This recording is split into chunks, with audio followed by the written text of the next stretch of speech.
Okay. Ta- Here we go.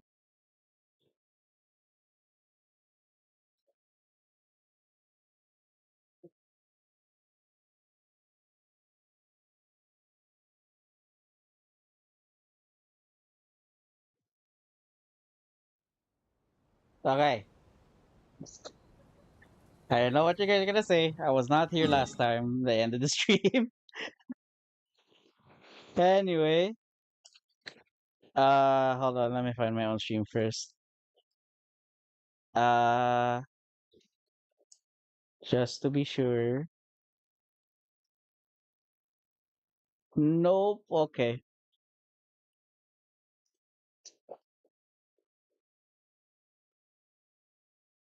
Okay. Time to continue the art. The These dudes are Isaiah just Online standing actually. No, it's not. around.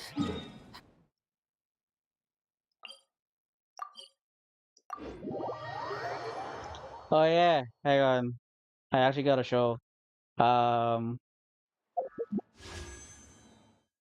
There's one more pull. Oh wait, why did I teleport here? Whoops. Uh, where was I supposed to be? Here?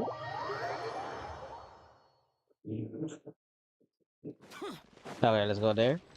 Oh god. Hang on, let me just switch characters before I end up using Shell. Huh?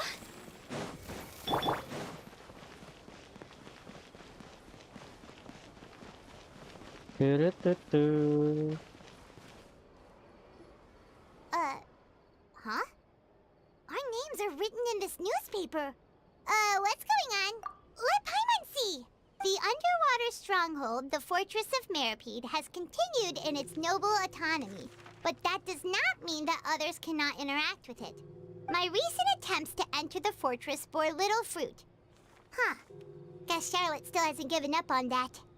Thus, did an Outlander friend become the focus of this report? A blonde adventurer with their white fairy, legends trailing in their wake.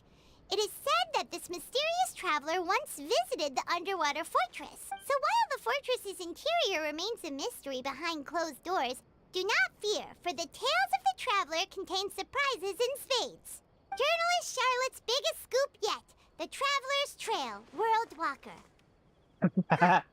Charlotte took so many awesome photos of us and we never even noticed her. She hasn't been able to get a hold of anything at the fortress, so since we're easier to find, she's using us as the subject matter instead? Ugh, seriously? Well, fine. Those headlines and photos do look cool, so Paimon will forgive her this time. We're here!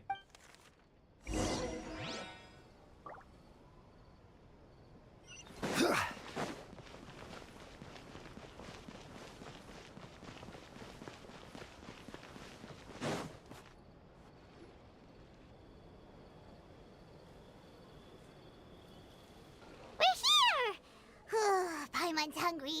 Should we go in and get something to eat?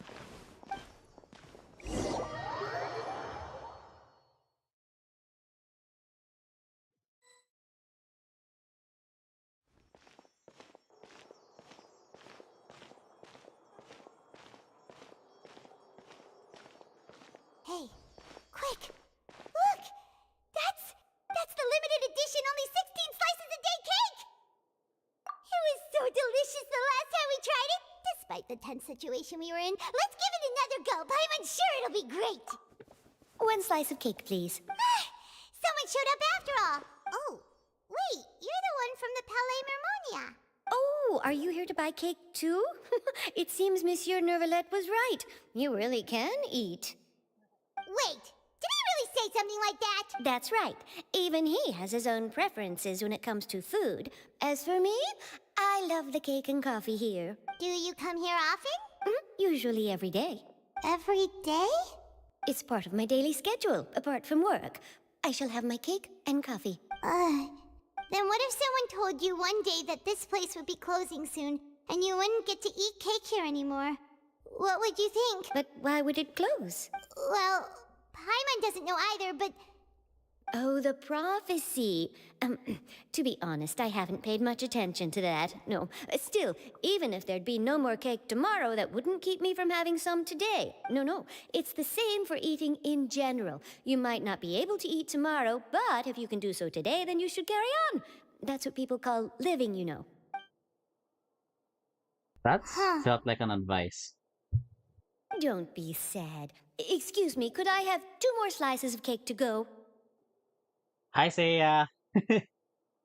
These 2 Right? slices are for you. Sijouin said that this kind of expression you're making is what humans call being sad. Oh, you know Seetween? I sure do. She was born before me, and she sometimes comes to the surface to teach us things about humans. She said that humans are creatures that are saddened easily, yes, and you can only lift their spirits by feeding them delicious food. So please try the cakes here.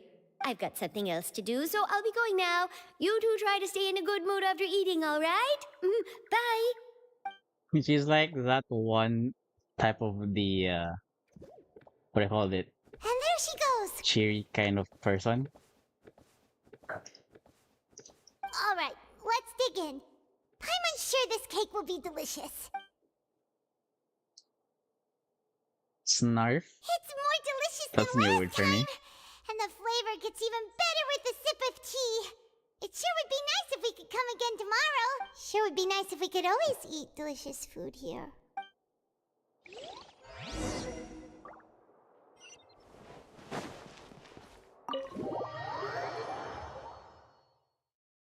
Yeah? Oh, we're near the Steambird office. Let's go look for Charlotte and have a chat. Oh, I just realized. Yeah. Strawberry cake. How big's the delay? Wow! Oh. If it isn't the Traveler and Paimon! Oh, have you seen the article I wrote about you? Ha! You've got some nerve. You just used us to make some quick mora. Oh, you needn't worry about that. I heard that you were in Poisson some time back, so I sent you a letter to discuss just that. It appears you didn't receive it, though. It's all right, though. I've set aside the amount intended for you. I've even set the table with some food. Really? Oh, you're the best! You're almost a little too easy to win over, Paimon.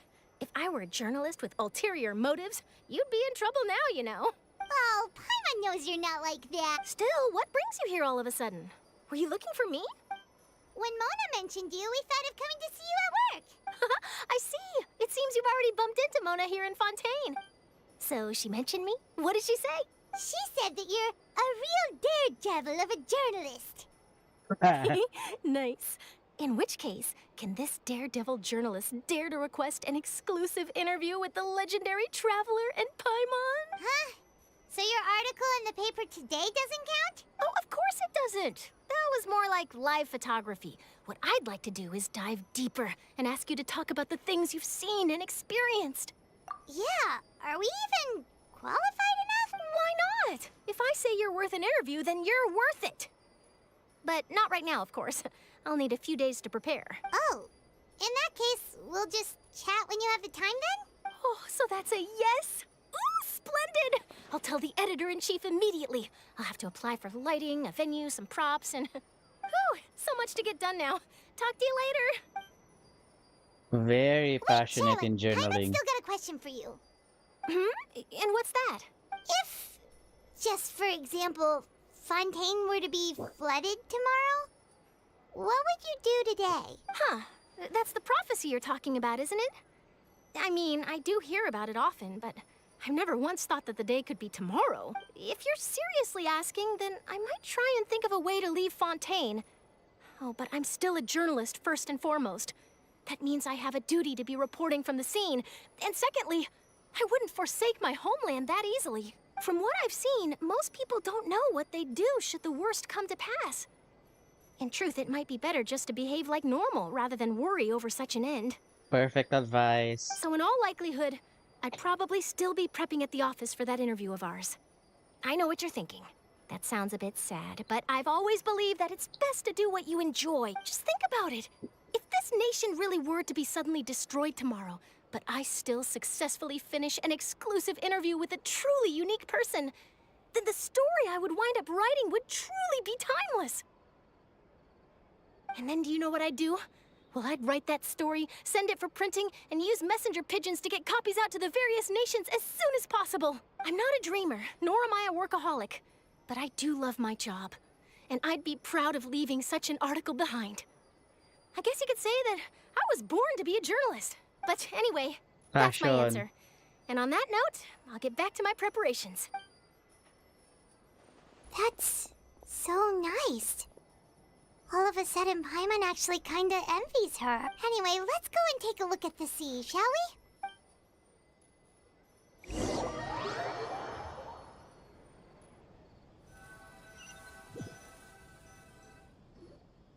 The sea breeze and scenery can be a pretty soothing combo, huh? Paimon's been thinking. If it wasn't Fontaine, but all of Tevat that would be destroyed tomorrow, where would we go and what would we do? No, Paimon should ask, if you could choose, what would you like to do? We've always been moving to the next destination, so we haven't spent much time thinking about these kinds of things. We didn't have to either, with us always being on the road and whatnot. You mean, still traveling? Huh. Wait, isn't that what we've always been doing?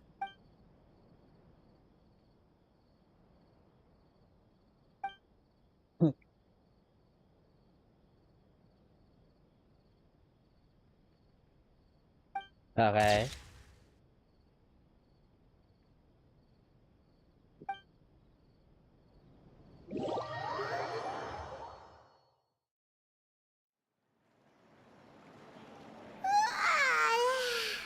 Feels like you'll grow mold if you stay here long enough. But it's still better than the Fortress of Mirapede, that's for sure. It's not only damp there, but salty too. Ah, so the two of you are still here. Wonderful. Oh, you're from the Palais Mermonia, aren't you? Yes, I'm Isadora. Monsieur Nervillat sent me to look for you two before. I heard that afterward you went to the Fortress of Meropide. Not at all. I'm well aware that you're friends of his. Actually, I'm here to pass along a message from him. Yes, inside the Opera House. The Maréchaussée Phantom has declared the incident a small-scale riot. A riot? Well, that said, I don't personally think it was that serious. Lady Farina was watching a performance at the Opera House, and while she was resting during an intermission, some other audience members suddenly started harassing her, loudly accusing her of doing nothing about the prophecy crisis. And before she Wow. could respond, others started to join in. The crowd continued to grow, and protests against the Hydro Archon started to break out. So people have started to put the blame on Farina. Guess they finally found an outlet for the pressure they've been under due to the prophecy. I agree. People will naturally rely on gods, as is customary. But the moment people feel threatened, gods are also the first to be blamed. So what happened after that? Is Farina okay? Seeing that the situation was spiraling out of control and that further argument was pointless, she claimed that she'd gotten tired of this and left in a hurry. The Maréchaussée Phantom had their hands full maintaining order and did not catch where Lady Farina had gone. Only when things had stabilized did we realize that she had gone missing. So, you mean she's still missing? That's right. The Maréchaussée has dispatched many people to search for her, but we don't have any leads yet. That said, I don't think there's much to worry about. She is a god after all. Even if she were to fall into the hands of rioters, what could ordinary people do to her? Good. Monsieur Nervillat sent me to tell you about the situation, but he didn't say anything else. Don't worry, this is more than enough to go on. Thanks for keeping us informed. Ah, is that so? Well, all right then. In that case, you two take care. I'll be heading back to the Palais now.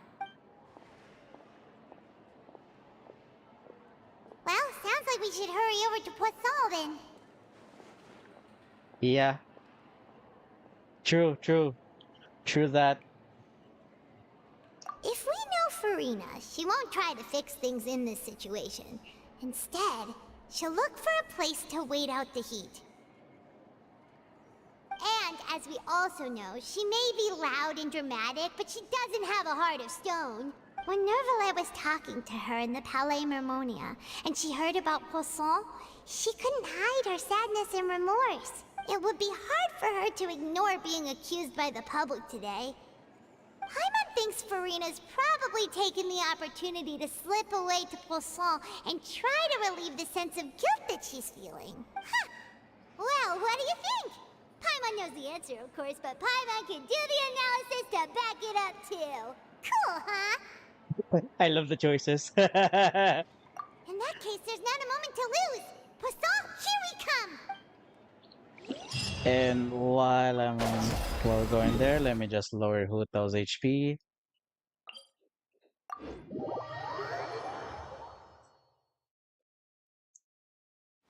This place looks deserted. Guess all the survivors must have evacuated already. All that's left here are signs of devastation. Could Farina really be here? Let's Is try that? to find her as Oh, soon it's as her. possible. It's her. Oh,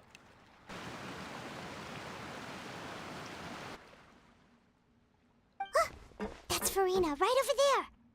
She really is here all on her own. Should I just give up? This is all meaningless. What was meant to happen did happen after all. Everyone's dead. I'm sorry. I'm so sorry. Give up, Farina. There's no point in holding out. I'm sorry. But what can I even do other than to repeat meaningless apologies over and over? Who's that? Don't worry, Farina, it's just us. So it is you, blonde traveler from another land. Why, I almost thought you were someone from that mob of my ignorant subjects. Come to kneel and beg for my forgiveness. Farina, you were crying just now, weren't you? The tear stains on your face are obvious. yeah, actually, Aaron.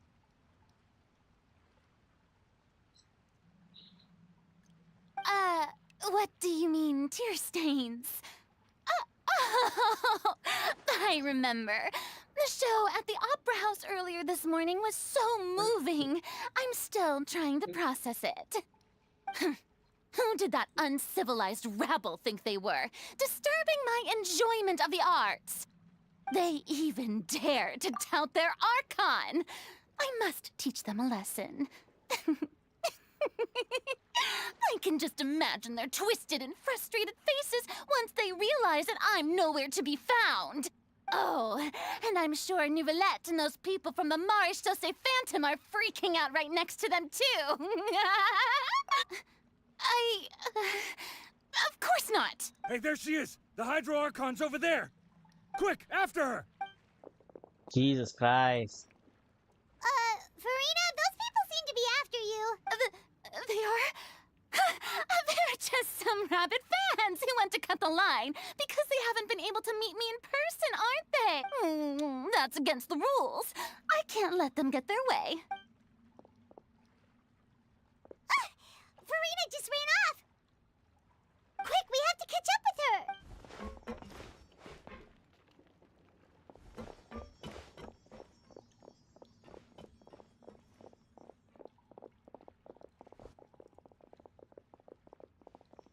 Jesus. Well, okay, they are fast. Yep, they lost them.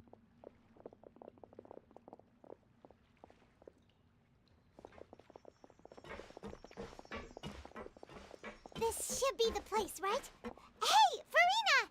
There's a good hiding spot over here. Quick, come to Paimon before the rest of them catch up to you. What? What is this place? Hurry, they're almost here. Fine. I suppose haste is warranted. Lead the way.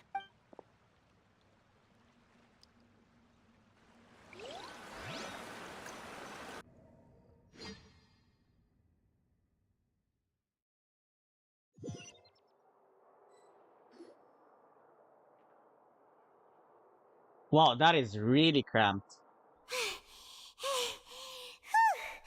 Paimon's exhausted.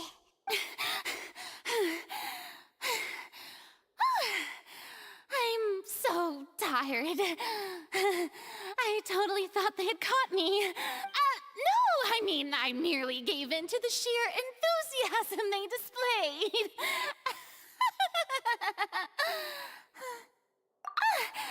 You're right.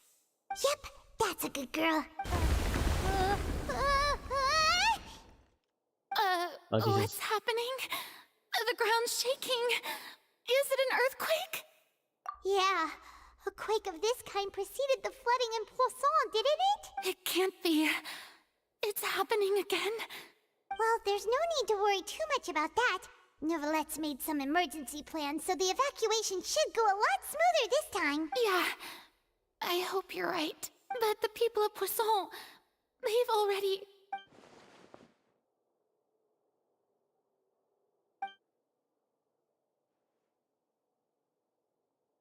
It's true. I've been investigating the prophecy for hundreds of years. I once had informants all over Tevat, searching for clues and feeding information back to me. I've tried all kinds of ways, too, to hold back the sea. Anything to keep the coastline from advancing. But all my efforts proved to be futile in the end. Really, the truth has been clear to me for a very long time. We cannot make an enemy of the divine. No matter what we do, the will of the heavenly principles will have its way, and the prophecy shall be fulfilled. Give up. I do love the sound of that phrase. It would mean finally coming to terms with fate, but also for me to finally be free.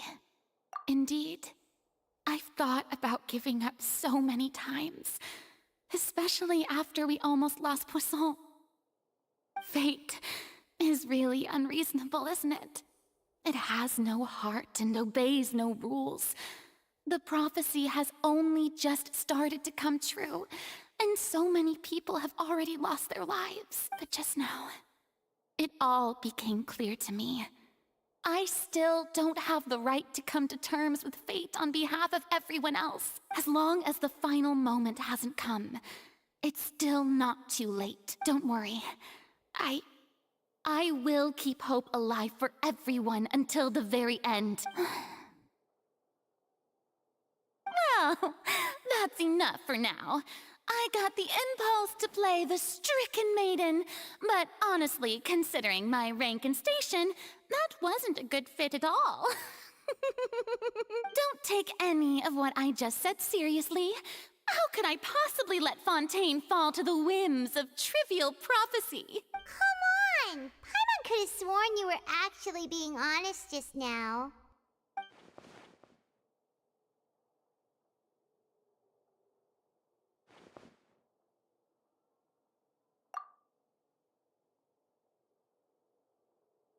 Share my burden. That's impossible.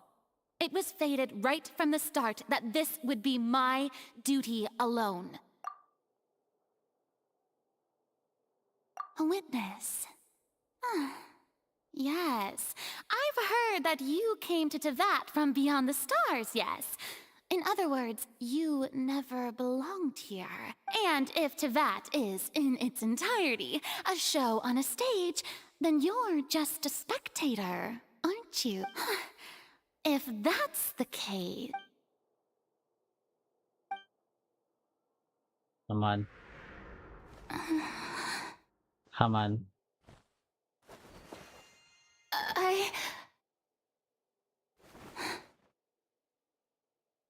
Come on! Dang it, the timing. Oh, wow.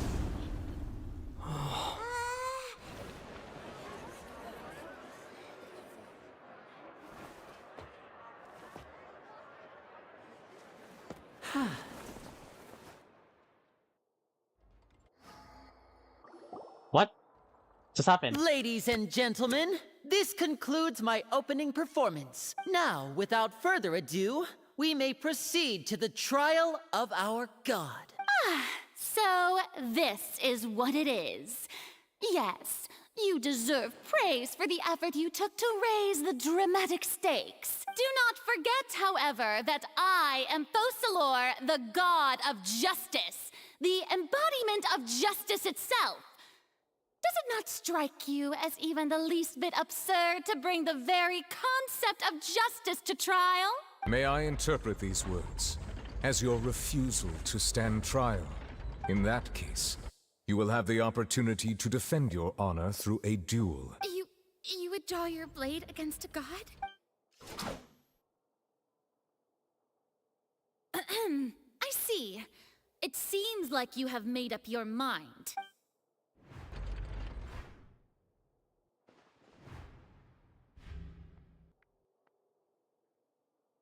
Paimon can't believe it. She just surrendered. What the heck is going on? Did I just see an Archon surrender to a Wow, how utterly humiliating. Lady Farina, what is the meaning of this? Shh! It would seem that there has been a misunderstanding. Looking for excuses again, huh? I raised my hands just now to indicate my acceptance of the trial. No duel shall be necessary. I will admit that I've been running away for a long time. I'm sorry, everyone. I was unable to protect the people of Poisson. It is my duty to stand trial for my crimes. You are not the only ones to be disappointed in me. I, too, am exceedingly disappointed in myself. But now, I, Farina, will use this trial to show the world the true meaning of justice! This time, I will protect you.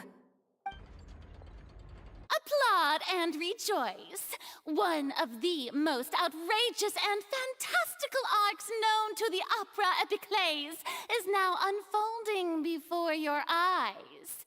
Mark my words, this shall be one of the most exhilarating and brilliant shows ever to grace the stage of Fontaine!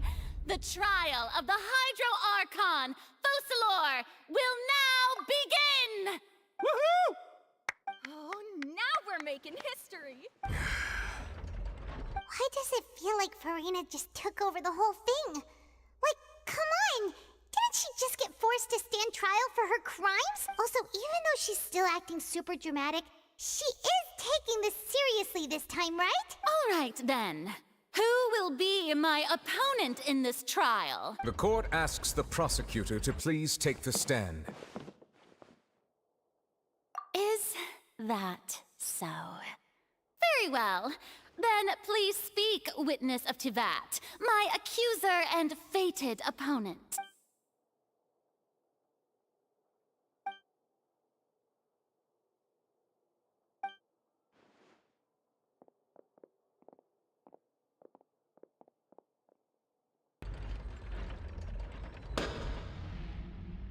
Also, please allow me to ask, as a final question before the trial begins, just how much work did you do to force me onto this stage? Well, we did do a lot of prep after the meeting that day. I can go over the tasks assigned to the Spina di Rosula, since they were rather straightforward and easy. Navia, the president of the Spina di Rosula. Most of the people who participated in the disturbance this morning were my subordinates. They changed into plain clothes and came to the Opera House as regular audience members, waiting for the perfect opportunity to incite insurrection against you. The people's resentment against their Archon has been building as more and more of the prophecy is fulfilled. A spark was all we needed to turn smoldering anger into a flame. Moreover, according to our understanding and analysis of you, when something like that occurred, you would likely flee the scene and head to Poisson by yourself. So, we arranged for a second group to lie in wait there. So, you mean, the ones who scoured the settlement for me were also from the Spina? And their goal was to force you to step into the giant magic box so you may personally participate in the greatest magic performance in all of Fontanian history. That's right. That house was a magic box, rather than someone's residence. As the super ultimate version of the setup that I used when I first performed at the Opera Epiclese, the volume of the box was increased by a whole order of magnitude, and the distance it traversed was the entire gap between Poisson and Arenias. Its cargo, of course, was an Archon instead of a human. My thanks, Farina. Without your help, we could never have pulled off such an extraordinary performance. You're welcome? Of course, this performance was only made possible with Father's support. The House of the Hearth spent a massive amount of labor in Mora to pull this off. Ouch. Okay. I cannot imagine how expensive that was. Not gonna lie. Especially seeing this machine. Dear Lord. We had to select a location, construct the giant magic box, dig a tunnel, and open up a path through the water. It was a lot of work for all of us. So that earthquake was that. So, in other words, the earthquake that we felt within the giant magic box was just a normal tremor from the transportation of the whole house? That's right. It wasn't a sign of another disaster to come. Then, I can guess Nervilette and Cloran's parts. You gathered a crowd, prepared a stage, and made sure that the champion duelist would be immediately ready for a fight. Also that as soon as I appeared on the stage, the trial may commence without a hitch. Am I right? Yes, that is correct. Well, Clorand, I must commend you for your courage. Only the most outstanding champion duelist in all of Fontaine would accept a duel with an Archon without flinching. Thank you.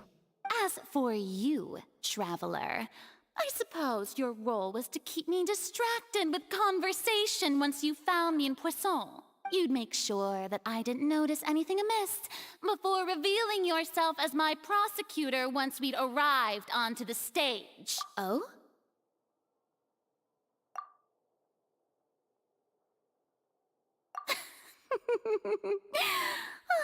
Is that so? Then I suppose I must have missed my final chance. It's fine. It matters not. What's done is done.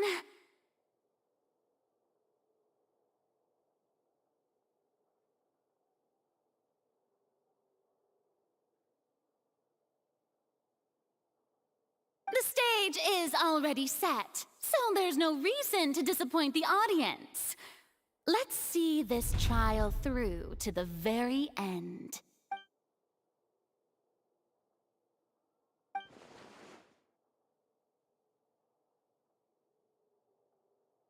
Sir Prosecutor, please allow me to pass this along. This is a document that Miss Charlotte applied for and received permission to share with you during the trial. According to her, it should speed up the proceedings. Huh? Charlotte wanted to give us something? Oh, so she's here too! Hey, Charlotte! I did see her earlier. Oh, let Paimon see. Isn't this the exclusive interview that she did with us before? So she's already finished it, huh? Wait, then that means this document is a perfect timeline of everything that's happened ever since we stepped foot in Fontaine! So in other words, we can refer to this anthology of evidence every time we want to use something from our journey as evidence for an argument! Let's quickly confirm the information in it. Just think of it as a refresher, alright? You defeated the Hydro Archon in the very first duel you took part in at the Opera House. That's one for the history books, all right. I didn't think that you'd wind up getting to the bottom of the case I'd been following all this time. I guess you could also see this as a happy coincidence. This is the first time Monsieur Nervilette had a difference of opinion with the Oratrice. Even the Hydro Archon can't figure it out. A Fatui Harbinger. She's an extraordinary person. Her instinct must mean something. The fortress of Meripede was almost destroyed in a single day. That I didn't witness that scene personally will always be a source of professional regret, I think. According to Monsieur Nervilette, both Child and that whale should have been in the primordial sea at that time. I nearly lost my awesome friend Navia. To be honest, that still gives me shivers. The words of someone as extraordinary as a witch can probably only be truly understood when something surreal happens to you. That's it? That's it?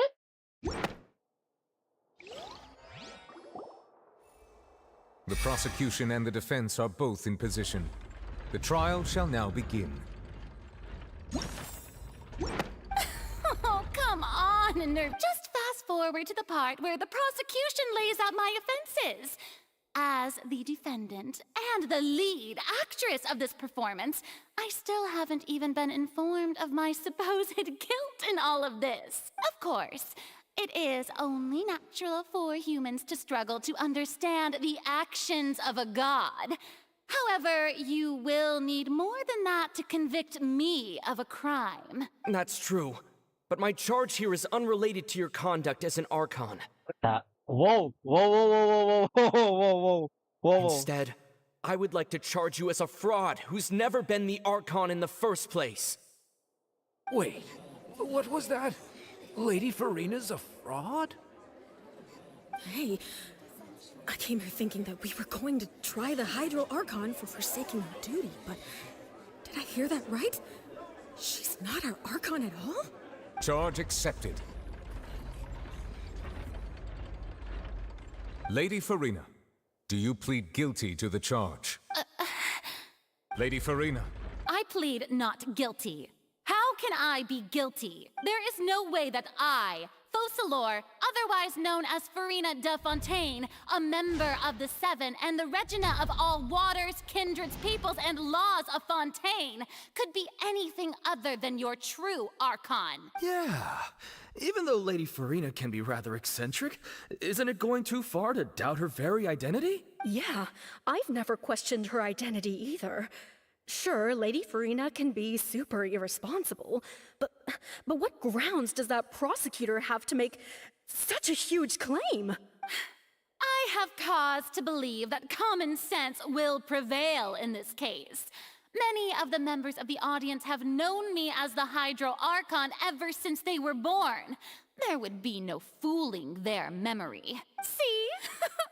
Even the Oratrice has decided if you wish to drop the case, I can promise you as the God of Justice that you will not have to face trial for making a false accusation. We will treat everything that's happened as a dramatic spectacle and move on with our lives. What do you say to that? Huh. An argument with near impossible odds, huh? We have to not only refute Farina's claims, but also overturn the long-held beliefs of the people. Well, I tried to give you the chance to surrender. If you must persist, then let me ask. If you believe I'm not the Archon, then what manner of being do you think I am? And if I was not the Archon, then how did I manage to live for over 500 years?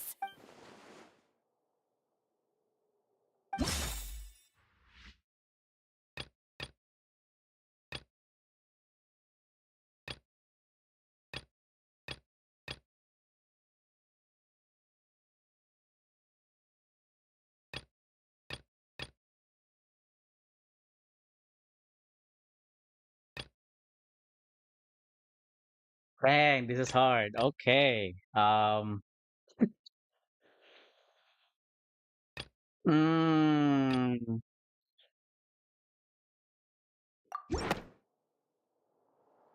oh, That doesn't sound right. Paimon doesn't think this clue can be used as compelling evidence to build our case.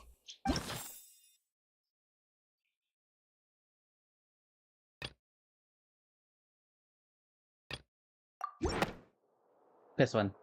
Okay. That Wait, doesn't what? sound right. Paimon doesn't... What? This one?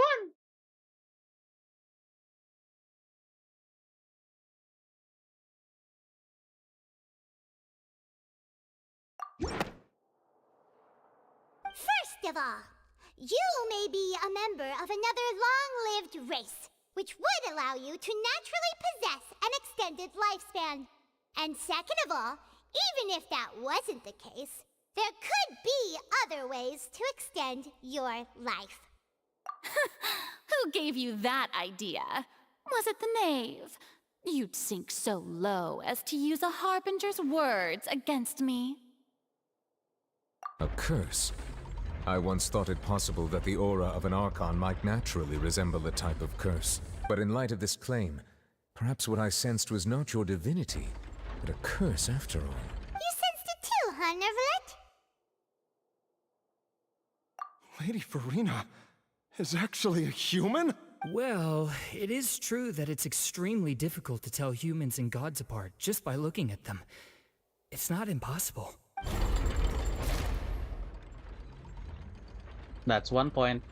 Well, don't start celebrating too early now. Even if I have been carrying a curse like you said, how does that prove that I am merely a human being? Besides, everyone knows that the main difference between a human and a god is the possession of authority. Gods can do what humans cannot.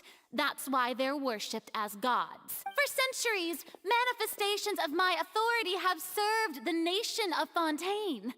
One need only to turn their eyes towards the Oratrice Mécanique d'Analyse Cardinal in this very opera house, or consider the indemnitium that is used in every aspect of life.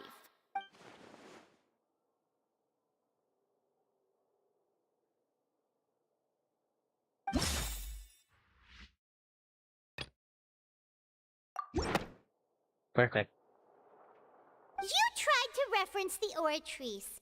But weren't you as confused as all the rest of us when the Oratrice declared Child to be guilty without any proof? Otherwise, you should have come up with a good explanation for that by now. Didn't I make myself clear at the time? The decisions of the gods are naturally difficult for humans to comprehend. There is no need to provide an explanation. Lady Farina, I believe a reminder of your current circumstances is in order. While the court is in session, the principles of justice and the law must come before all else.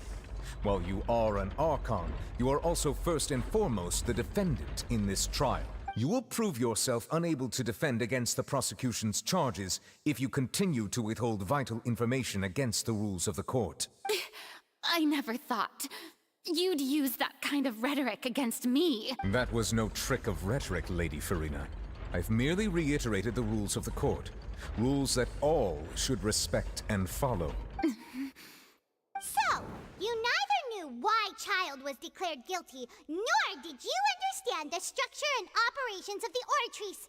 Instead of having been created by you, the manifestations of authority you mentioned have been made by the real Hydro Archon, haven't they? The real Hydro Archon?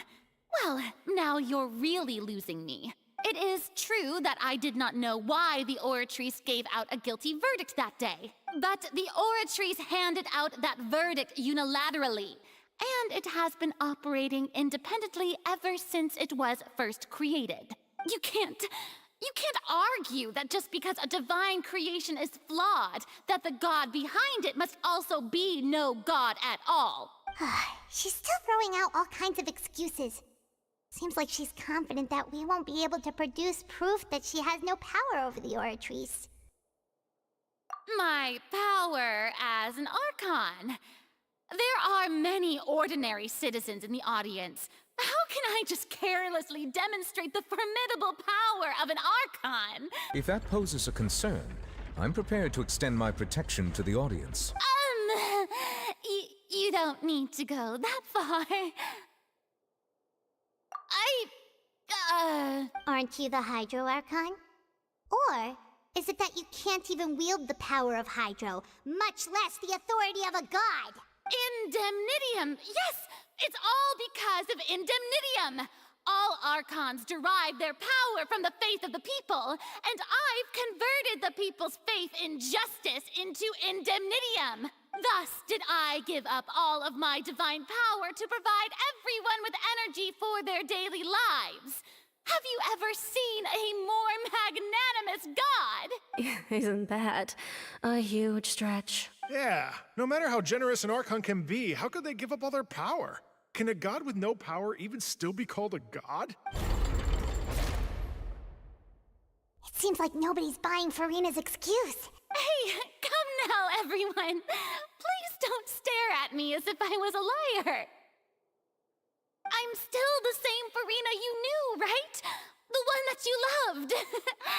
Shouldn't you want to believe in me, please? You've got to believe me.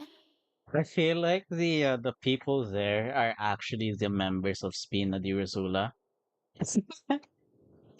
If what the prosecutor said is true, she really has committed a grave offense. Did she deceive all of us? And all of our parents and grandparents too? And then all of our ancestors? Ever since they were born? Enough! That's enough. Tell me then, if I'm not the real Hydro Archon, then who is? If you have no evidence of another Hydro Archon's existence, nor can you find anyone who can back up their claim to be such, then what grounds have you to say that I'm not actually the real deal? Wow, she came up with yet another argument. How can we refute her now? Seems like she really doesn't want to give up.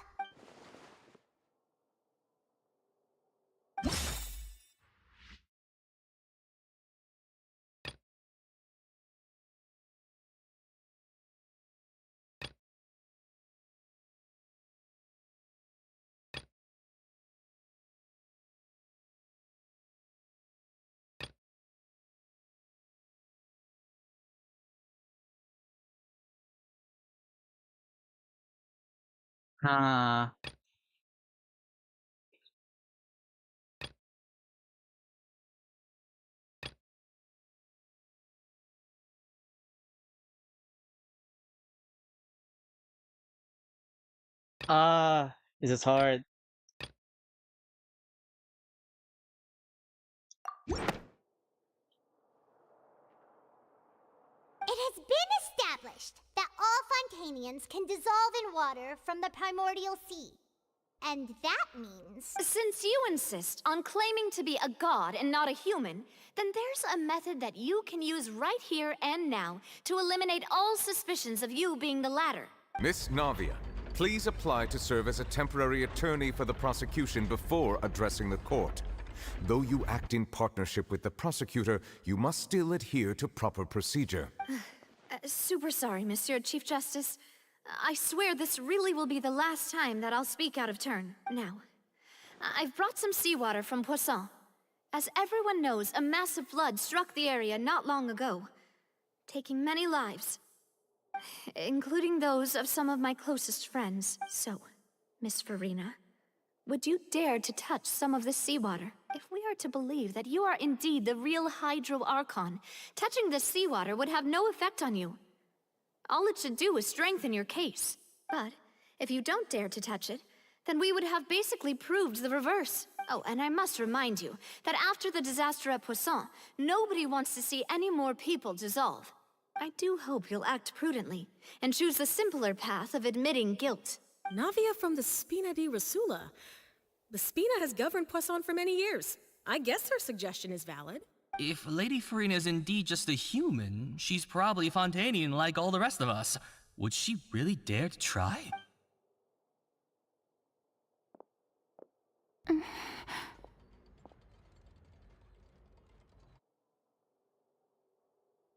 Lady Farina, this test has been unilaterally proposed by the prosecution. As it falls outside the realm of standard court proceedings, you possess the right to decline participation. Well, of course he had to tell her that. But refusing to participate is basically the same as a confession of guilt. She's just staring at the water without saying a single word. It really does seem like she's quite terrified of it. That could only mean... What's going on? Is she really planning to... that's not what we thought she would... Come on, it has to be fake water. Come on. Due to the inherent risk of the test, Lady Farina, you may... Hey!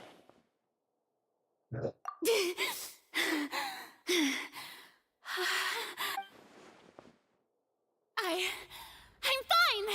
Look! Look at me, everyone! My hand is still here! I haven't been dissolved! Will you believe me now? I really am your Archon! I'm nothing like a normal human who would fall apart as soon as they touch this water!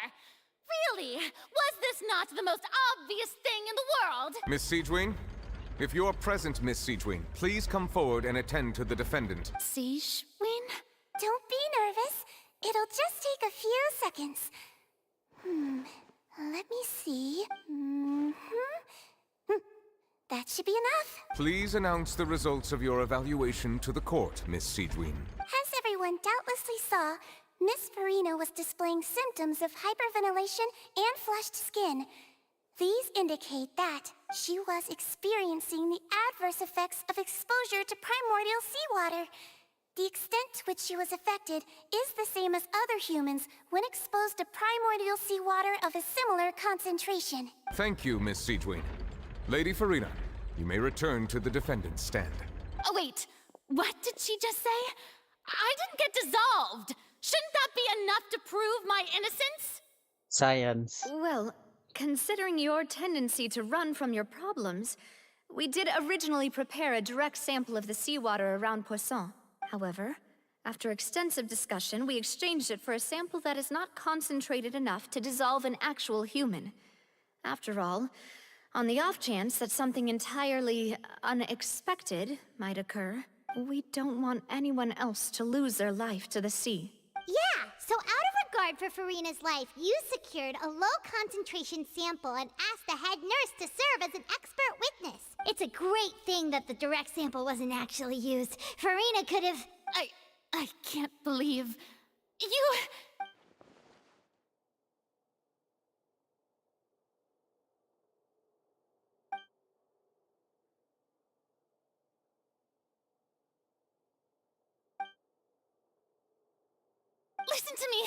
Listen to me, everyone. Please don't give me such cold and disdainful looks. What happened just now didn't prove a single thing. Think about it. How can you conclusively prove that an Archon can't also be affected by the primordial seawater? Also, if I was really just a human, why would I dare to just put my hand in that kind of water?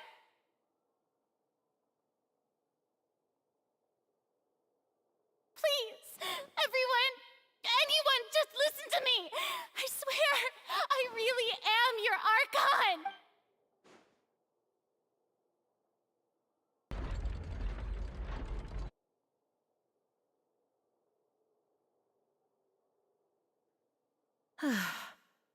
I don't think anything she says at this point will sway anyone. The odds are just too stacked against her now. With all the things that have been said, Paimon doesn't think there's any way left for Farina to win. I believe the time for arguments and presentation of evidence has come to an end. If there are no objections, we will move on to the final judgment.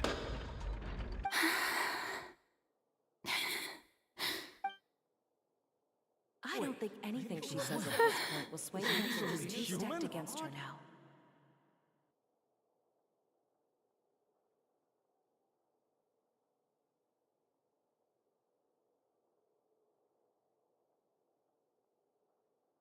In my capacity as Chief Justice, I shall now render judgment on Farina's misrepresentation of herself as the Archon of Fontaine. As a human who knowingly deceived her fellow citizens, Farina is... Dang it, the dialogue timing guilty. is so off.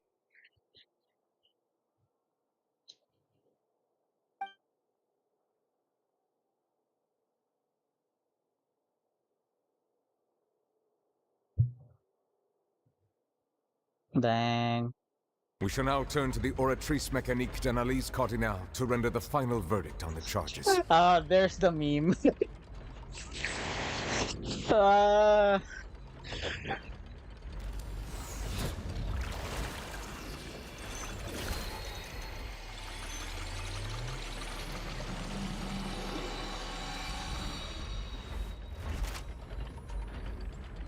According to the judgment of the Oratrice Mécanique d'Analyse Cardinale, Farina is... Well, what's wrong? What's the Oratrice's verdict? No, the Oratrice also displays a guilty verdict. Isn't that correct then? However, the exact wording of the verdict is thus: The Hydro Archon, guilty to be punished via the death sentence. What? The death sentence? That's actually one of the available sentences? I've always thought that it was just a myth. The one and only time the death sentence has been handed out at the court, and it's been given to the very person we've worshipped as the god of justice? What an unexpected twist. What? Farina's been sentenced to death by the Oratrice? We just wanted to use the trial to show her the seriousness of things so she'd tell us the truth. How did things escalate this quickly?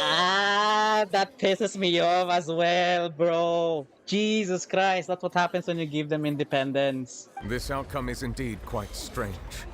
According to Fontaine's current definitions of justice, as well as its recommendations for criminal sentences, is this sentence really appropriate for the crimes that have been committed? Yeah! Even Fauché wasn't sentenced to death by the Oratrice. You know, the real evil mastermind behind the serial disappearances case. Indeed. Not only is Farina's sentence overly excessive, the very point of our trial today was also to prove that Farina has never been the Hydro Archon in the first place. But now, the Oratrice seems to have deliberately invoked the title of the Hydro Archon. What does this mean?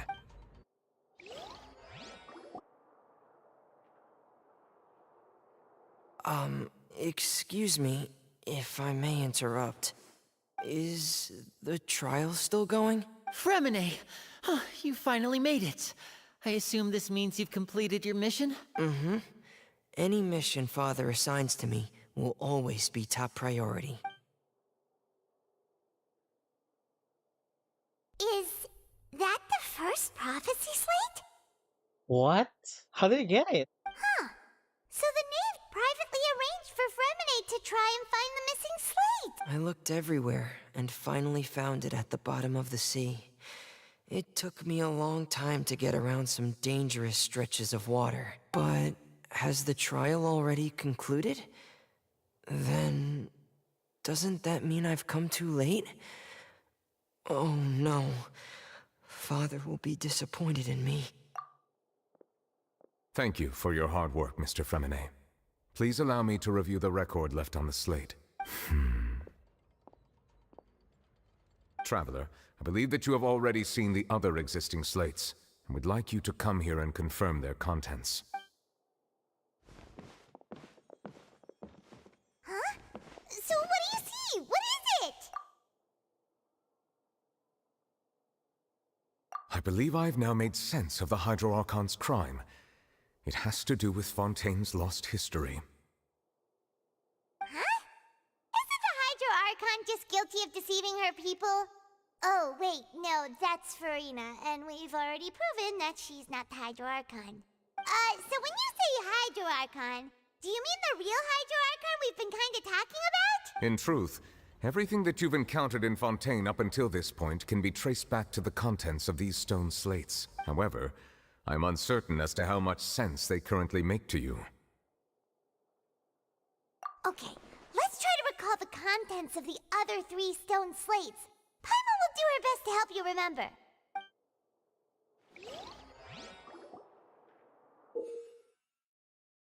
Come on.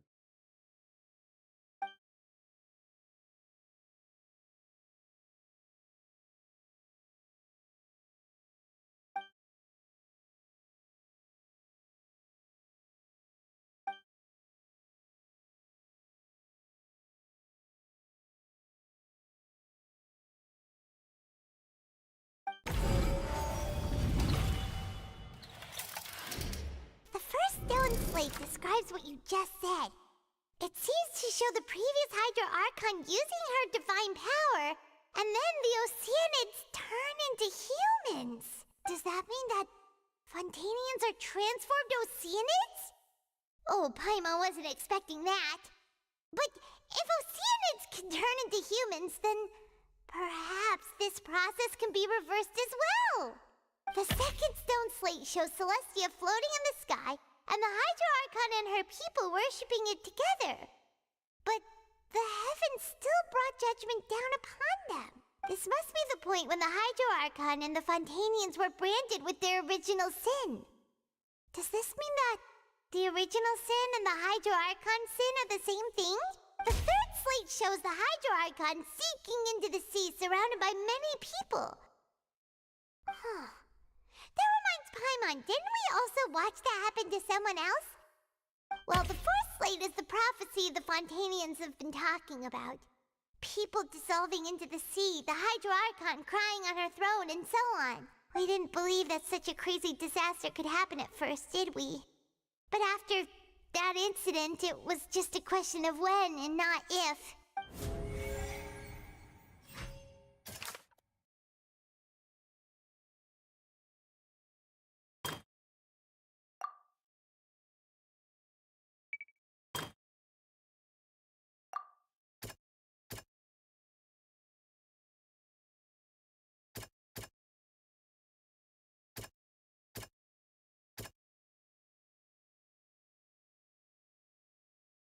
That doesn't sound quite right.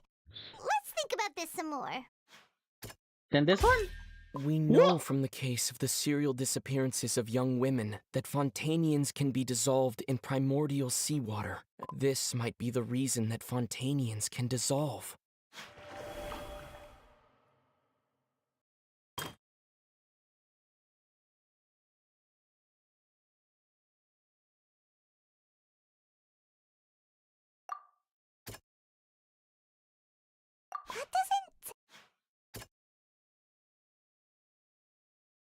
That doesn't...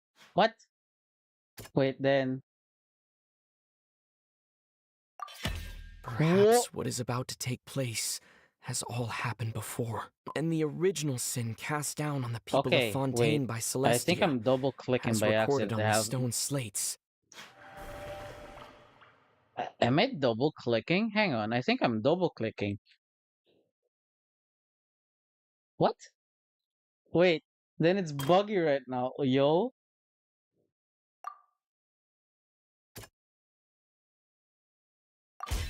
It's not as simple as falling into the sea. The stone slates show the crap. people gathered around the Hydro Archon in the sea. Could that be alluding to the same thing?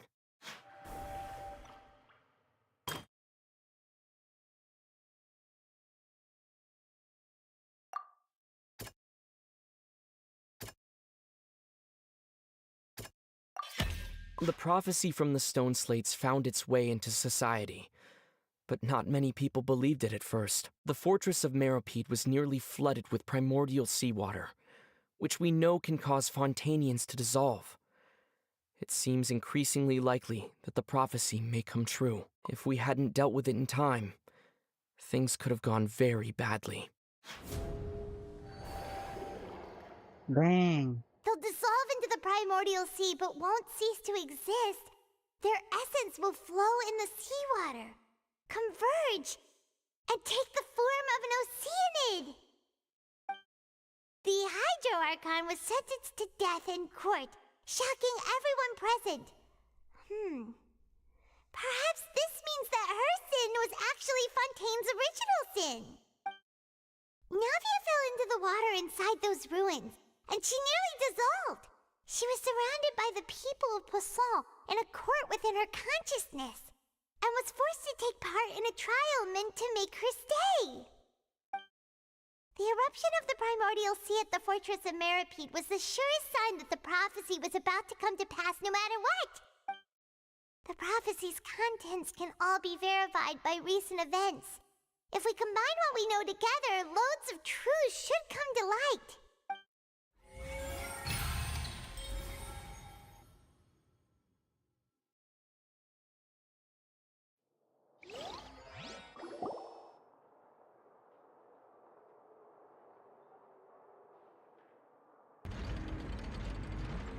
Huh?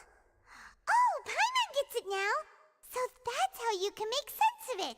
But then it feels like we're going to have to share some truly shocking revelations. Let's hear them. Incredible. Linny, did you hear that? We're not real humans. All Fontanians were originally created by the late previous Hydro Archon, with Oceanids as their basis. The evidence for that can be found in how only Fontanians could dissolve in primordial seawater, and how all the girls Vacher dissolved were also turned into Oceanids. Oh, and according to Navia, when she was about to get dissolved, she also saw everyone gathered around for a trial, all of them in the shape of Oceanids. Indeed. Yeah, and it follows from the content of the first slate that she probably angered Celestia by creating humans without prior permission. Oh. That could also explain why the Oratrice judged the Hydro Archon to be guilty. It's to account for that ancient sin. The Hydro Archon's true sin was creating us? And yet, after many hundreds of years, the Hydro Archon's creations have turned around to try to judge the Archon within the Opera Epiclese. Yeah, isn't the image here just like when Navia fell into the sea? So wouldn't it be trying to show the image of the Hydro Archon also falling into the sea once the prophecy has been fulfilled in the fourth slate? In the end, the people will all be dissolved into the waters, and only the Hydro Archon will remain weeping on her throne. Only then will the sins of the people of Fontaine be washed away. Did Paimon get all that right? So if I were to like make a theory in all seriousness, I think it's the heavenly principles that is actually controlling the Oratrice, or they kind of like sent some sort of program into that gnosis because they found out they added like some sort of judgment system. At least that's my theory. You've made some keen deductions. I must say, given how much you still don't know, it is impressive that you've already managed to connect so many pieces of the truth. Do you also think that way? I mean, at least that's the way I think. Wow. However, while you were able to decode all the information on the slates, they've also been etched with an additional layer of hidden information using a different power source. When we were at the ruins, I tried to decipher the hidden information recorded in the slates. But since we only had 3 slates at the time, I was unable to come to a full conclusion. Now that the slate collection is complete, I shall make another attempt to decipher the narrative recorded within. If everything goes well, we should finally be informed of the unadulterated truth. Furina might be crying here.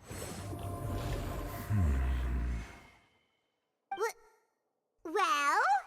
Did you get it? I believe I should share this truth not only with you, but with all the people of Fontaine as well. I will try to briefly summarize it for you. Your hypotheses regarding the origin of Fontanians and the sin of the Hydro Archon were both correct. In the Fontaine of old, the previous Hydro Archon sensed the yearning of her Oceanid familiars for life on land.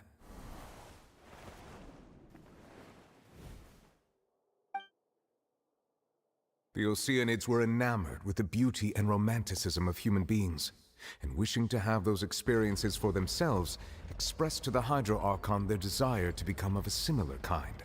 However, even though water as an element is intricately linked with the power of life, the Hydro Archon, as one of the 7, did not possess the authority to create a new form of human life. This Eidolon is the representing the Hydro Archon, I think. Not one to give in, she eventually found a way to create permanent humanoid bodies for her familiars by appropriating the power of this planet's primordial sea. She poured primordial seawater into the Oceanids' blood vessels, creating humanoid mimics in the process. What? But if Fontanians were to ever come into direct contact with water from the primordial sea, the power within their bodies would escape these artificial restraints and return to the sea.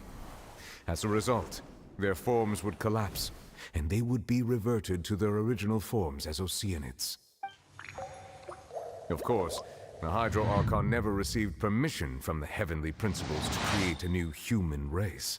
And thus, the Hydro Archon and all of her creations came to shoulder the original sin of appropriating the power of the primordial sea. That is the true history of how the people of Fontaine first came into being. So we were all Oceanids before we turned into human beings? That's way too much information for me. I think I'm just going to pretend that I never heard a single thing. Wait, but if that's the truth, we can't let the Hydro Archon be sentenced to death. After all, her only sin was creating us. This really might be too much information for your regular Fontanian, but it does answer a lot of our questions. Alas, your hypothesis regarding the third and fourth stone slates was inaccurate. The slates' respective positions are, in fact, correct. A key point of the visual on the third slate is how all the individuals depicted in the water are humans rather than Oceanids. They have not been dissolved, which implies that the water depicted in this slate is not water from the primordial sea. The nation of Fontaine is the nation of Hydro, as well as the nation of Trials and Justice. Instead of being the literal element, the water in the scene symbolizes judgment and justice. You may also recall Navia's experience. When she fell into the sea, her consciousness was surrounded by that of many others who intended to hold a trial to determine her fate. Therefore, the meaning of the third slate is that the people of Fontaine shall try the Hydro Archon at the court of justice. No! Yes, it refers to our present situation. I think I'm following now. So, what you're saying is, even though we decided to put on this trial to avoid fulfilling the prophecy, We did it anyway! in truth, everything we've done has happened exactly as the prophecy foretold. So now, it seems, we're the ones making sure it comes true. What should we do? Huh. No matter what, the prophecy will be fulfilled. Is this what it feels like to be a prisoner of fate? If that's the case, does that mean the scene in the fourth slate will also be fulfilled soon? Traveler, I would like to point out another small fallacy in your deductions about the fourth slate. You probably thought that the eruption of primordial seawater beneath the fortress of Meripede served as the surest sign that the prophecy was about to come to pass, yes? However, I believe that rather than being a sure sign, that eruption could in fact only be a small warning of something far worse to come. As for the root cause of the catastrophe, I believe you've already encountered it once before. I have? Wait, I'm missing something. This eruption was just a small warning of the things to come. Hold on. We must find the root cause of the disaster.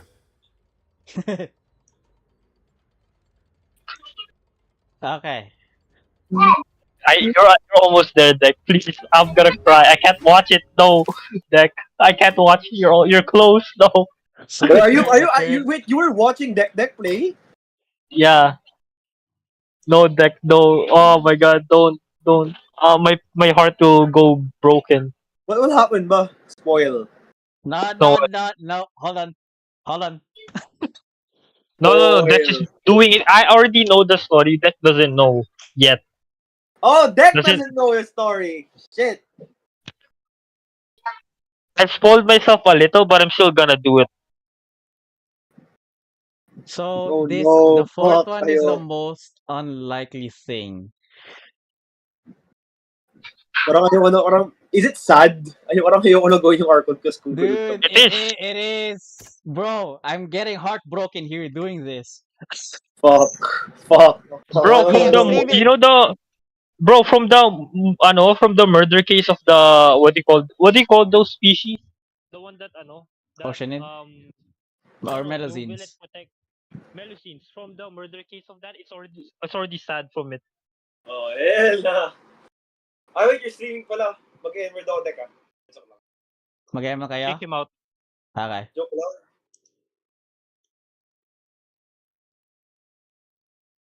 She revealed that she had already pro-Frina. No, not that. Definitely not that. Wait.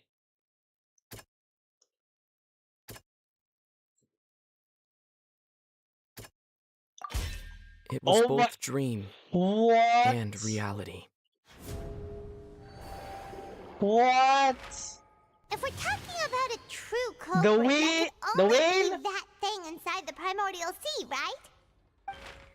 The truth, the original sin, the trial, and the root cause of the disaster.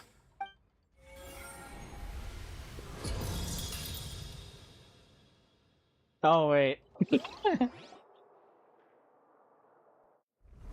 What is up? What is up? No. No. No. No. No way.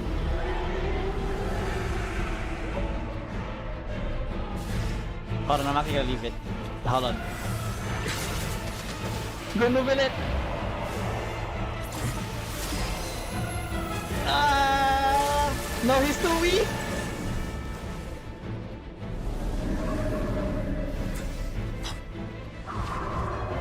He needs the glasses.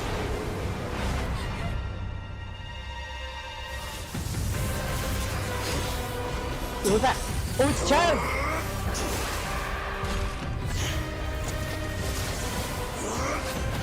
Bro. Let's go, Chad. Come on, damage it.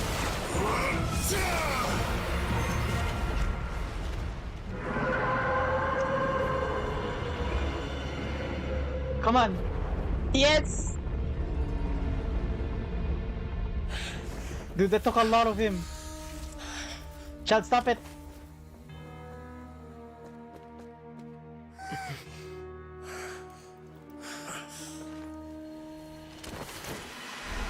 You really had to do that. Okay. Okay, Chad. Jesus. That was way too close! How did that thing just burst into the Opera House? Wait, was that the huge whale you saw in your dream? So we've met it at last. I understand very well why it has chosen to make an appearance here. That whale does not belong to Tevat. It is a monster that has traversed the stars, weeping all the while. It has been greedily consuming the energy from the planet's primordial sea, using it to grow. That is the main cause for the rising sea levels. And once it has finished consuming all of the energy Deck, why do contained you keep within the teasing? sea, Hold its on. next step will be... You said that when the Hydro Archon first created Fontanians out of Oceanids, she filled their blood vessels with primordial seawater. Makes them a perfect target. Precisely. I'm actually just gonna end up That spoiling whale Wacky finds the Hangman. blood of Fontanians nigh impossible to resist. Therefore, when it left the primordial sea, it decided to make its next stop a packed opera house full of food. Jesus, what's up with my Food in what's the up with my form of Discord? Fontanians. What's up with my Discord? Jesus. We just barely managed to push it back, right? In that case, won't it come back to target the people again once it's managed to recover its strength? That is correct. Indeed, it is more accurate to say that we should thank that Harbinger for buying us some time. Without him, the whale would have likely come onto land far sooner. Thanks, From the way child. he looked, he must have been fighting the creature for quite a long time. That battle maniac. We've always known that he had a special connection with that whale, but we definitely didn't expect it to help us out like this. Anyway, now that we know that this whale is the actual cause of the disaster recorded in the prophecy, all we need to do to stop the prophecy would be to find a way to beat it up, right? It is too late. It had already absorbed too much of the primordial sea's energy before we could notice it. At this point, it has become practically integrated with the sea itself. Even if the entirety of Tevat were to be destroyed, it could still survive and swim off towards some other world. That's not something I will accept. We've already done everything we can, and we even found the true culprit. We've come so far. You can't just tell me that the last hurdle is some impossible foe. I gotta That's open just this not one. fair. Indeed. I want That's this not how a one. grand performance should end. Okay, I'm done na. Let's go. I'll fight it to the end. No matter what. So the prophecy will be fulfilled no matter what, huh? Is Dexter here? Yes. You're not talking, bro. No, he's doing the Because I'm story, of streaming. course. The prophecy. Yes, what has been prophesied will be fulfilled. Three Primo. You may view such things as the history of the future.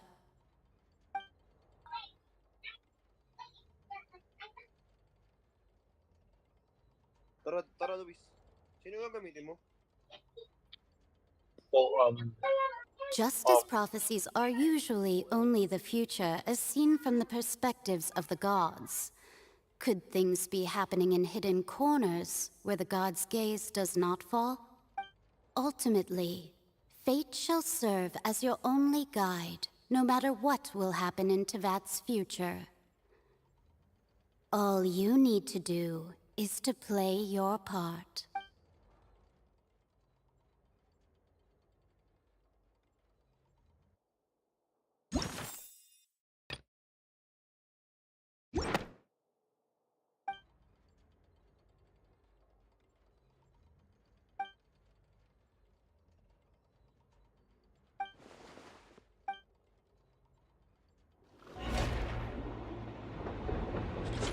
Oh dear. Wait, no. It's acting on its own. What's happening with the oratories? It's acting on its own. I believe it is preparing to carry out the death sentence.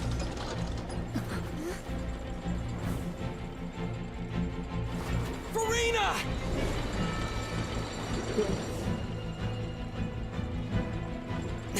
No, I still need answers.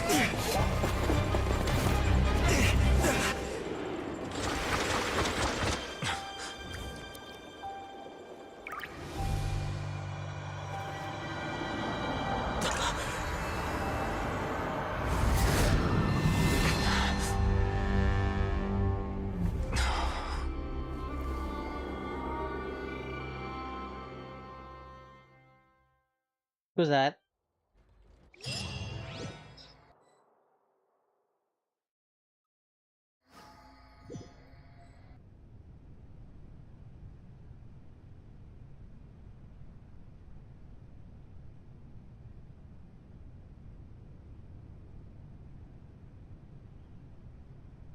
You.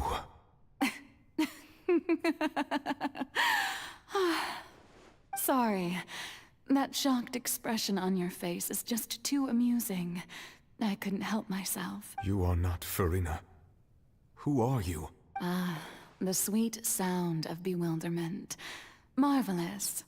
A sure sign that my attempt to deceive everyone was a resounding success. But to answer your question, I am Focalor. You know, the god. Focalor. Why did you deceive us? Oh, that wasn't my goal, of course. Goodness, no. But I had to fool everyone else too, if I was to stand any chance of deceiving the heavenly principles. Deceiving the heavenly principles? It's all because of that pernicious prophecy. Dreadful, wasn't it? Everyone doomed to dissolve. Fontaine condemned to be flooded. One was not amused. In fact, one was positively bemused when that problem was thrust upon me by my dearest predecessor.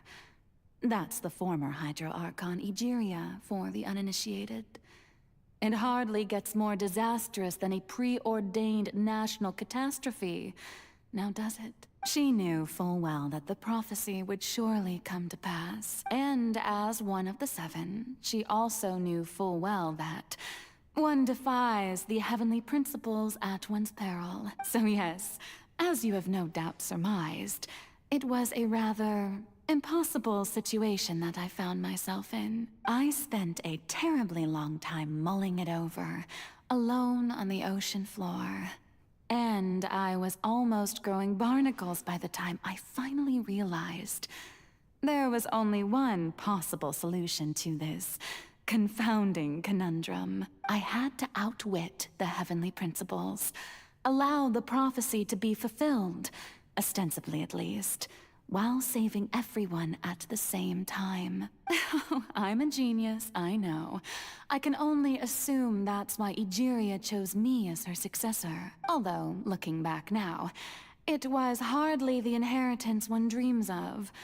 Between the task of saving the nation, the quotidian duties of the Hydro Archon, and not to mention the original sin of creating a new race of humans, I dare say she left me quite a colossal mess to clean up. But one can only play the hand one is dealt. I did not choose this. any more than I chose to be one of her Oceanid familiars. So you were also once one of the Oceanids, transformed into a human by Egeria's hand. Yes, I was. I always dreamed of becoming human. And I still do, even now. In my eyes, to be human is to be part of the greatest opera ever known. After becoming a god, I separated my divinity from my body and spirit, leaving behind only a self that was as naive and bewildered as my past self on her first day as a human being. So they kind of have like, separate identities, but not that necessarily, but mostly memories. The me you see before you now is that divinity. And the human counterpart I left behind, I named Farina. She could feel joy, sorrow, and everything in between. She could be as vain and conceited, or as meek and vulnerable as she wished.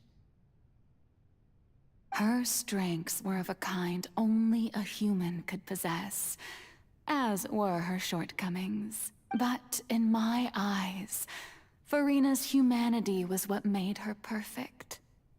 She was perfectly human in every way. The person I always wanted to be. A mother and a daughter. Anyway, so then I cursed her. All part of the plan, of course. The plan to deceive the heavenly principles. Do you still remember the final scene of the prophecy? The Hydra Archon, alone, weeping on her throne. In order that the prophecy might appear fulfilled, I invited Farina to be an actress, to play the part of the Hydro Archon in the prophecy. Under the curse I placed on her, so long as I, Focalor's divinity, continued to exist, she could not die. But nor was she free to live her life in the pursuit of happiness. Instead, she was forced to take the stage in the opera house, to embrace the role of leading lady, to forever play the part of the god from the prophecy, all to create a deceitful appearance of that prophecy coming to pass. I suppose now you probably understand why your court is called the Opera Epiclese. But Farina is only human, isn't she? Even though she has had a long life, her mind is no stronger than that of any other ordinary human being. I cannot begin to fathom what she has had to endure. It must have been torture for her. It has indeed. And although she is, in a sense, me in human form, I most definitely owe her an apology for it. It's been 500 years, and all along, she's been playing her part in the most unimaginably long, unbearably lonely, and agonizingly painful opera of all time.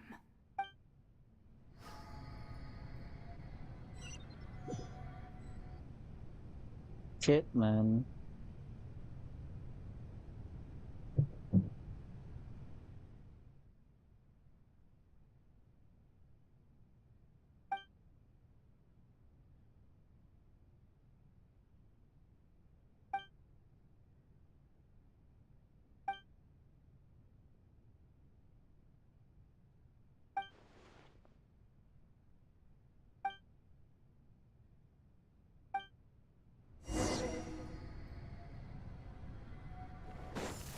Really?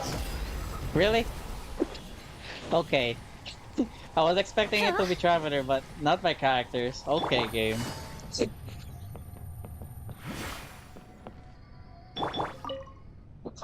Had to switch. Oh?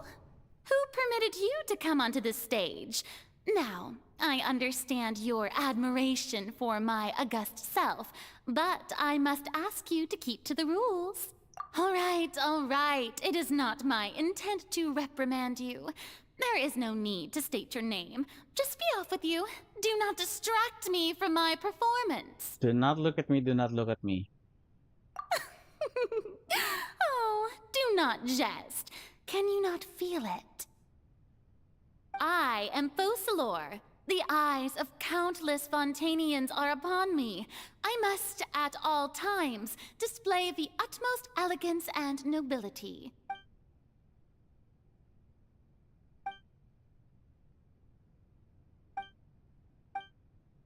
Okay, good. You know, that was very distracting enough. Dear audience, the performance is experiencing a technical difficulty, but worry not. The guards shall Okay, resolve now it I know soon. why. This isn't good. Okay, she's tanky.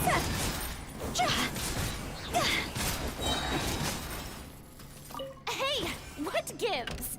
The audience is still watching me, you know. Guards? Wait, where are the guards? Guards!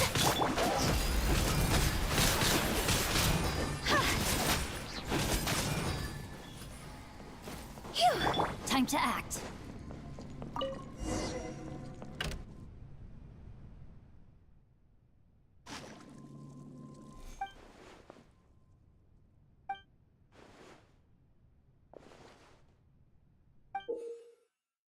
Oh. And then you just sit there.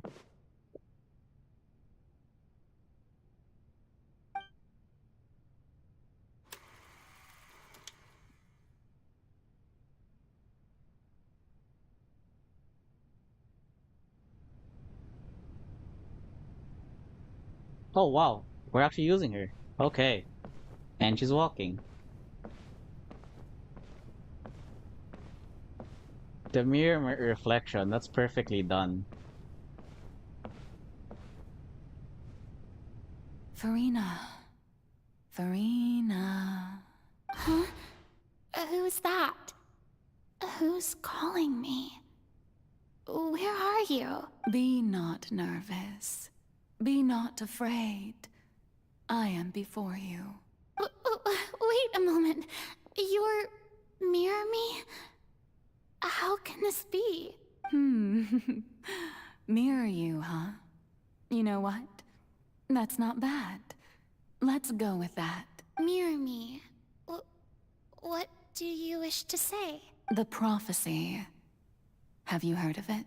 What prophecy? Wait. I know. I think. I don't know why, but it's in my head somehow. The people will all be dissolved into the waters, and only the Hydro Archon will remain, weeping on her throne. Only then will the sins of the people of Fontaine be washed away. Oh, very good. You know it well. What's going on? I can't seem to remember anything clearly. The only thing I know for sure is this prophecy. Will it really come to pass? Yes, it will. And that is why I've come to you. Disaster will come to Fontaine sooner or later. Things will develop just as the prophecy declared. There is no escaping it. But doesn't that mean everyone will die? I'm a Fontainian just like them. Will I dissolve too? Oh, don't worry. Magical meetings exist in this world precisely to give people a chance to turn things around. It is the reason why you met me today. I will tell you how to save everyone, but you may have to suffer somewhat. Oh, so there's still hope after all. Goodness, you frightened me. You spoke so much and with so much certainty. As for the suffering, well, I will admit that the first thing that came to mind was, why do I have to be the one to suffer? But if the prophecy will come true, I'll also die anyway, right? So if I've already met you as my magical meeting in this world, if there were scales, with all the people of Fontaine on one side, and my pain on the other. Is it not obvious where the scales should tilt? You truly are the perfect human. My ideal. She's the type of person to like, sacrifice herself just to save others, Like the hero thing. I suppose this would also be the justice that belongs to you. Huh? Don't worry, it's nothing. Listen well. Fontaine has just lost its Hydro Archon. I need you to play a role. That of the new Archon. Play as a god? That's right. You must begin a never-ending masquerade. You must never let anyone suspect your identity. If you can keep it up, then I shall have my way of defying this prophecy. But should your identity be revealed, then all hope will be lost. But how will I do this? A human assuming the role of a god without being exposed. Don't worry. What you must do is not to turn yourself into a real god. You simply need to play the role of a god as humans imagine them to be. Being a human yourself, I'm sure you already know what such an entity would be like. Remember, your true challenge will not be pursuing divinity, but contending against humanity. I'm still not sure I understand, but I'll try. I'll try to do this. So, how long am I going to have to play this role? To accomplish this mission, you will have to stay on the stage for many, many years. You will endure and not grow old until your task ends. But I promise you, all will eventually end in a magnificent and dramatic trial, and everyone will be saved. A trial? Huh. How exciting. I'll be looking forward to it.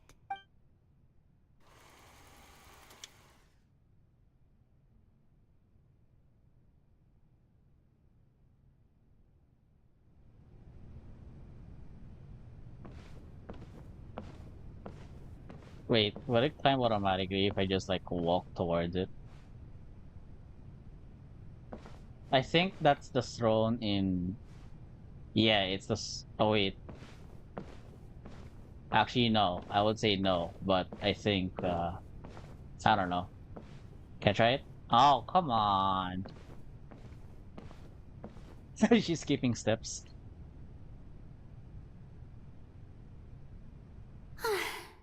The Maison Cardinalise has announced my accession, but this is my first time facing the people. What should I say to most appear like a god? To be honest, I still don't know. Perhaps I should first try to act natural. Ladies and gentlemen, good evening, and welcome to the Opera Epiclese. I'm sure you've all heard about how I have taken on the role of Hydro Archon. Indeed, I am Verena de Fontaine, your new Archon. In truth, I know little about becoming a nation's new god, but it will be my honor to guide you all. As the god Focalor, the god of justice, I shall do all within my power to lead you into an age of fairness and justice. Once again, thank you all for coming. If you should have any questions or suggestions, please send them to the Maison Cardinalise. The future of Fontaine will require us to work together, after all. Oh wait, look at their clothes. Originally she was, her clothes were like black. Yo, okay. That's a really cool attention to detail right there. This should do it. I thought I might stammer, but thankfully, I was able to convey my thoughts just fine. Okay, and next. That's the new Hydro Archon. Is this some kind of joke by the Maison? I would have thought that a being that surpasses humanity would be a bit more Assertive. Hey, did you hear that? She even told us to send her suggestions there at the end. Shouldn't gods be all-powerful? She's being so modest. What's the difference between her and an ordinary person, then? If you ask me, perhaps the succession didn't actually happen. She might just be a maison-back puppet. Wait, what's going on? Why is everyone suspecting me of being a fake? Oh, this is bad. If I get exposed here, there'll be no saving the people from the prophecy. Right. Mirmi said that I just need to play the role of a god as humans imagine them to be. Calm down, Farina. Think. Assertive, with a strong sense of presence. One who can dispel all doubt. That is the character I'm fated to play.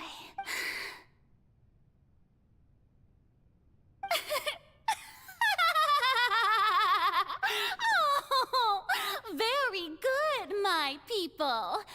Only ones such as you are deserving of my rule. There we go. Now, I was wondering if some weak puppet were to one day come onto the stage and claim ownership of this opera house, would the children of Fontaine follow them?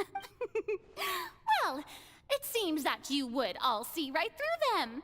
Having passed my test, you are qualified to witness wondrous trials alongside my august self, here in this opera house. You may consider my previous act a door gift of sorts. I thought it was a debut that suited the atmosphere. Now then, let us be reintroduced. Ah, so that was just a performance. How could I have forgotten that we were inside an opera house? Her personality. It's quite shocking, to be honest, but I suppose it's a better look than before. Such a fascinating and bold deity. How wonderful! Our future may yet be bright after all. It seems I've turned them around. Best follow this flow and restart my accession speech. My dear people, whether you acknowledge me or not, whether you trust me or nay, I say to you, keep faith in your ardor for justice. We have heard it said that this nation's sins can no longer be washed away. Well, I say that justice is most fragrant when it blooms amid sin. The scales of justice should not weigh heavy in the hands of its God. On one side, it must carry fairness and justice. And on the other, praise and applause. May law be the prayer on our lips. May judgment be our worship. Let us light the fires and drink to the future of Fontaine. No, this won't work. They'll suspect me again. I must play the role that they want me to play. There is no trouble in this world that justice cannot solve. All that is needed is for you, my people, to believe in it, heart and soul. So long as I, the Archon Focalor, stand within the Opera Epiclese, so long as I stand before the Oratrice, I shall even judge the gods of this world! And that's her win.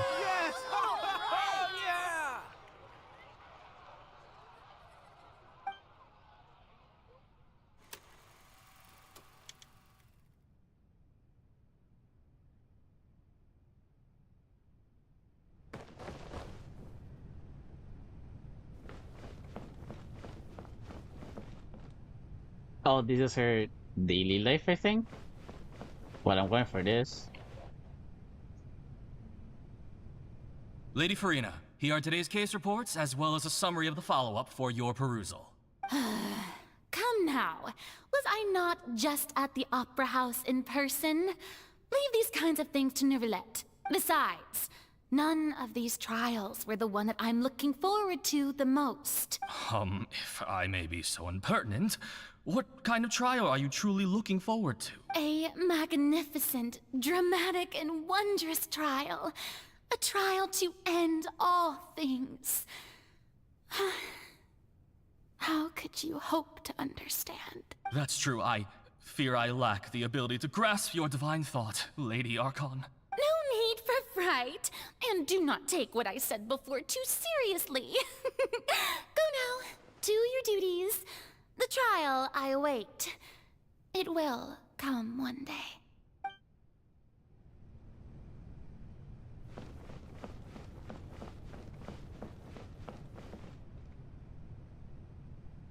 Lady Farina, I don't know what to say. Thank you for agreeing to see me. No need to thank me. Or rather, thank your own sense of perseverance instead. Long have you stood in line to meet me, have you not? Oh, I'm afraid that's just an inevitable consequence of my divine charm. All right. Deoteria, is it? How is your son's illness? You remembered me, and you knew of my family, too. He is doing much better now.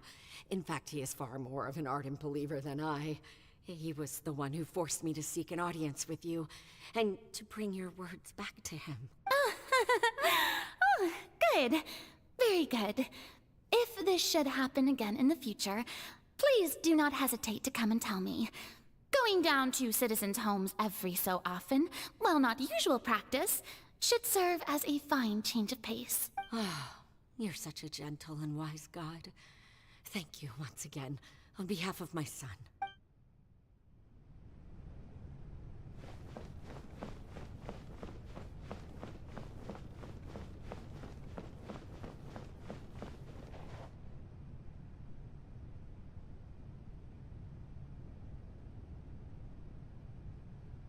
Lady Farina, here are the latest hydrological reports. As for the specific parameters you asked to take note of, I'm afraid things still don't look good. This is where she's investigating the prophecy, I think. I see. It's as I thought then. As your god, I did already expect this, but I wanted to see how far your human wisdom would allow you to analyze it. All manner of signs indicate that the prophecy will still come to pass. Forget it. That's not something you need to worry about right now. Well, as I understand it, the Fontaine Research Institute is also trying to find a way to counter the rising water levels. Really? Have they found anything? I'm afraid that they haven't found any effective solution thus far. Oh, is that so? Well, no wonder. This issue has reached the realm of the gods, after all. Still, their spirit is praiseworthy.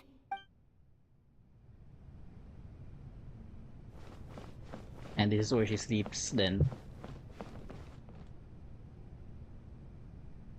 The day is finally over. I haven't had a moment to breathe this whole time, but it's good to see that everything's getting on track. There are no longer any voices of suspicion. Maybe this is fine. I just need to keep going, and everyone will be saved. All right, Farina, don't think too hard about this. You need rest. Tomorrow's a new day.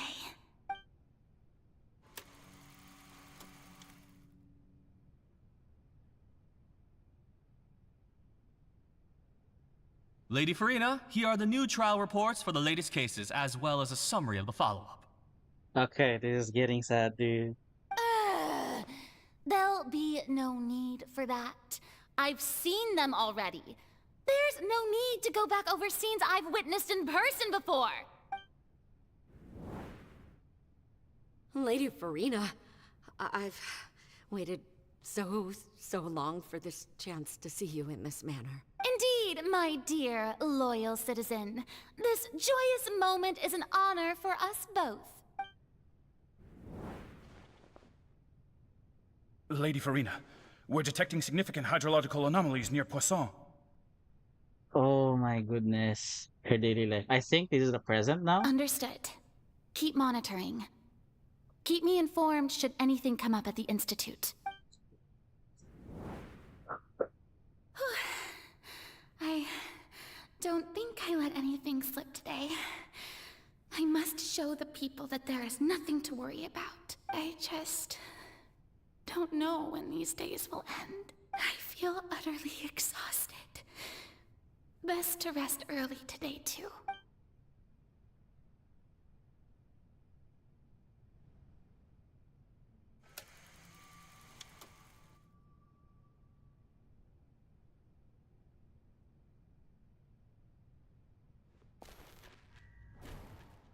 It happens daily.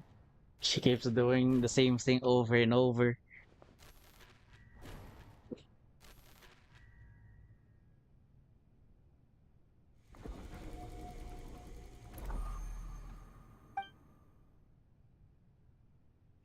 Oh my god, that is a lot. Lady Farina, it's...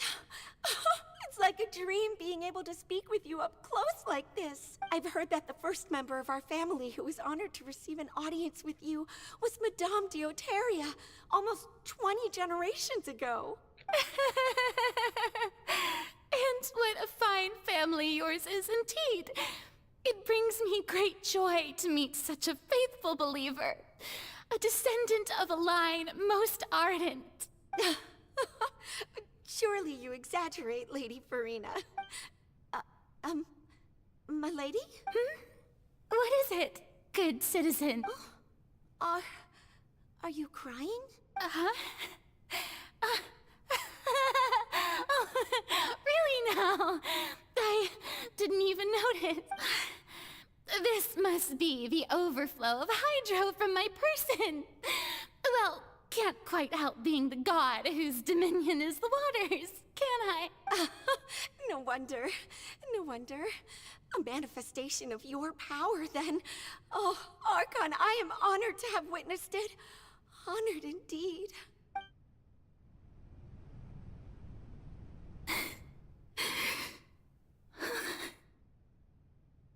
He's at her breaking point in here. So interminable. So lonely. Just how much longer? Hundreds of years must have passed by now. Perhaps the show must go on for hundreds more. I never imagined that it would hurt so much. Have I reached my limit? No. Perhaps I reached it long ago. Today I didn't even notice my own tears. I want to tell someone, anyone, about this. But would that not destroy all I've done so far? Oh my god, and we gave her a chance! I've conducted so many investigations across the centuries, but there's not even a sliver of hope that we might break the prophecy. All I can do is keep heart. I must maintain this act. It is the only way to save Fontaine. Please, mirror me. You have to succeed.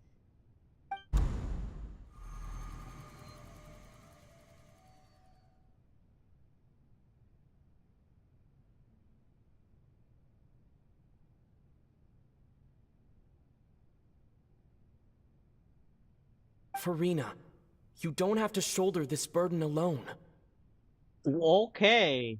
Whoa. Whoa, whoa. They're repeating the dialogue. Although I don't know what you might be keeping from everyone, your people are more than willing to share your burden with you.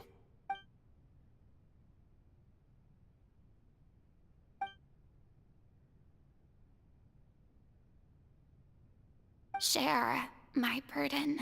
That's impossible. It was fated right from the start that this would be my duty alone. But even if your burden doesn't need to be shared, you can still choose to confide in someone. Just share it with me. I'm what you'd call a witness. A witness? Yes.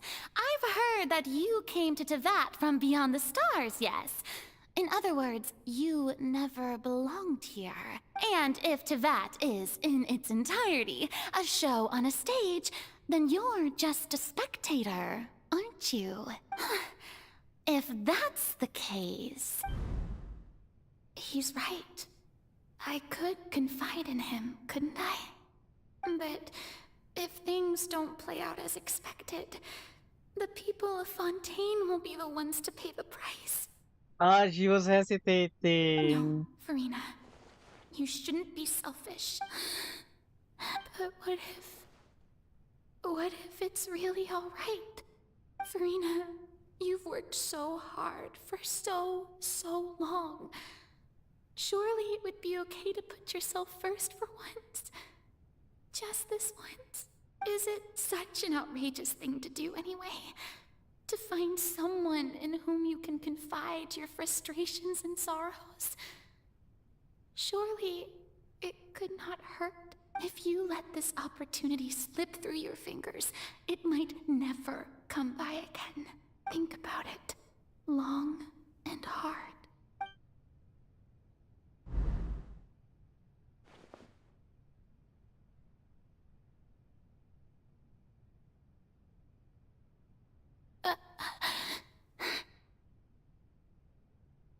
No, I have nothing to say.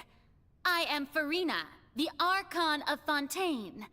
Everything will surely get better. All you need to do, dear spectator, is to witness my performance until the curtains fall. We were so close too. Fine.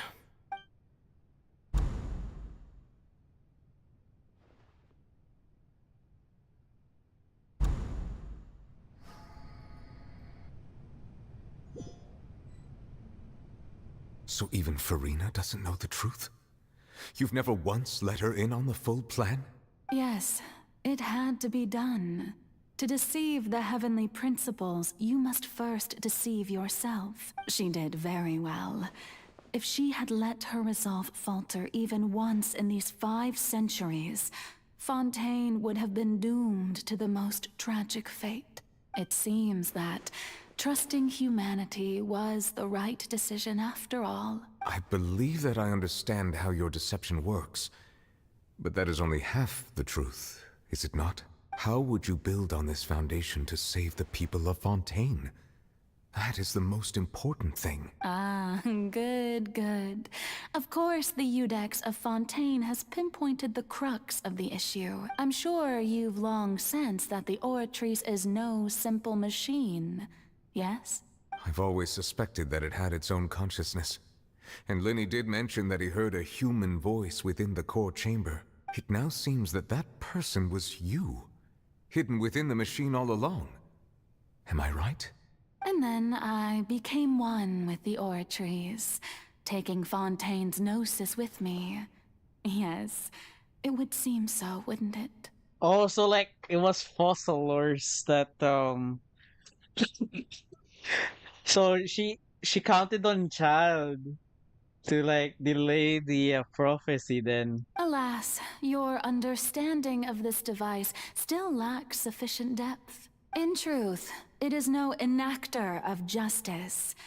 It is, in fact, a device created to kill the god of justice. What?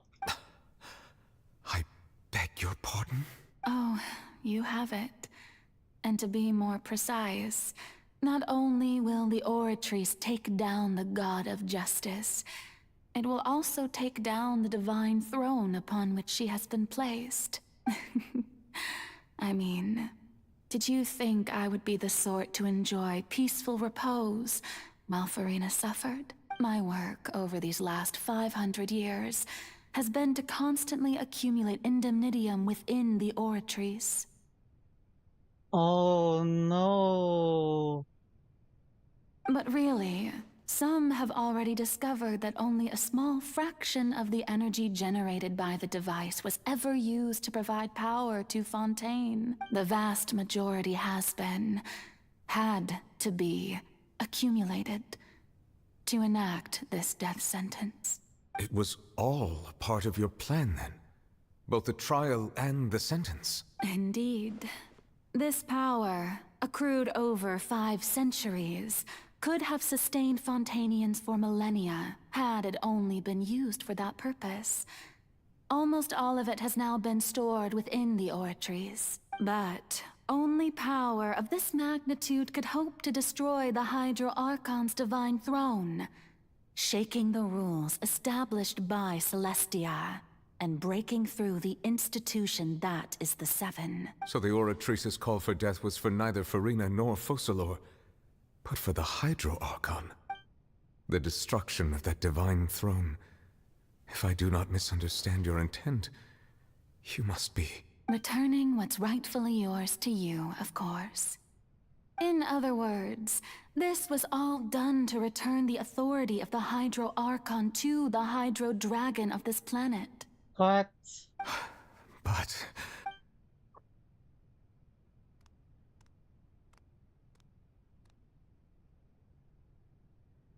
Oh, what? Getting sad again, are we? The authority of the ancient dragons shall soon be yours once more, O Hydro Dragon Sovereign. And this is the face you make.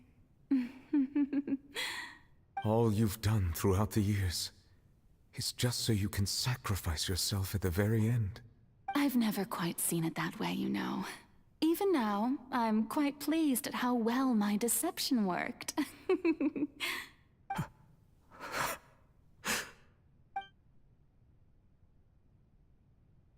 I can imagine how sad Novel it is now. Hydro Dragon, don't cry.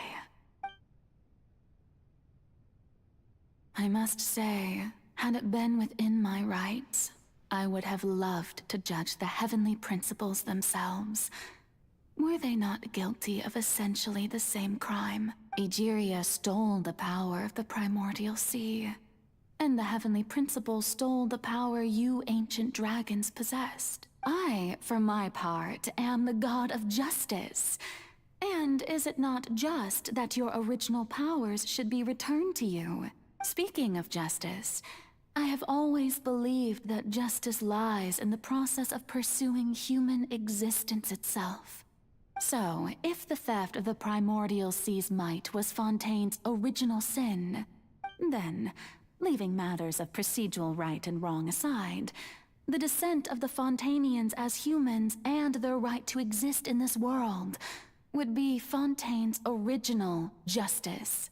In other words, existence was Egeria's justice, and to me, justice is the continuation of that existence, defying the prophecy and ensuring that Fontaine's people shall live on. That should be the justice enthroned over all others. At this point, we, whether it be myself or all other Fontanians, have shouldered the burden of this sin for far too long.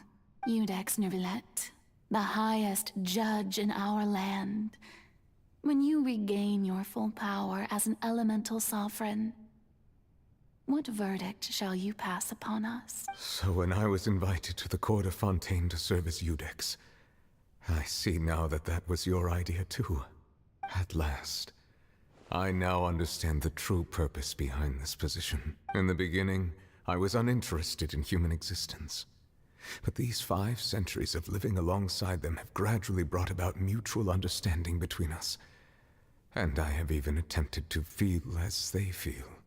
You are a devious one, Focalor. Things being as they are, surely you know that I could never declare them to be guilty. He'll declare her guilty as The intended. hour of my execution is almost here. For the sinner, the curtain call has come. I know I may not sound it, but faced with death, I find myself a little afraid. Perhaps this is one thing both gods and humans have in common.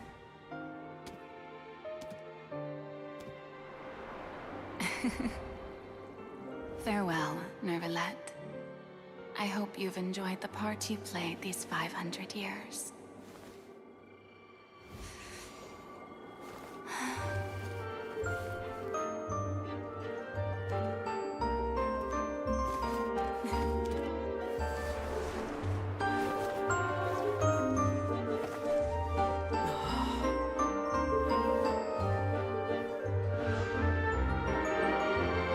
Me and Novelet are watching them, but from different sides and perspective.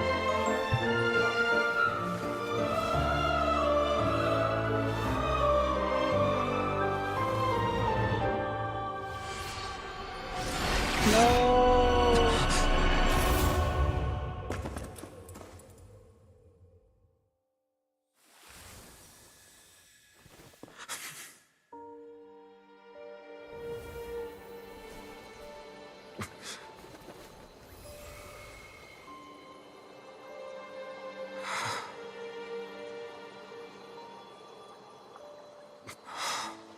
That's his whole. That's all of his power returning to him.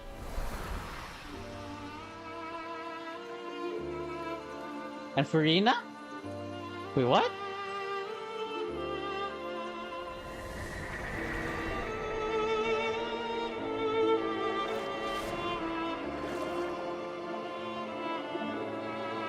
Ah.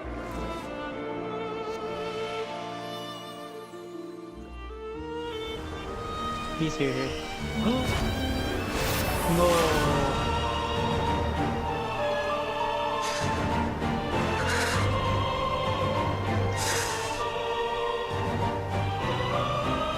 I, Eudex Novelet, hereby declare,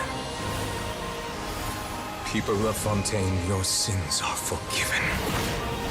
No way!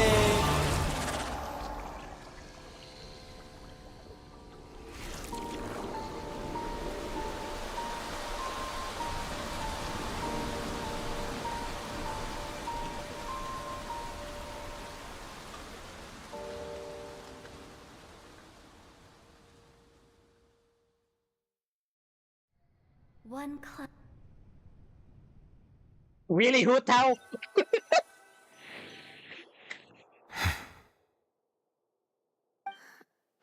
What just happened?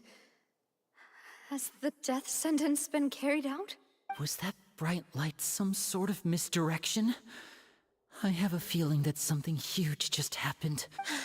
But since we're all still alive and haven't been dissolved, I assume whatever happened was good for us. It's time to end this. We must mete out punishment to that beast. Didn't you say just a moment ago that it can't be defeated? I have gained the strength sufficient to deal with it. Through certain means, I now have the ability to separate the power of the Primordial Sea from that creature. We should seize the opportunity to pursue our quarry. Traveler, now that the oratories can no longer function, I require an executor to help me mete out justice. The root of the calamities befalling Fontaine. The beast that enacts the prophecy.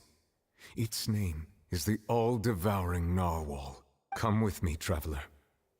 The hour of execution has come. He is definitely angry though. That is very first emotion that he can really show as a person.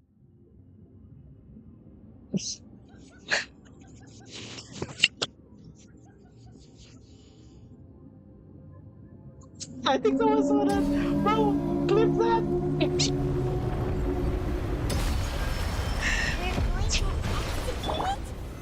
But how are we going to do that? Okay, I have a problem. I've already done my best to separate the power. Considering the size of the beast, I cannot reach the power source. Unless we can find a way to attack it from within. I shall share a part of the ancient dragon's power with you. We shall look for an opening together. Oh, I can already damage it. Okay. Yo, it looks amazing. Into hostility. Gets dicey.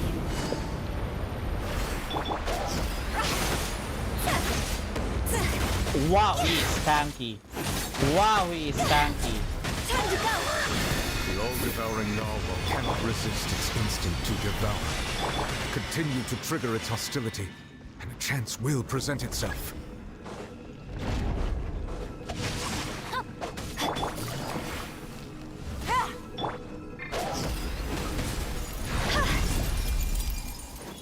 Oh, did I do it?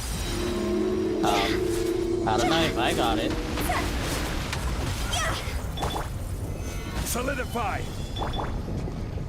I do not understand this fight. Okay, I am dead confused.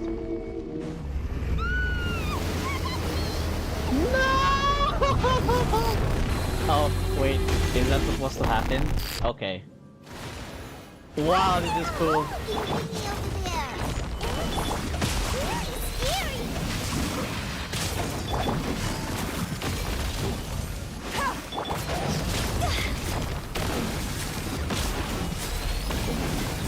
Is this guy Electro?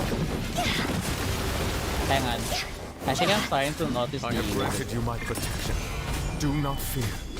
Seize the moment and use my power to suppress its root from within.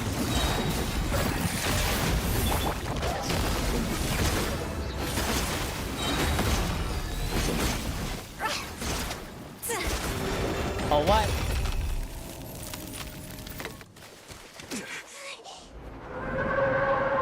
Oh, he got damaged. There's the opportunity.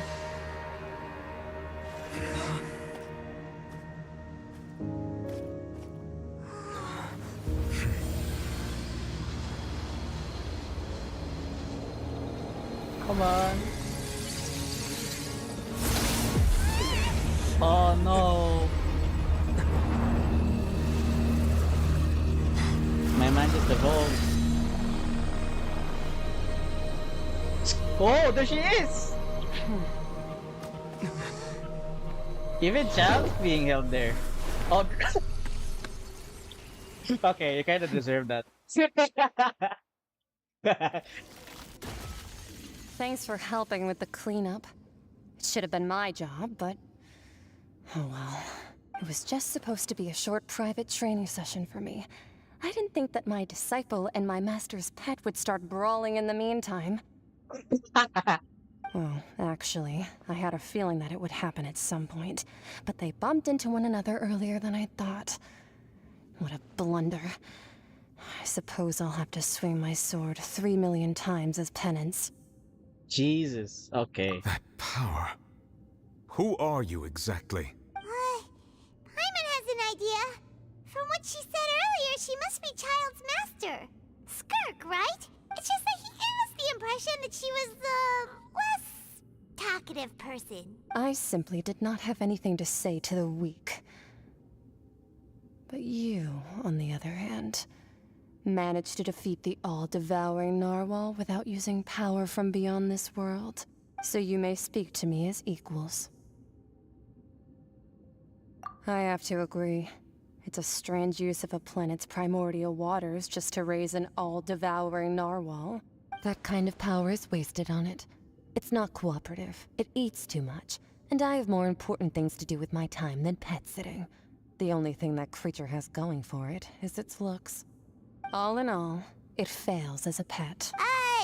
Miss Skirk? I think you might have missed the point. The point being? Well, being that this pet almost destroyed an entire nation. So what sort of person is your master? Well, Child's master's master. Wait, is that right? Oh, right. So you don't know him. Sorry, I assumed you did. His name is Sertologi. Huh? I am unfamiliar with that name. Huh. So Master isn't sufficiently famous. How should I describe him then? Have you heard of the name The Fowl? The Fowl? Still nothing? Well, how about the Visionary? Vetterfulnir then? Or Gold Rhine-daughter? The foul, basically, it's the Child's delusion form. Oh, that one we've heard. Rhine-daughter's part of the Hexen Circle. She's Albedo's mom, right? Oh, so you do know that name. To be honest, I also heard all of those names and titles from my master. I don't actually know them either. Wait! Now I'm even more...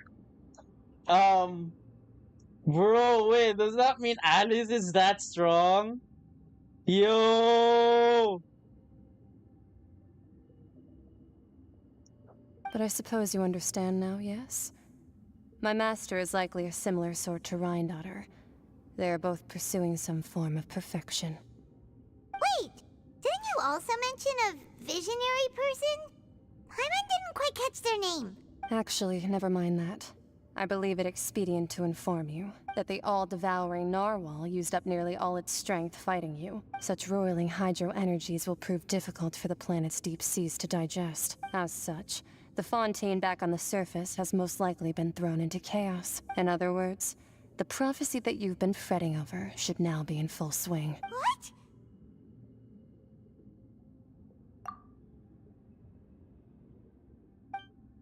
Not to worry. Focalor has already managed to deceive the heavenly principles. In the end, the people will all be dissolved into the waters, and only Farina will remain, weeping on her throne. Oh no, it's flooding. Oh wait, it's not a permanent. Oh! Okay, so the trailer was a bit of spoilers then. Will the sins of the people of Fontaine be washed away?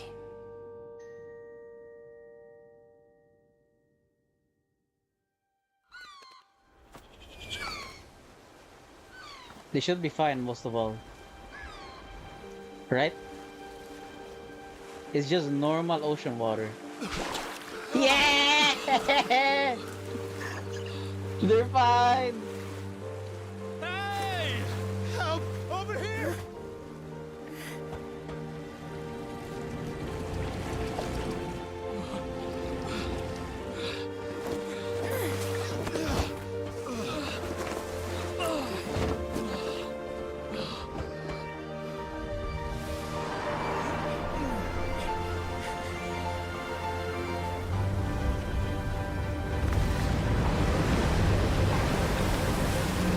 Whoa, what's happening?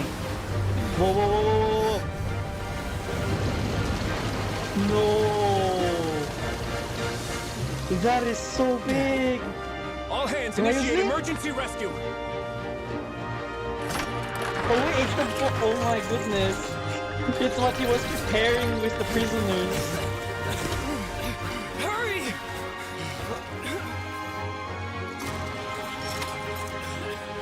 Hey, lend a hand! At least they had to adjust with the claw. Femine! At least it's fine.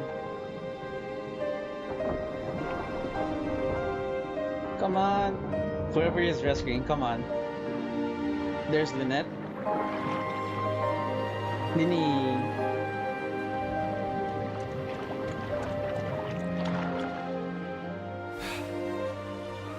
Look! The water's receding!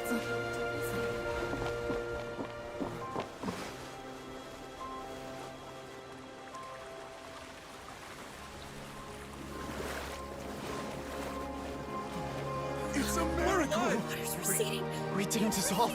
The prophecy was wrong. The prophecy was wrong.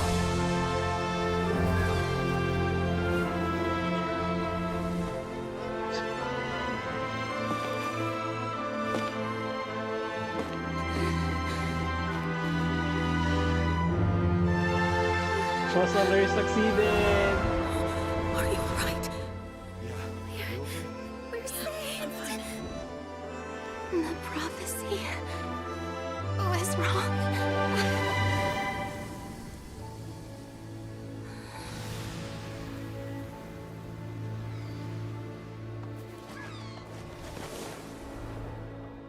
I had to screenshot it. Come on. Jesus, Uta. Her voice line. The soil renewed. The Spina di Rasula tax post-disaster rebuilding. I recently visited Poisson to meet with Miss Navia, spokesperson of the Spina di Rasula, and we spoke about Poisson's present and future. Old soil can still give birth to new bloom, Miss Navia stated. Hope is like seeing a small cookie when you're starving late at night. You just need a little of it. Skyship Winglet, Booner Brain of the Fontaine Research Institute. The various disputes that have arisen on account of Mr. Edwin have suddenly become a shield over the Institute, with Jurier turning out to be a once-overlooked hidden gem. People always call the first researcher mad, but few know what to call the second. And should that latter person achieve a miracle, they would find it all the harder to find a word with which to classify him and his team. Wow! Paimon barely recognizes the people in the reports. Are those really Jurier and Navia? They sound like real big shots. What do you think? Pretty enthralling, huh? The Steambird's idea was pretty simple. With the disaster just having passed, we would print a free edition packed to the margins with good news to calm people down. The value for these big scoops lies in their inevitable follow-ups. We'll publish further reports and go into the stories behind those people. Edwin's assistant, Jurier, created a true flying ship, while Navia is leading people in the reconstruction of their home. I'm sure that these stories could draw even your well-traveled eye. Paimon's curious too! Wait a minute. Didn't we watch everything happen from start to finish? What's there to be curious about? And that's exactly why I'd like you to come conduct interviews with me. You're the best incubators of news, if you haven't noticed. And also, with you around, I'm sure I'll get to see that Duke. Are you sure? Hasn't he turned you down several times already? Oh, this time will be different. Come on, let's head to Poisson first, and then make a trip to the fortress. There are some things you'll only know when you get there.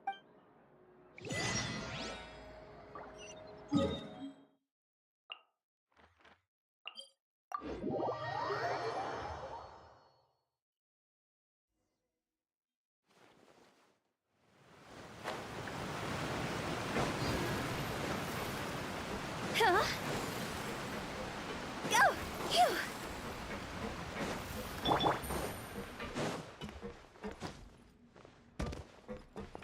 Is that a Fatui?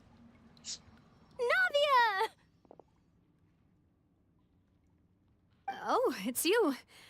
What brings you all here? Hey, we're just having a look around. I'm here to update myself on how things are going here. Oh, the Fatui are here too. Let me introduce you. This is Mr. Garunt Snezhevich. He represented the Knave in sending us a large amount of supplies, and is helping with our work. Our residents are hard at work as well. Thanks to everyone, work is progressing nicely. We've lost a lot of people, but we're moving forward. That will have to be enough. Hello, Miss Charlotte. I'm a big fan of yours. I especially like that article you wrote last year about Fontaine's stray cats. But if you don't mind, could you not emphasize our role too much in your report? It's not charity we're doing here. We just happen to share the same interests as the Spina. I get where you're coming from. I'll keep it as simple as possible. Or would you be willing to feature as friendly neighbors? That would be fine. Thanks. Oh, you're back too. How are things? We finished laying down the construction materials. It'll be another hour before the workers are able to go over there. Huh? You're here too, Clorinde? Well, her reputation's greatly risen after that whole duel business with Miss Farina. So she's here in Poisson to wait out the heat. All right. She really came here to help me out. There's too much to consider in the reconstruction of Poisson. The Spina has need of more decision-makers. And, well, I do already happen to be connected to Mr. Callis. Oh, wait just a moment. Do you mind me asking a few questions? You know, about how you felt before the duel, about what it was like facing down a god. There's lots of exciting material there, I bet. Forget it. I'm sure you can find a better theme than that, Miss Charlotte. I see you're the same as always. Couldn't you do me a favor, for Navia's sake? Well, if we're talking about doing things for my sake, you might as well just take a few more photos of me. Or of the Traveler. It's better than wasting time persuading Clorinde, at any rate. Really? Of course I will. I'm not gonna let him off that easy. All right, then everyone who wants to be in the photo, gather up. And smile. How did it go? Was it a good shot? Did Paimon look cute in it? Not bad. Your addition really helped the composition of the picture. All right, hang on a moment. Let me snap a few more shots. All right, that should do it. I'll be back here later anyway, so let's call it a day. You're very quick. Speed is of the essence when it comes to the news, and freshness is the key. Also, not to brag, but I'm pretty good at building connections.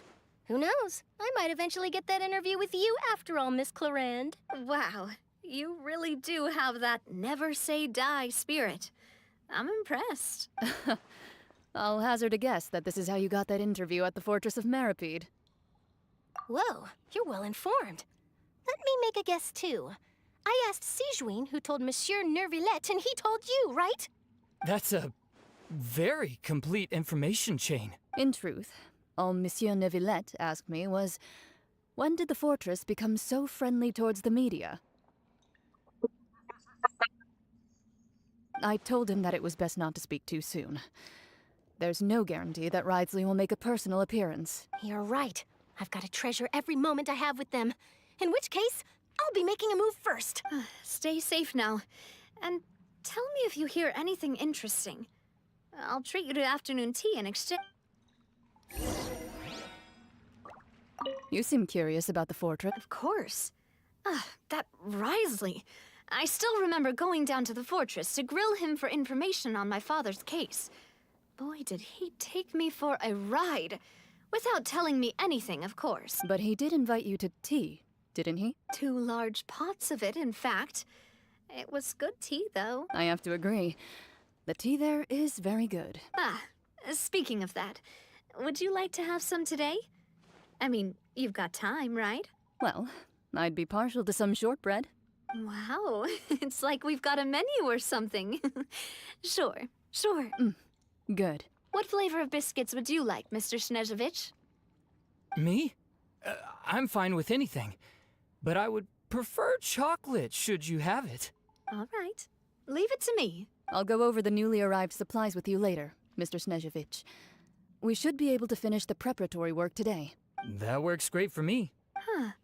Is it just me, or did you get a new lipstick? I did. It was a gift from Sijuin. Want to give it a try? I think the color would suit you, too. Girl talk. Anyway, okay.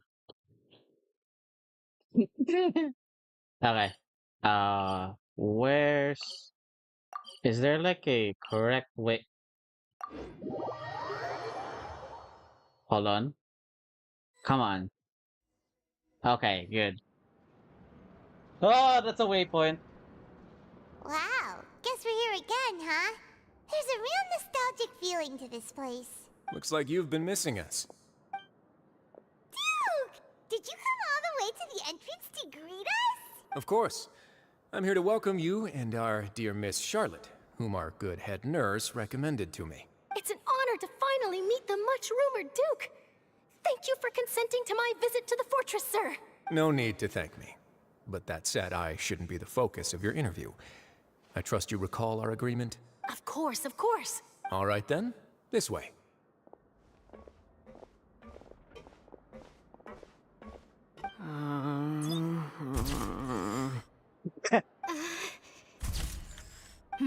Hey, no need to be so nervous. I've already taken all the photos we need. Miss Charlotte, do these pictures really need to be published on the cover of the Steambird?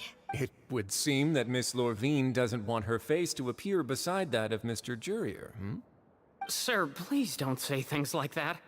But it looks like dear Mr. Jurier denies it. Might this interview be very important to you, then? No, I just... This is my first time being interviewed, and I'm very thankful to the Steambird for... Now, I might not look it, but I actually did meet Mr. Edwin once. And I'll be honest, I enjoyed chatting with you more. You've definitely got more of that genius vibe going on. The boat that brought about a miracle, the ark that saved the people. Why, you recreated a myth back there, like an emissary of legend. Still, if I might ask, where's that flying ship now? Huh. Looks like Charlotte's trying to get herself another exclusive scoop. I have to apologize, but that ship is presently in the bowels of our factory. I'm afraid it won't be easy for you to get a shot of it. Really? Well, then in that case, could I have an interview with you to make up for that loss? You already know my answer, I'm afraid. Best you interview our head nurse instead. Or perhaps you'd like to take another photo of this couple of researchers? Did you really have to use the word couple?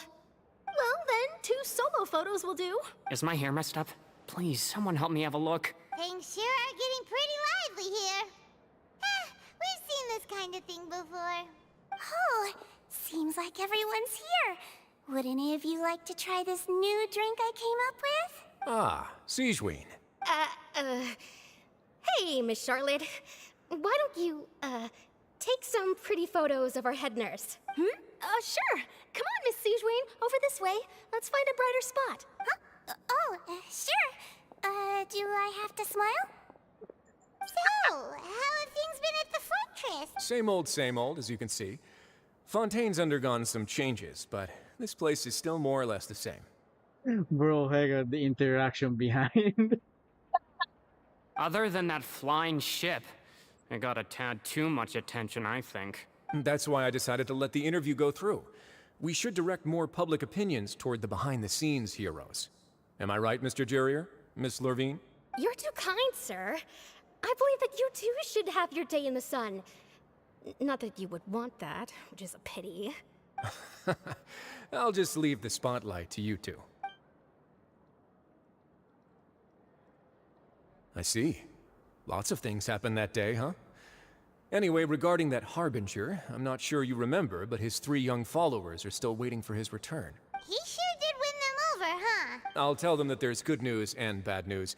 The good being that their boss seems fine, and the bad being that they must face extended sentences for abetting his escape. Oh, actually, what about you?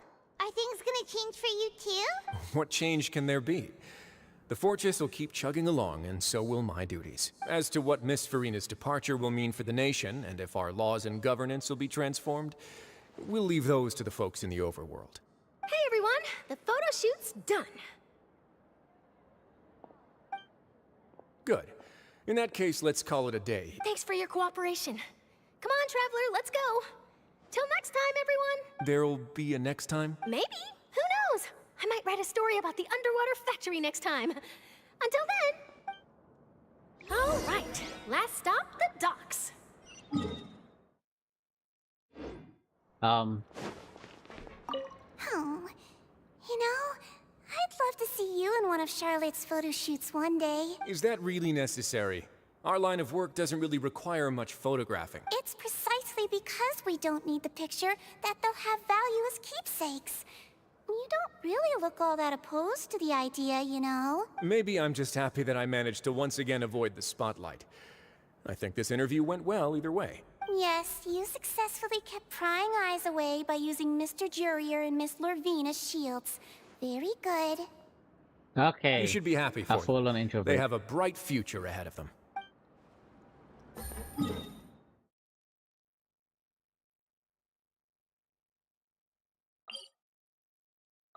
Oh, wait.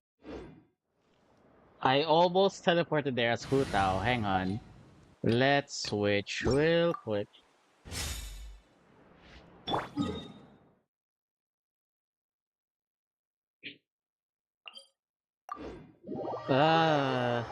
Come on. I wanna pull for an even more though, honestly, after seeing that. Moist environment and is best picked after. Sorry, Zombie. I had to. Is that Lily?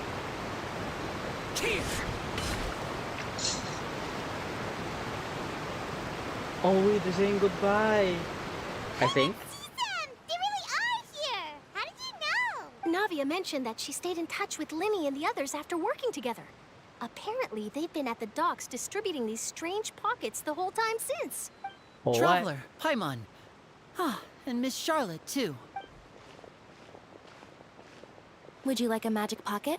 What sort of gadget is it? It's a wondrous bag that can be used to carry many things. The water level has returned to normal, but if you see any of your things floating around, you can use this to carry them. Or you could trick a friend into doing it for you. Trick a friend? I wonder which of my friends would fall for that. You could just make a friend like Fremine here. Isn't that right, Fremine? Is this what you meant by, I'll help you make some more friends? To be honest, that sounds pretty sweet. Could I have your contact, please? Sure. Please, write down my address. You sure are working hard to help Fremine socialize. He was the one who proposed doing this. He even wants to assist in our magic shows. Yes, I was planning to first introduce Pear as an assistant, and later Fremine himself. In the future, I think we can leave underwater escape magic to him too. That said, would anyone want to see a diver escape underwater? Oh, it'll work out. Every journey begins with the first step. He'll become a part of our show eventually. Lynette, could you come over? Miss Charlotte says she wants to take a picture of us. Got it. My, that Charlotte is rather perceptive. She got rid of everyone the moment she realized I had something to say to you. So, how have things been, Traveler? Father says that you did a great deal during the latest events. She's very grateful for your contributions to Fontaine. That's all right. We were more than happy to help. So, what's she doing now? Oh, I guess you haven't heard. Well, after Lady Farina left, Father and Monsieur Neuvillette opened negotiations, during which he gave Fontaine's gnosis to her as a diplomatic gift. What? A diplomatic gift? A gnosis? Yes, I was quite surprised at first myself. But when I thought it over, there were actually a number of things going for it. It could have been done as an apology for the incident with Lord Child, or as thanks for his help in tying the all-devouring narwhal down. Furthermore, Father did also lend significant aid to Fontaine and Poisson. Well, that's true, but this is a gnosis we're talking about. Doesn't this seem a bit irresponsible? I would agree, but I've also heard that it seems that Monsieur Neuvillette has had a significant change of heart regarding the matter. What? So there's some reason for this that only Neuvillette knows about? Not even the MC knows, actually. I suspect you'll have to ask him about that yourself. Ah, yes, speaking of which, I did see him strolling around the entrance to the Fortress of Meripede a while back. Isn't he real busy and stuff? Paimon didn't think he'd have the time for that. But back to the topic. The gnosis was given to the knave, right? What about Child? Of course, about Child. They say that he's returned to Snezhnaya to recover from his wounds. I hear that the recent disaster really did a number on his health. Yeah, that's true. And he also got thrown into the portal. That was really funny. When you think about it, we've had loads of run-ins with the Fatui. To think we'd be allied with them this time. So shocked by such a simple switching of sides? And there's Archino. Yep, that's her. Father! Well, what do you know? Come to the docks to see how my children are doing and meet the Traveler by chance. Please do not pay my accomplishments in Fontaine too much mind. I would have done them regardless. Are you going to take the gnosis back to Snezhnaya? That is our duty as harbingers, yes. Don't be too preoccupied with sides. The goal of the Fatui concerns not a single place or person, but the entire world.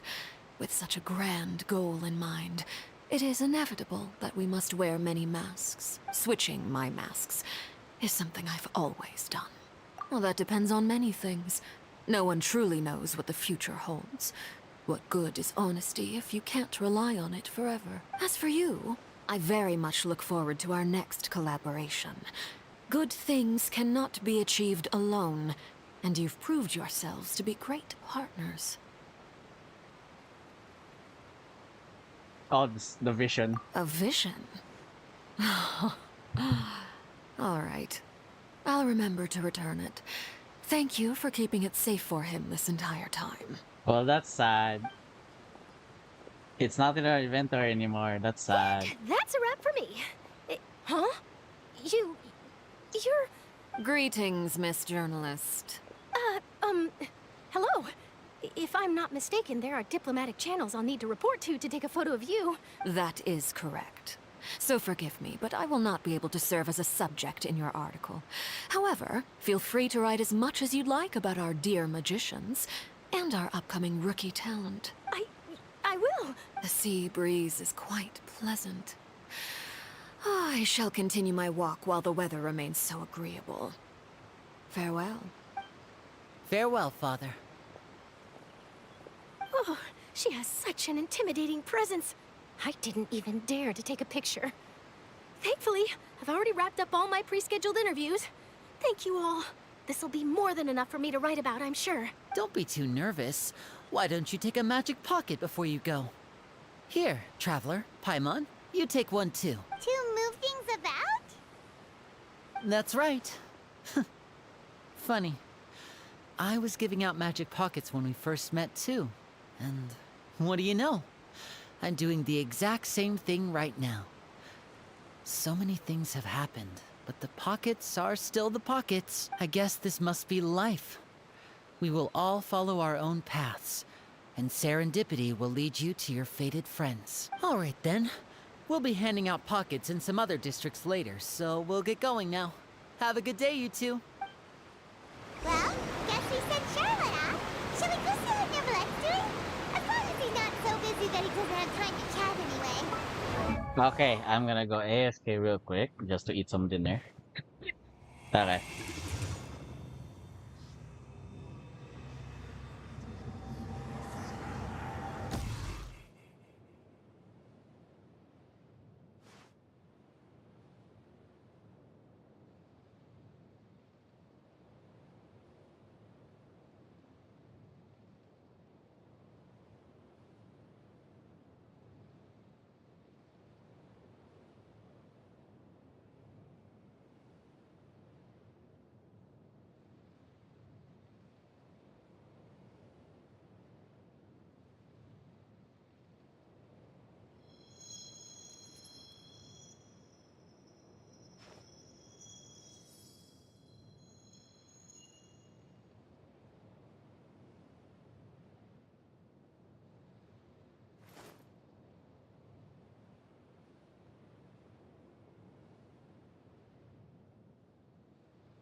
Okay, I'm back.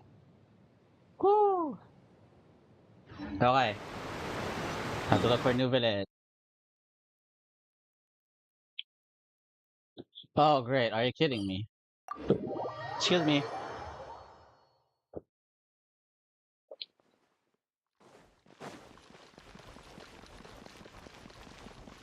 Hopefully, like, the village encounters Farina there.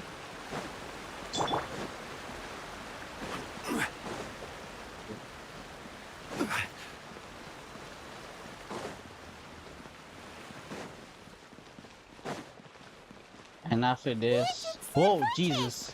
Ooh, he really is there! Oh, geez, the camera sometimes. Dude, why don't they, like, force you to stop walking? Come on. That would have been dangerous.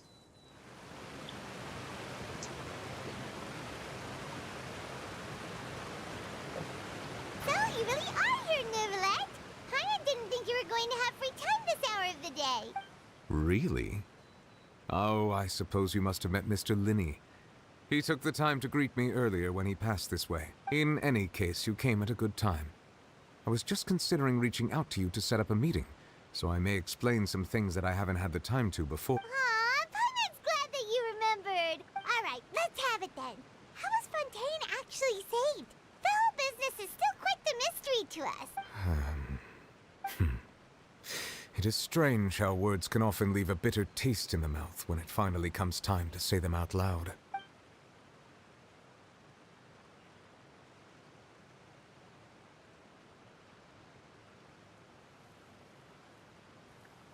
Yeah.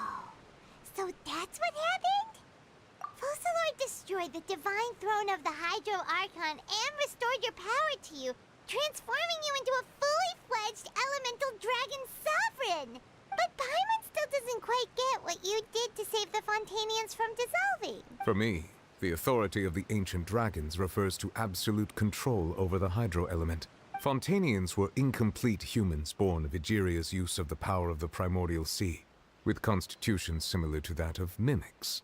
But so long as those primordial energies remain within them, I could use the ancient dragon's authority to grant them true blood, after the fashion in which life was first brought into being on this planet. In other words, when I gave my verdict, Fontanians became true humans, and thus would naturally no longer be dissolved by water from the primordial sea. Focalor must have counted on you to make that decision as well. Your verdict was the key to making the prophecy appear to have come true while saving everyone. Yeah, and in a manner of speaking, Focalor finally managed to fulfill the original Hydro Archon's wish to turn Oceanids into real people too. It seems from your expressions that you still have more things you wish to ask. Ask away. I will tell you the truth as I know it. I have investigated his case along many avenues, and I have learned that he once fell into an unknown chasm when he was young. There, by chance, he awakened the all-devouring narwhal.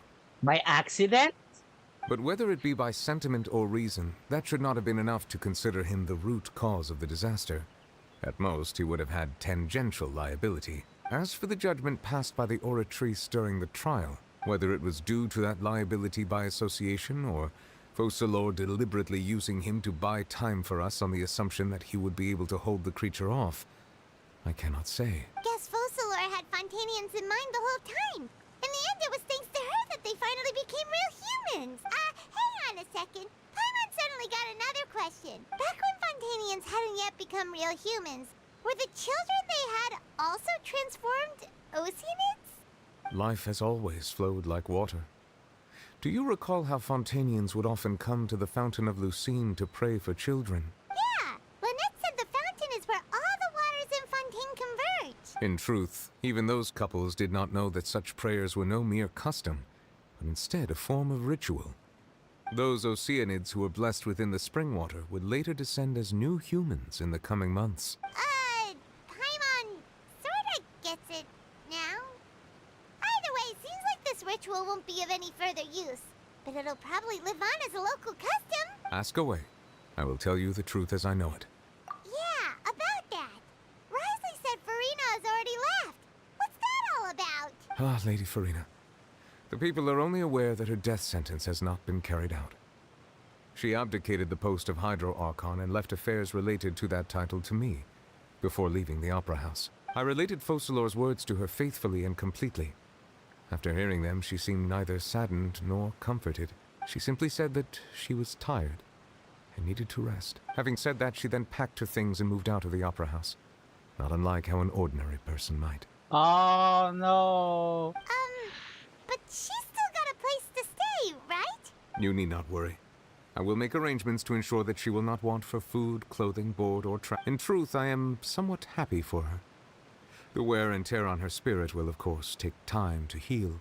But now that she no longer has to play the role of Focalor the Hydro Archon, she can finally lay down her burdens and lead a normal life. What about you then? What are your plans now that you've regained your full powers as the Hydro Dragon? After Focalor passed on, the Oratrice also ceased to function. This matter will directly affect our trials. After much careful consideration, I've decided to take over its role in our courts. From now on, I shall hear cases and pass verdicts by myself. Looks like you're still considering stuff from the perspective of the Udex, huh? As an elemental dragon, there are indeed many things that I must do. But this power and this duty, in a manner of speaking, you could say that both were granted to me. As such, before I attend to my other responsibilities, I must first and foremost continue to serve Fontaine as its highest judge. The duty of the Hydro Sovereign and the duty of the Udex shall coexist within my person. Additionally, the Hydro Archon's departure has brought about another problem, which is that the Opera House shall no longer produce indemnitium. That's true. That power was derived from the people's faith in the Hydro Archon, wasn't it? Wait, but the various mechs and machines in the city are all still okay. Where are they getting their energy from? As I am now, I have full command over New Musia, and it can serve as a complete substitute. Another reason why I cannot quite leave Fontaine immediately. Yikes, so he's stuck. Wow. This ancient dragon's authority stuff is really quite useful, huh? Ask away. I will tell you the truth as I know it. Oh, that's right! They say you've given it to the— Leaving aside their intentionality, the two Fatui Harbingers have indeed done much for us during this crisis. Their sole remaining goal in Fontaine, at least at this point, would seem to be the Gnosis. The Oratrice has ceased to function. The Hydro Archon's divine throne is now no more, and I do not need the Gnosis's power. As such, it has lost all meaning for Fontaine. If the Fatui have impure designs, then we might as well accede to their request now, and avoid unnecessary conflict. What complicated considerations. Paimon thought you were just giving it to them out of gratitude to the knave and as an apology to Child. Ask away. I will tell you the truth as I know it. You will soon be heading to Natlan, I presume? Yeah, okay, so this is the last Archon quest for I'm afraid that I Fontaine. have little talent as a travel guide, so all I can do is tell you what I know about that land. As far as I'm aware, Natlan can be said to be a nation of dragons. Whoa! A nation of dragons? You mean like you? No, I suspect that I would not find myself welcome there. Okay, sorry. Unlike ancient dragons such as myself, the dragons of Natlan have undergone long years of development and evolution. Large numbers of them have entered a form of coexistence with humanity. Natlan is also the nation of war. War ravages those lands like an undying flame. And that's when, oh god, okay, and here I thought it was the Electro Archon that's addicted to war. Never mind. There is one other piece of information I got incidentally from my negotiations with the Knave that I believe may be useful to you. The Harbinger known as the Captain has thrown his hat into the endless ring of war. Are you kidding me? We're gonna meet him again? The captain. Sounds like a real tough customer. Seriously, everywhere you look, there's a Fatui Harbinger doing their thing. I suggest that you fully prepare yourself before going to Natlan. In the meantime, Fontaine's doors will always be open to you. Ask away. I will tell you the truth as I know it.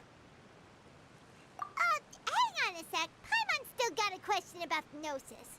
When we spoke to Linny earlier, he mentioned that your attitude towards giving away the Gnosis had clearly changed. We guessed that there might be some reason for it that only you were aware of. No wonder the House of the Hearth is the Fatui's intelligence division. They are certainly sharp. So regarding this specific issue, I was just getting ready to share something with you. What is it? In truth, I exchanged some further words with that lady named Skirk after sending you two back to the surface. It went something like this. Let's listen.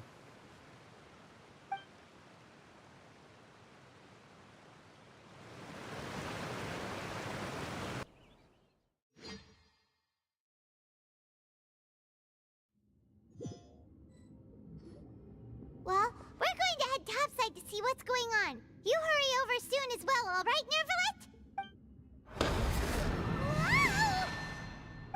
What next? The all-devouring narwhal isn't here, so I'm no longer getting any interference. I can finally catch the scent of your power.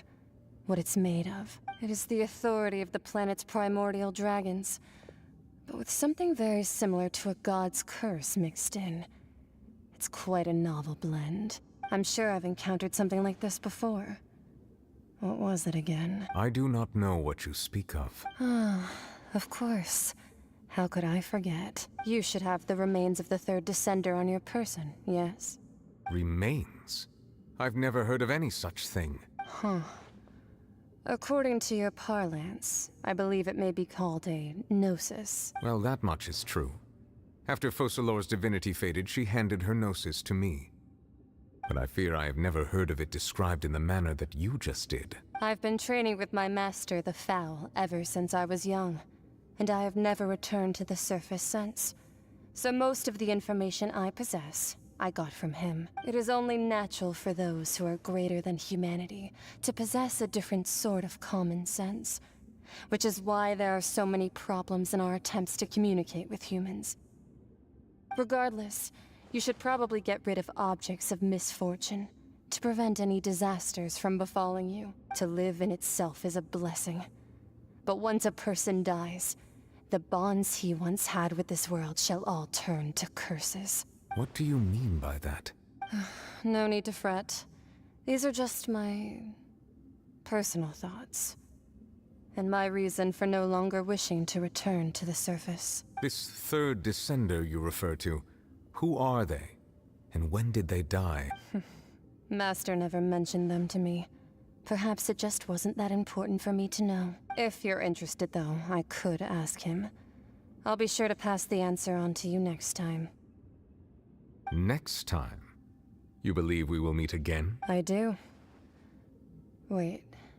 I have a disciple of my own, don't I? He can be the messenger then. Oh god, if she sends him to Novelet though, they're gonna have a battle.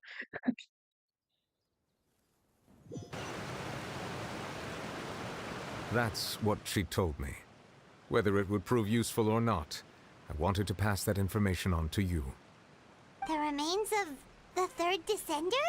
So that's what the Gnosis actually are. Paimon just thought they looked like chess pieces. How could they be a person's remains?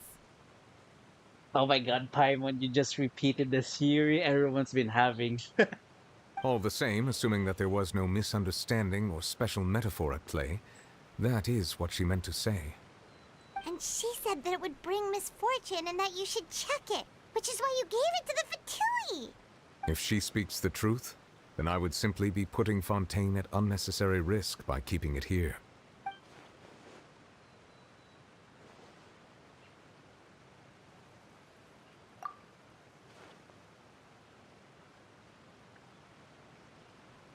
I had guessed that you might already be familiar with this concept, but I did not expect you to be one of them. That means that the Gnosis, which are exceedingly element-compatible and can even enhance elemental abilities, do indeed come from the third descender. I wonder, does your body also possess similar properties? Like being able to use elemental powers without a vision. That does sort of count as special compatibility, right? No, let's not think about this stuff right now. It just feels creepy, comparing the Traveler to the dead third descender and all. That's what you say, but this topic still feels like bad luck. Once Child recovers, let's get some more answers out of him. Or go look for his master and get the answers that way. I too believe it unwise to make too many blind guesses when information is lacking. The same is true of being at court. Alright. Whatever the case, it seems like the crisis here in Fontaine's over for now. Yes. All of Focalor's efforts were for this moment as well. But she sacrificed herself in the end as a god, and she suffered through all those years as a human. Was that really what she wanted? I suppose that would be the mystery of a god's will. I suspect not. But once in a while, I too would guess that if wishes were like the clouds in the sky, they will one day return to the earth as raindrops. Life flows like water, and rain is the final answer. The water levels may sometimes tilt one way or another, but the rain falls fairly upon all. And what, ultimately, is the difference between the rains that fall upon all of us? Ah, and that's the end. I swear, I did not see you move it there for a It sec. seems from your expressions that you still have... Ask away. I will tell you the truth as I know it. Oh, that's it? I suggest that you fully prepare... Okay. Dude. Oh, wait. Farina, I swear to God, I am gonna open you. I will do you. Come on. Ah, no. Oh, I got Charlotte again. Dang it. Oh, that's a consolation for her. What's her first consolation? What? So if I do another 10 pull, then that's another, like, you know. Ah. Well, that's fine. I'm not gonna give up yet.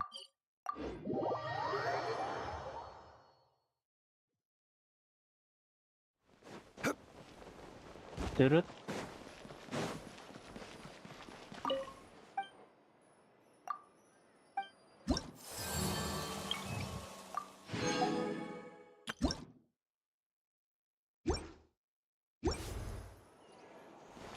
Okay, what time is it? 7:40. You know what? Let's start it already.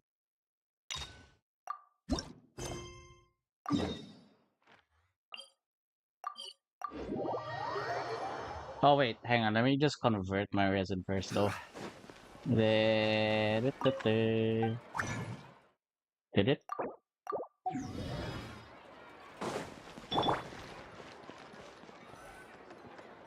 Catherine, it's us. Got any new commissions? Specifically one with a huge more attack, perhaps? Paimon's just being enthusiastic. We're old friends now, she gets it. It's always a pleasure to see our two most... Actually, we do in fact have a rather urgent commission that is still open. Having read the details, however, I don't believe you'd consider it to be lucrative. Don't worry about that. We were just kidding. So what's the situation? To put it simply, the requester is looking for a temporary replacement actress for their musical. The original cast member ran into some issues, and is currently unable to perform the role. But the troupe has also been experiencing some financial difficulties, so unfortunately they cannot afford to pay the replacement actress. That does sound like a tricky situation. So basically they're looking for a volunteer? That's right. Our adventurers reached out to many actresses, but none of them were willing to take the job. There are only a few days left until the performance. If they can't find someone in time, they'll probably have to postpone the show.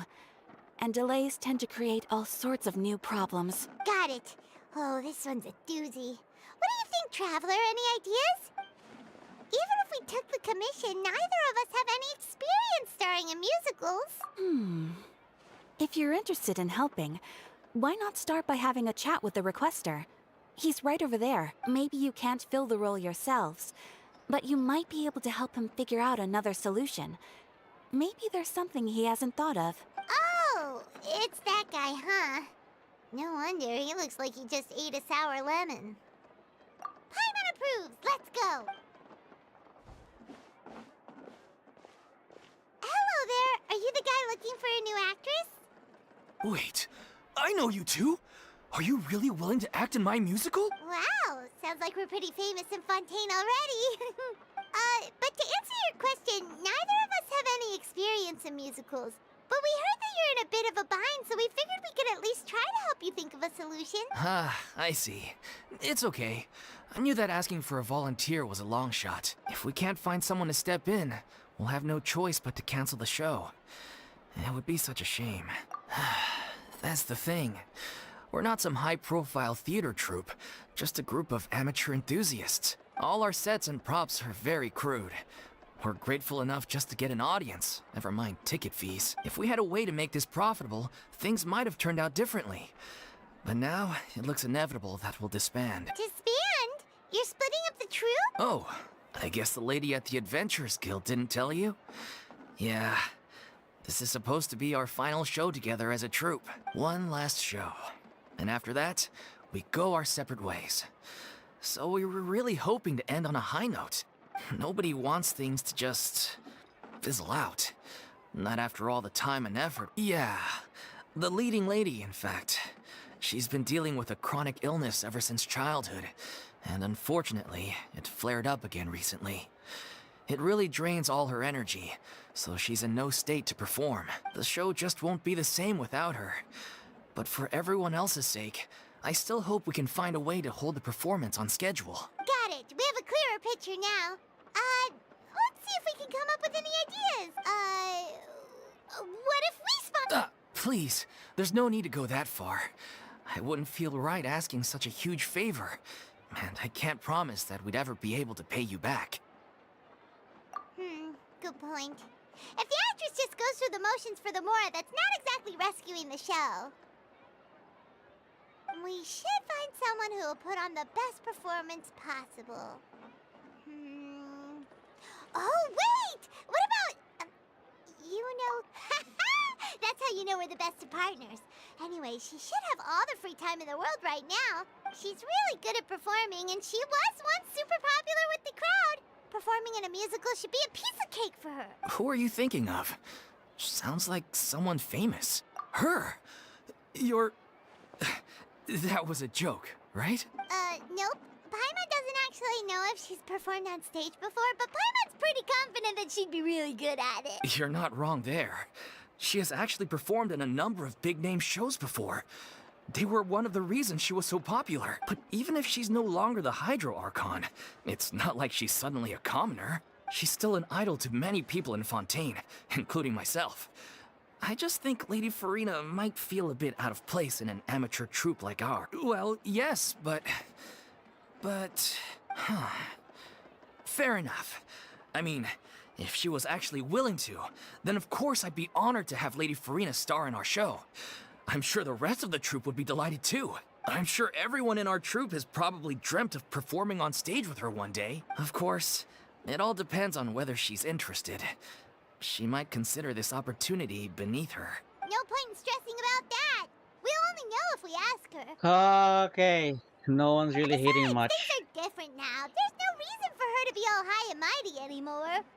Thank you for your help. I guess I'll just stay here and wait for the good news. Good luck. Wait, where does Farina actually live nowadays? She used to live in luxury at the Palais Mermonia, but she's, moved out, right? As it happens, I have her current address here. I can provide it to you. What? When did you get here? I came over when things were starting to sound more promising. I thought I should be at the ready in case my assistance is needed. How did you get out? There's no door. It is my duty to support commissioners in any way I can. Thank you, ma'am. Thank you so much. Well, now that we've got the address, we'll go find Farina. Back in a jiffy. The one little ocean need. That's actually a really nice nickname, not gonna lie.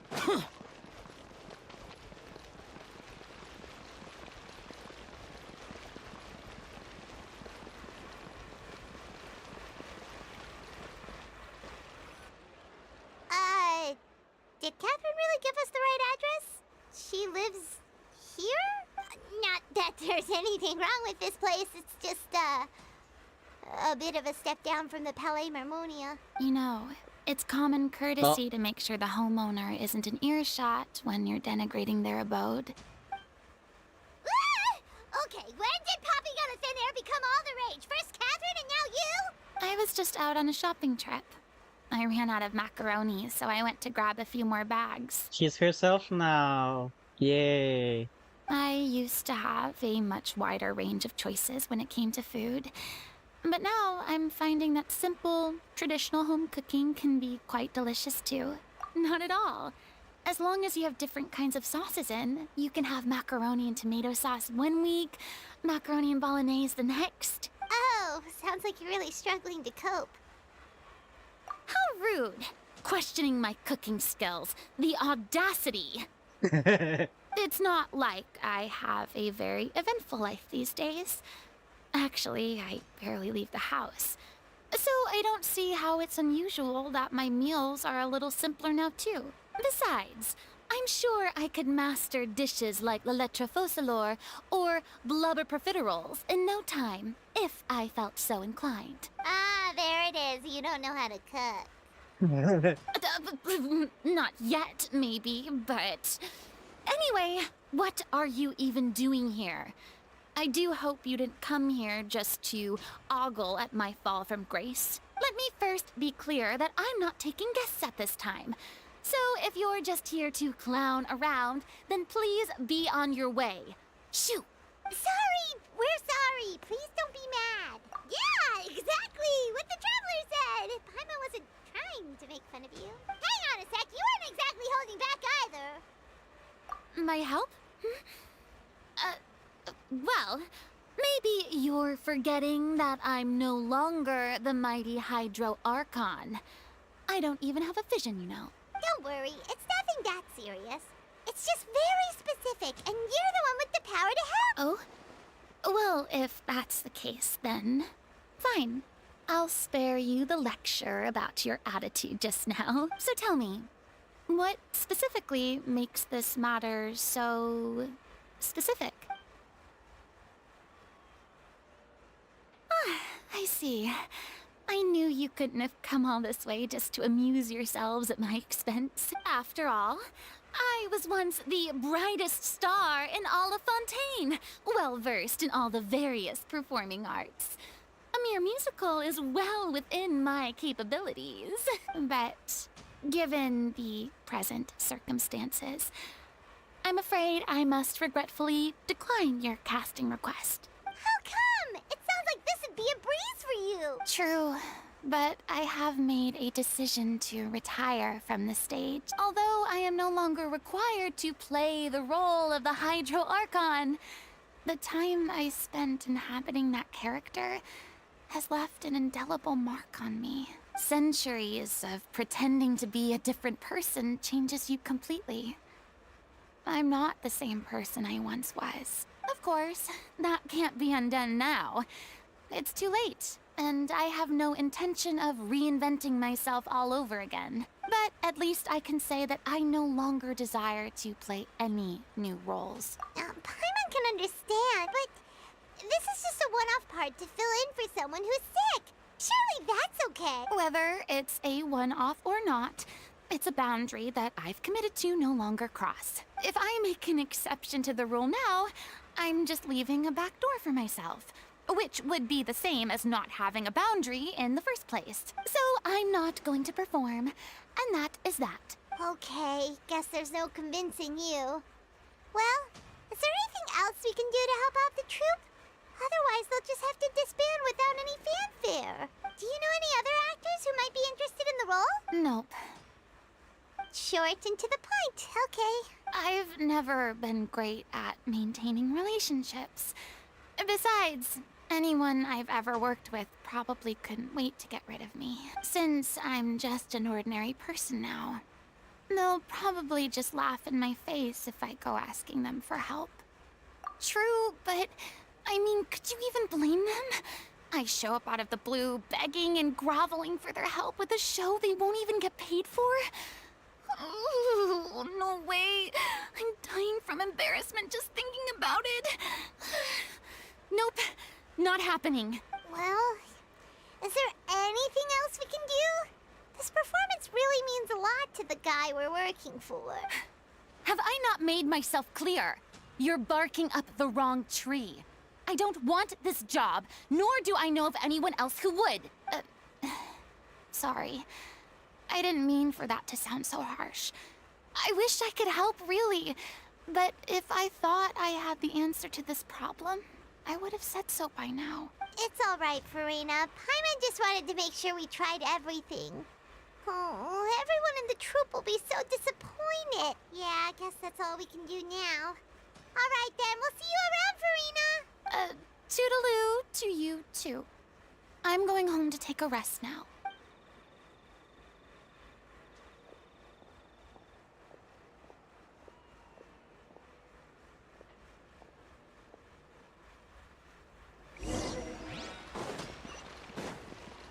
It's too bad, but we have to respect Farina's decision.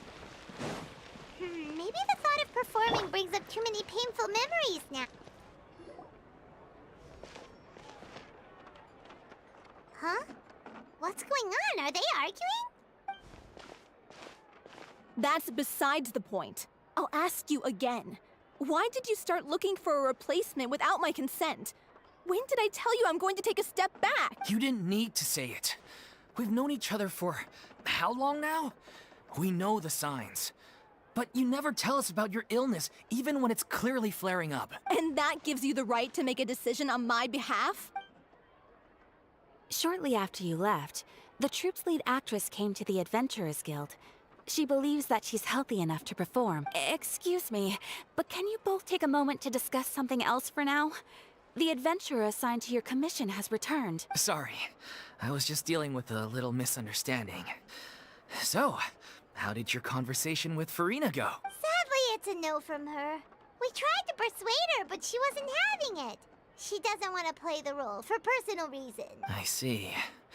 Well, circumstances have changed a little, so maybe that's not such bad news after all. You see, our leading lady has just informed me that she's well enough to make it to the show after all. Staging the musical with the full original cast was always the dream, of course. Oh, right! Sounds like everything worked itself out then. Is that Farina? Hang on, that's Farina.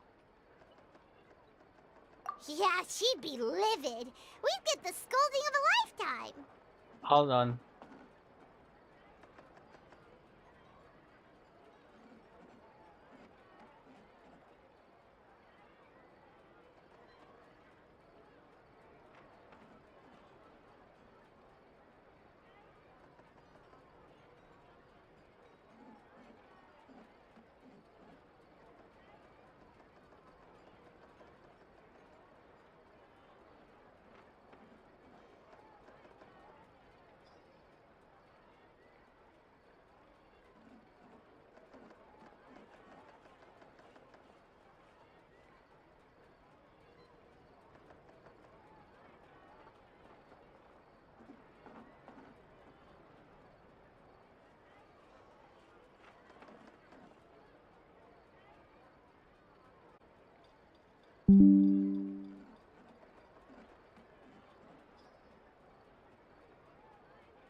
Okay.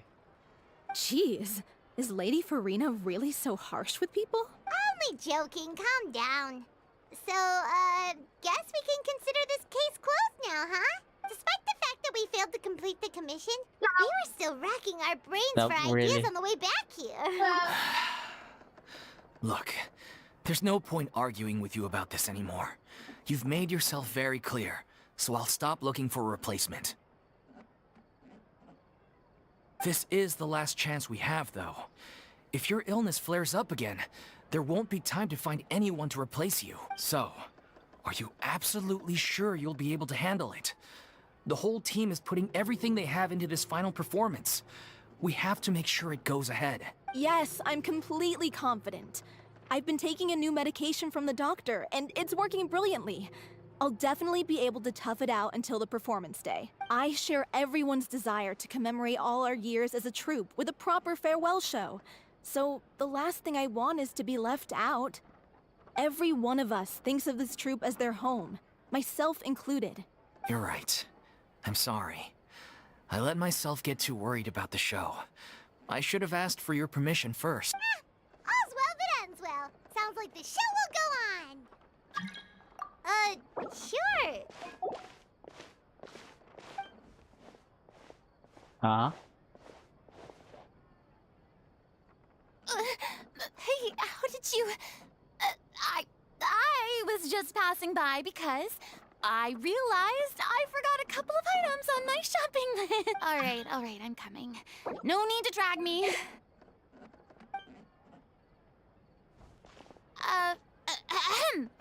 Hello, one and all. I couldn't help but overhear your conversation just now. Farina? Didn't you say you were gonna take a rest at home? What are you doing here? I was just ever so slightly concerned about the situation you mentioned. Yes, a teensy bit concerned. That when you came to talk with me earlier, I jumped right to explaining my position and said some strongly worded things. And all before I even had a full grasp of the situation. Anyway, I just feel a bit bad about how it went down. I'm sorry, Paimon. Oh, it's totally fine. Paimon didn't take any of that personally. You really have a knack for asking the most uncomfortable questions, don't you? Wow. I felt very sheepish, having had a change of heart after flatly refusing you. And then, to make matters worse, you caught me. But in any case, it sounds like the issue has already been resolved. I mean, I did see her before the Traveler did. Yeah. When they said they were gonna ask for your help, I almost had a heart attack. I mean, how could we be worthy of having Lady Farina star in our show? There's no need to think like that. And no need to keep addressing me as lady. Just Farina is fine. I was wondering, if this troupe is so important to all of you, why does it have to disband? If the difficulties are purely financial, then there must be a solution. You could put the shows on pause while you look for a sponsor, for instance. Everyone seems so devoted to the troupe. I'm sure if you keep chipping away, you'll find a way through. We all want to believe that, but some things are just beyond our control. Everything's been going downhill ever since we lost our director. She was the heart and soul of our troupe. She kept us going. Her name was O'Reilly, and she was the founder as well as the artistic director of our troupe. And tragically, she was a victim in the serial disappearances case. What? That's actually how I recognized these two. It was all thanks to their efforts that the true culprit was brought to justice. But still, no sentence can bring our director back to us. She was a loyal fan of your performances, Miss Farina. They were what first inspired her to get into musical theater. She rallied many people around her who were destitute or had lost their sense of purpose in life, and convinced them to join her troupe. She wrote her own scripts, acted on stage, and mentored each and every one of us. People loved our performances back then. We seemed to be going from strength to strength. Things were really looking up for us. And then disaster struck. Yeah. After that, the entire troupe fell into disarray. None of us know anything about script writing, let alone how to handle the business side of things. We've been doing the best we can. But despite our efforts, things are slowly but surely falling apart. It's agonizing. But ultimately, we'd rather end things now on our own terms than stick it out to the bitter end and watch all our dreams turn to dust. Oh. What a terrible waste. a gifted artist from humble beginnings who achieved so much and no doubt had much more to give. And then her life was so cruelly taken. I suppose it's fair to say then that this final show, besides being your farewell to the stage, is also your final gift for her? Yes, exactly. We all miss her terribly. Well, good thing I followed the Traveler here. After hearing this tragic tale, I can no longer stand by and do nothing. Farina. I know what you're thinking, but I by no means plan to cross the boundary I've set for myself. Besides, they're no longer looking for a replacement anyway. I can, however, provide some artistic guidance from the vantage point of a highly experienced audience member. But only if you feel this is something that would help, of course. Oh, most definitely! We'll take any guidance that you can give. We unfortunately don't have any budget for a consultant, though. Will that be a problem? I don't need any compensation. All I'd ask in return, if you're willing, is that you tell me some more about the life and work of your late director. Something I've begun to realize since my departure from the Opera Epiclese is that there's a lot you don't see when you observe everything from on high. The law only judges criminal behavior and does not weigh human emotion. The court's verdict can settle the question of criminal liability, but what about all the unresolved emotions of the parties involved? What happens to them? An interesting answer. But if you ask me, I think all emotion shall ultimately return home to the heart, and slowly settle with the passage of time. Take, par exemple, how this troupe pines for their late director. Things such as this I have never witnessed before, and so I should like to observe, perchance to understand. Huh. Still a fan of your old dramatic monologues then, huh? You just want to get back in on the action, don't you? No. This is a completely different situation. Pearls before swine. The name's not Swine, it's Paimon! Would you be willing to join me? Come on, take a break from adventuring to listen to a story. This option, though. Thank you all so much. Our director was a huge fan of Miss Farina's performances, as of course we all are. All right, follow me. We'll go to our usual practice space. Please excuse the size. It's a little on the smaller side.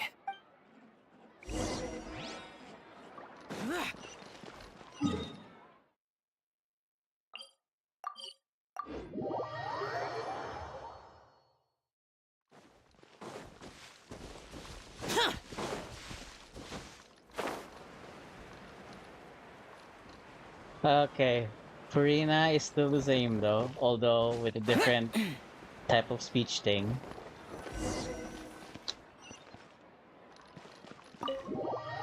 Her speech is the best though right now.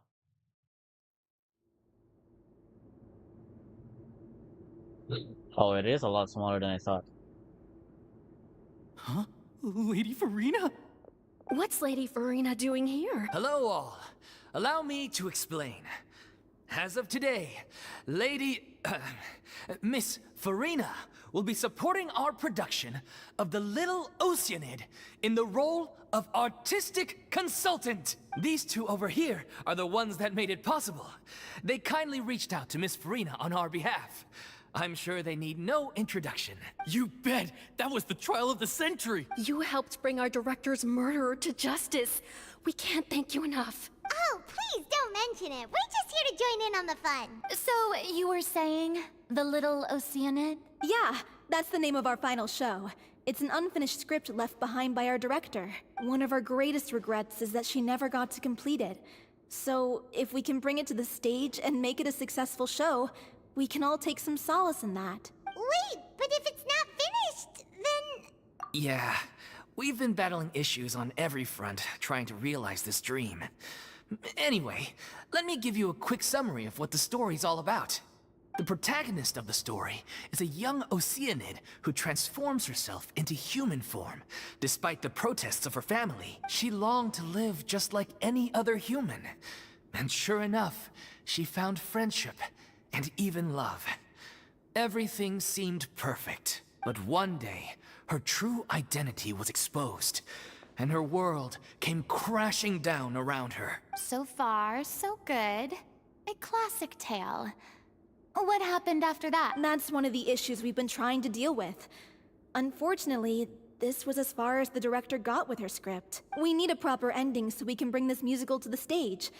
But people have different opinions on which direction to take it in. We still haven't decided between a happy ending or a true-to-life tragedy. By true to life, you mean the director's sudden disappearance? Yeah, like they say, truth is stranger than fiction. But then there's the question of whether we really want to use the stage to pass our raw pain onto the audience.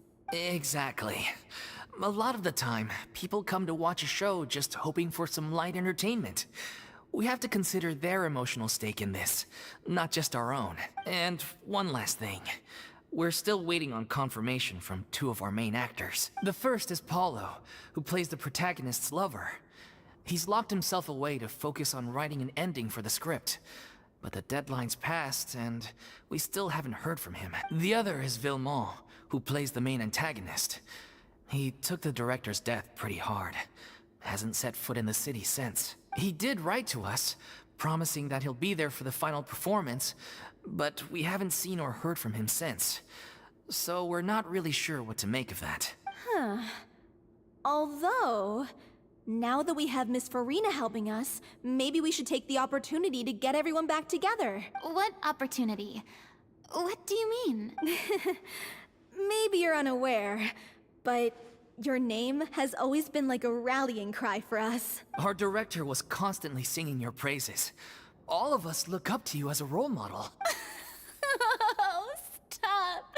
You're making me all flustered. Although, not in a bad way. I suspect the reason they're dragging their feet is that they have their doubts about whether the show will really go ahead, considering all the issues you've been facing. But one by one, all the obstacles are being removed.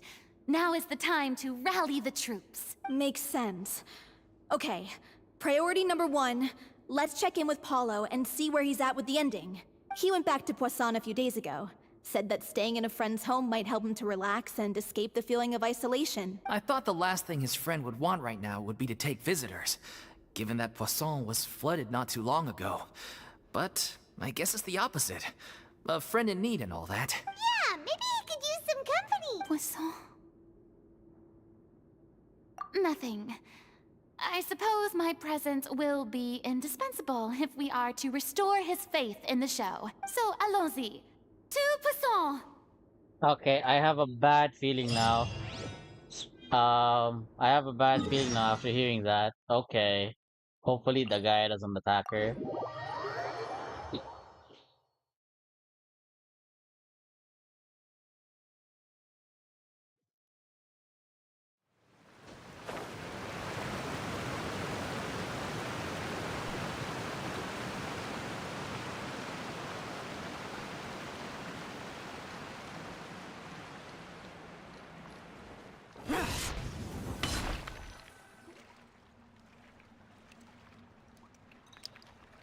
If I remember correctly, this is where he's staying. Who is it? It's me. Is the script ready? You came all the way here for that? All right. Forget that for now. Just come on out. We've got some great news. Nice try. Look, just give me some time, okay? I'm just wrapping up this last part of the script. I'll be out once I'm done. Okay then. Looking forward to your masterpiece. So, as expected, he's missed the deadline. The ending is one of the most important parts of the show. Even once he's done, it isn't final until we've all had the chance to read through and make sure we agree on it. Someone told me they'd just seen you in Poisson. I assumed it was a case of mistaken identity, but sure enough, here you are. And Farina, too. I was wondering if we might run into her. So, you're here for Paolo? Looks like he could be a while, so feel free to take a stroll around town in the meantime. I've made all the arrangements already. Oh, it's okay. We can just wait here. Thank you for being so considerate, Miss Navia. That sounds wonderful. We'll take that stroll. Get over here, you! How oblivious are you? How are things in Poisson now? Any better? Things are on the mend, but it's a slow process. Some people may never recover from the trauma they experienced. I'm sorry to hear that. I wish there was something I could do. Please, must our conversations take such a depressing turn every time we meet? We all have painful memories, but we don't have to let them cloud everything we do. And if you're trying to make a new start, perhaps it's best if you don't bring up the past all the time. Thank you for your words of comfort. You make a very good point. But for now, at least, I think I should stay with the way I'm feeling for a while. It's okay. These things take time. Moving on from a painful experience is easier said than done, which brings me to why I'm here.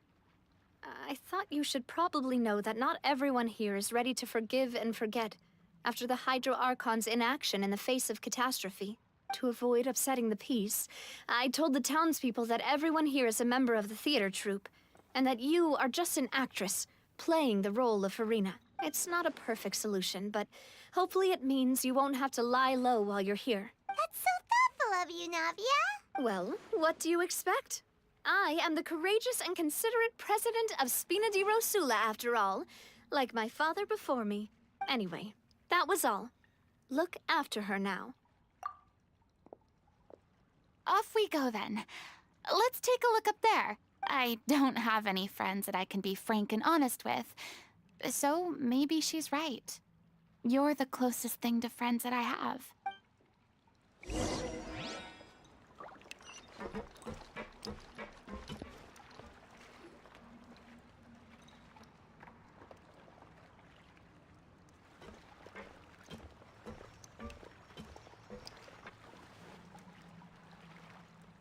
I'm so grateful that Miss Nafia was so understanding. To be perfectly honest, I didn't know if I was ready to meet her. It's always easiest to just run away from your problems. But that never fixes anything. You can't get around the obstacles without facing them. So that's why you were nervous when they brought up Poisson. Yeah. I'd be lying if I said I wasn't scared of coming back here. Still, I felt it was something I had to do. As I was saying before, Okay, I I can want to hear see for walking steps. myself I the think it's the things that I never NPCs. could in the past. Okay, the residents nearby. I'd be overjoyed if the people here could find it in their hearts to forgive me. But they're more likely to unleash a tirade of vitriol against me. Which, of course, I completely understand and accept. Yeah, I can tell people are watching me. I'm sure some people here see the idea of someone coming to Poisson dressed as the Hydro Archon as extremely disrespectful. I used to be terrified of the gaze of other people, especially when they had suspicion or resentment in their eyes. I guess I wasn't quite ready for this after all. I'm surprised you're making yourself go through all of this. I can't let myself see only the things I want to see. How would that make me any different from before? Look! There seems to be a crowd gathering over there. Probably time we made a move. How about we check out Spina di Rosula's ship? We should have a view of the whole of Poisson from there.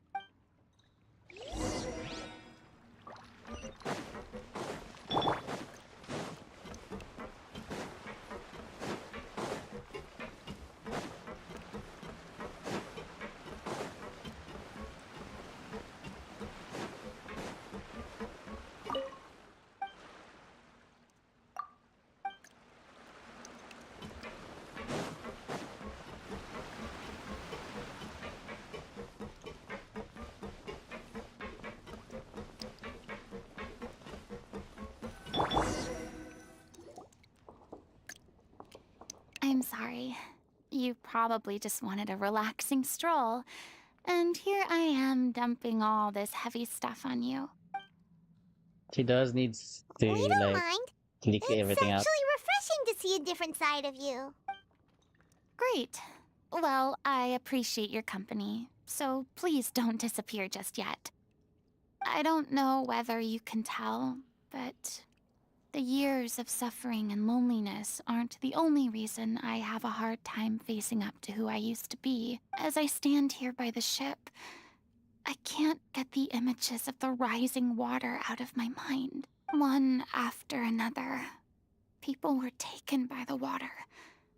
All those treasured lives and memories washed out of existence in an instant. They thought their god would protect them. They had absolute faith that when disaster struck, a divine power would save them from harm. And all the while, I played my part to perfection to convince them that was true. But then the floodwaters finally came, and the Hydro Archon did nothing. You shouldn't look at it like that. You were only doing your duty. I've had to go through so many moments like that for the sake of protecting the truth. As time went on, it got harder and harder to bear, and I became more lonely and isolated. Eventually, I realized I had nothing left except the truth. I became terrified of completely failing in my task, and was haunted by the thought of being left all alone, weeping on my throne. Fortunately, we were able to avoid the worst-case scenario thanks to the help of heroic individuals such as yourselves. Everyone rose to their responsibilities, and I finally regained my freedom. But on some level, freedom also means no longer being needed. I have no further use to people. Paimon would have never imagined you'd see it that way. A reward? I guess so. Back then, I didn't even dare to dream about having someone to confide in. I was scared of someone recognizing me for who I truly was, and exposing the secret I swore to protect. Believe in the Farina you see on stage. She is the one you can trust. I had to keep all my feelings, all my curiosity about life to myself. No one could be allowed to know. That's what I really meant when I said I'm no good at maintaining relationships. So that's where you were coming from. Paimon totally thought you were just a bit of a diva at heart. Could you please get off my case? I don't know what's gotten into you today. I'm making an effort here. You could at least try to do the same. I do. I once had nothing but the truth, and now I'm finally free to live my own life again. And even though I have no idea where I'm going right now, at least the choice is in my hands. All right, it's about time to head back. Paulo should have finished the ending by now. Sure. Okay, let's head back and check it out.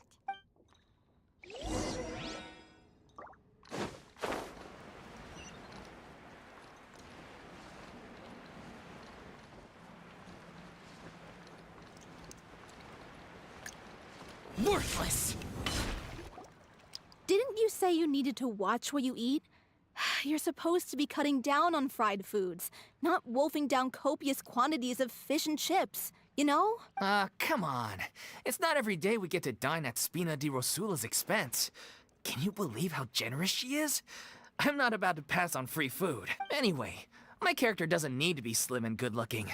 That's your job. Are you kidding me right now? It's not your character's health I'm worried about, it's yours. I've spent my whole life battling the effects of ill health, and it kills me to watch you willingly ruin yours by filling yourself up with junk all the time. Oh no, looks like they're arguing again. We're back! Could you maybe put your differences aside for a moment? Ah, you're back. We've been enjoying Spina di Rosula's VIP treatment in your stead. Paulo's nearly done. We shouldn't have to wait too much longer. Great! So you were discussing your characters, right? We heard she's playing the Oceanid who turns into a human girl. What about you? Me? I'm an Oceanid too. He was originally supposed to take the form of a crane, but he outgrew that role. Well, the costume at least. So now he's playing the boar instead. Sorry. Jesus. The boar's not a bad character, actually. He's the one who raises the little Oceanid, yes? That's right. He has some pretty memorable lines, too. Like when he imparts some solemn words of wisdom to the little Oceanid. If you become human, you can reveal your secret to no one. You will face suffering and loneliness. Is this truly what you want? Wait, that sounds kind of familiar. It's the most important line in the whole script. I think it's a symbolic statement about our director's life and legacy. She kept quiet about all the trials and tribulations she faced in running our troupe, allowing us to devote ourselves fully to performing. It was only after she was gone that we realized how tough her job really was. You mentioned earlier that the troupe is like your home. Yeah. I was born with an incurable illness, and once my family found out it couldn't be treated, they decided they didn't want me anymore. I spent some years taking whatever work I could find and trying to manage my illness with various medicines. But whenever I had a bad flare-up, I'd be lying in an alleyway for days at a time. It was like that until the director found me one day. She told me I had a great voice and asked if She took me under her wing, taught me to both sing and act, helped me find Mora for my meds, took care of me when my condition decided to flare up. I know it was all a huge burden on her. She sounds like a really incredible person. She really was. She gave everything she had to her troupe and the people in it. All of us were so proud to call her our director. I was a lost child too when she found me. As the child of a murderer, my parents weren't around when I was little, so I got sent to an orphanage. The other kids were always picking fights with me. They'd say things like, "Come on, you must be pretty tough if you're the son of a murderer." It was just to taunt me, though. I was an easy target, and they knew it. One day, I got beaten up so bad that I just couldn't take it anymore, so I ran away. I lost all faith in humanity by that point. Thought the whole world was out to get me. Let me guess. Fortunately, the next person you ran into was the director. Yeah. For the first time in my life, I was somewhere I felt safe. And I promised myself I'd stay here until the day the group parted ways. The day you hoped would never come. How times change. Oh, you're finally done? Get your butt over here. There's someone I need to introduce you to. This is our new artistic consultant, Miss Farina. Farina? The Farina? Oh my god, how did you manage to wrangle that? Please, the honor is all mine. I was profoundly moved to hear about your troupe and your wonderful director. I just wanted to do something to help. Same here. Even so, this is just... Oh, wow. I'm sorry. I'll try to calm down. Now, where was I? Ah, yes, the script, of course. Let me give you a rundown of how the story unfolds in my version of the script. I'm sure you're already familiar with the beginning of the story. A little Oceanid decides she wants to become a human, against the wishes of her family. She finds love and friendship in the bustling city. But then, disaster strikes. The people start to notice that all the fresh water in the surrounding area is slowly disappearing. The soil is becoming arid, plants and flowers are withering, and the people begin to panic. The little Oceanid, Cleo, and her lover decide to do something about it, and investigate the truth of the matter together.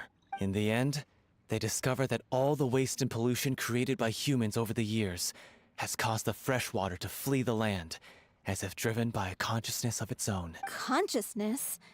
You mean the water is sentient? Water as a conscious entity. There's actually quite a few stories that explore this theme. Since the little Oceanid is a water spirit, she immediately understands how the water is feeling. She then tells her lover about her true identity, as well as the truth behind the crisis. Her lover accepts her for who she is, and works with her to find a way to bring the water back. However, unbeknownst to them, there were some people eavesdropping when she revealed her Oh secret. yeah, behind the husband. The little Oceanid is accused of being directly responsible for driving the water away, and faces the greatest dilemma of her life. And then? In the end, she makes the brave decision to sacrifice herself to save her lover and the rest of humanity. Huh? But didn't they all treat Cleo like a villain? Why would she want to save them after that? Well, she mainly wanted to save her lover, plus everyone who'd stood up for her. Through her love for her human partner, she was able to find an even greater love, one that extended to all of humanity. Surely the biggest strength of Cleo's character. There's actually something else that bothers me. You know the protagonist is supposed to represent the director, right? And she never had the chance to become a hero in our world. If we're serious about dedicating this show to her memory, we should make the ending as true to life as possible. What about if the little Oceanid is hounded to death by people who hate her, her lover makes sure her secret never gets out, and humanity continues down the path to extinction? That sounds like too cruel of an ending to me. And perhaps a little irresponsible to present to the audience. That ending would be a perfect mirror to Director Aureli's death. Both arbitrary and meaningless. On the day when she went missing, Director Aureli had instructed us all, somewhat out of the blue, to leave the court of Fontaine and wait for her outside the city. We waited and waited at the rendezvous point, but she never came. By the time we returned to the city, she disappeared without a trace. We looked for her. The Gardamex looked for her, but she was nowhere to be found. Increasingly, all the signs seemed to point to her being the latest victim in the serial disappearances case. The director was the kindest soul in the world, yet she was senselessly sacrificed for the sake of a so-called experiment by someone who had nothing to do with her at all. But doesn't the way she suddenly told you to leave the city suggest that maybe she had some sense of what was about to happen? It almost seems as if she was moving you to safety. I've been trying to follow up on that ever since, but all my efforts so far have turned up nothing. Villemont might know something, but he won't open up to me. Villemont? The one who's playing the role of the villain? Yeah. He's been overwhelmed by grief. I think the director's death hit him hardest of all. Grief? Guilt, more like. Also, I have a hard time imagining that anyone took it harder than me, because... Well, speaking of the play being true to life, I was deeply, madly in love with Aureli. What? You kept that one quiet. It's time to be upfront with you all. No more keeping secrets from each other. We'll never be able to agree on the ending if we can't be honest about how we feel. I did tell her how I felt once, but she turned me down pretty much straight away. She said that we were all like brothers and sisters to her, and she'd never considered us as potential romantic partners. Not that it came as a shock or anything. It was what I was expecting to hear. So I told her I'd always be there for the troupe, and I'd always be there for her. I said, maybe one day in the future, when everyone's settled into their own lives and on the up and up, and managing the troupe no longer required her constant attention, well, maybe then she could reconsider what she really wanted in her life. And now, that day will never come. Oh, Paulo. So if I'm the one writing this ending, then I'm gonna make sure it does right by Aureli. I won't let anyone get in the way of that. In that case, you have to straighten things out with Villemont once and for all, face to face. We've all had our differences of opinion over the ending, but those two have never seen eye to eye on anything. One of them has to compromise if we're ever going to reach a final decision. Well, if that's where we're at, looks like it's time to go visit Villemont. Are you ready to face the truth? Honestly, I'm slightly terrified. But for the sake of our final performance, I'll do whatever it takes. Funny you should ask, though. You really do get what I'm going through right now. I certainly do. Come on, everyone. Allons-y!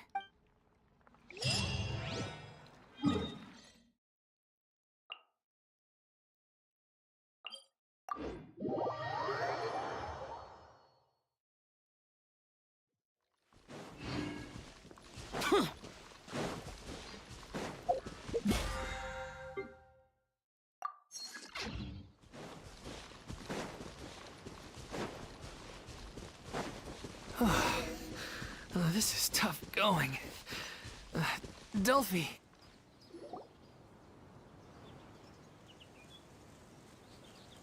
Ugh, as if this journey wasn't tough enough already without a roadblock. Don't worry. We should all be fine with the traveler here. Wait, why are you all looking at me? You're not seriously expecting me to fight, are you? We're just curious, that's all. I don't think anyone's ever seen Farina in a fight before. Yeah, but don't you remember why? The Hydro Archon willingly gave up all her power so it could be converted into indemnitium. Miss Farina said so herself. Precisely! And I'm not even the Hydro Archon anymore, so all my power is gone anyway. As much as it pains me, unfortunately, I should just stay put. I'm more like a damsel in distress more than anything. That sounded so smug. Ugh, secondhand embarrassment is unbearable. What's the... Hey, lay off, all right? My bluff is hanging from a thread here. I'm sorry. I got carried away. Please help us out, would you? Aw, too bad. I was so pumped to feast my eyes on fight mode Farina. Sorry to leave all the heavy lifting to you. Don't worry, piece of cake. Please don't be immediately. Oh my god. Wait, is he attacking? Yep. Okay. I was about to switch over. That's nice. Oh dear. There goes me being frozen. No, I'm not getting touched for that. Too late for regrets. Useless.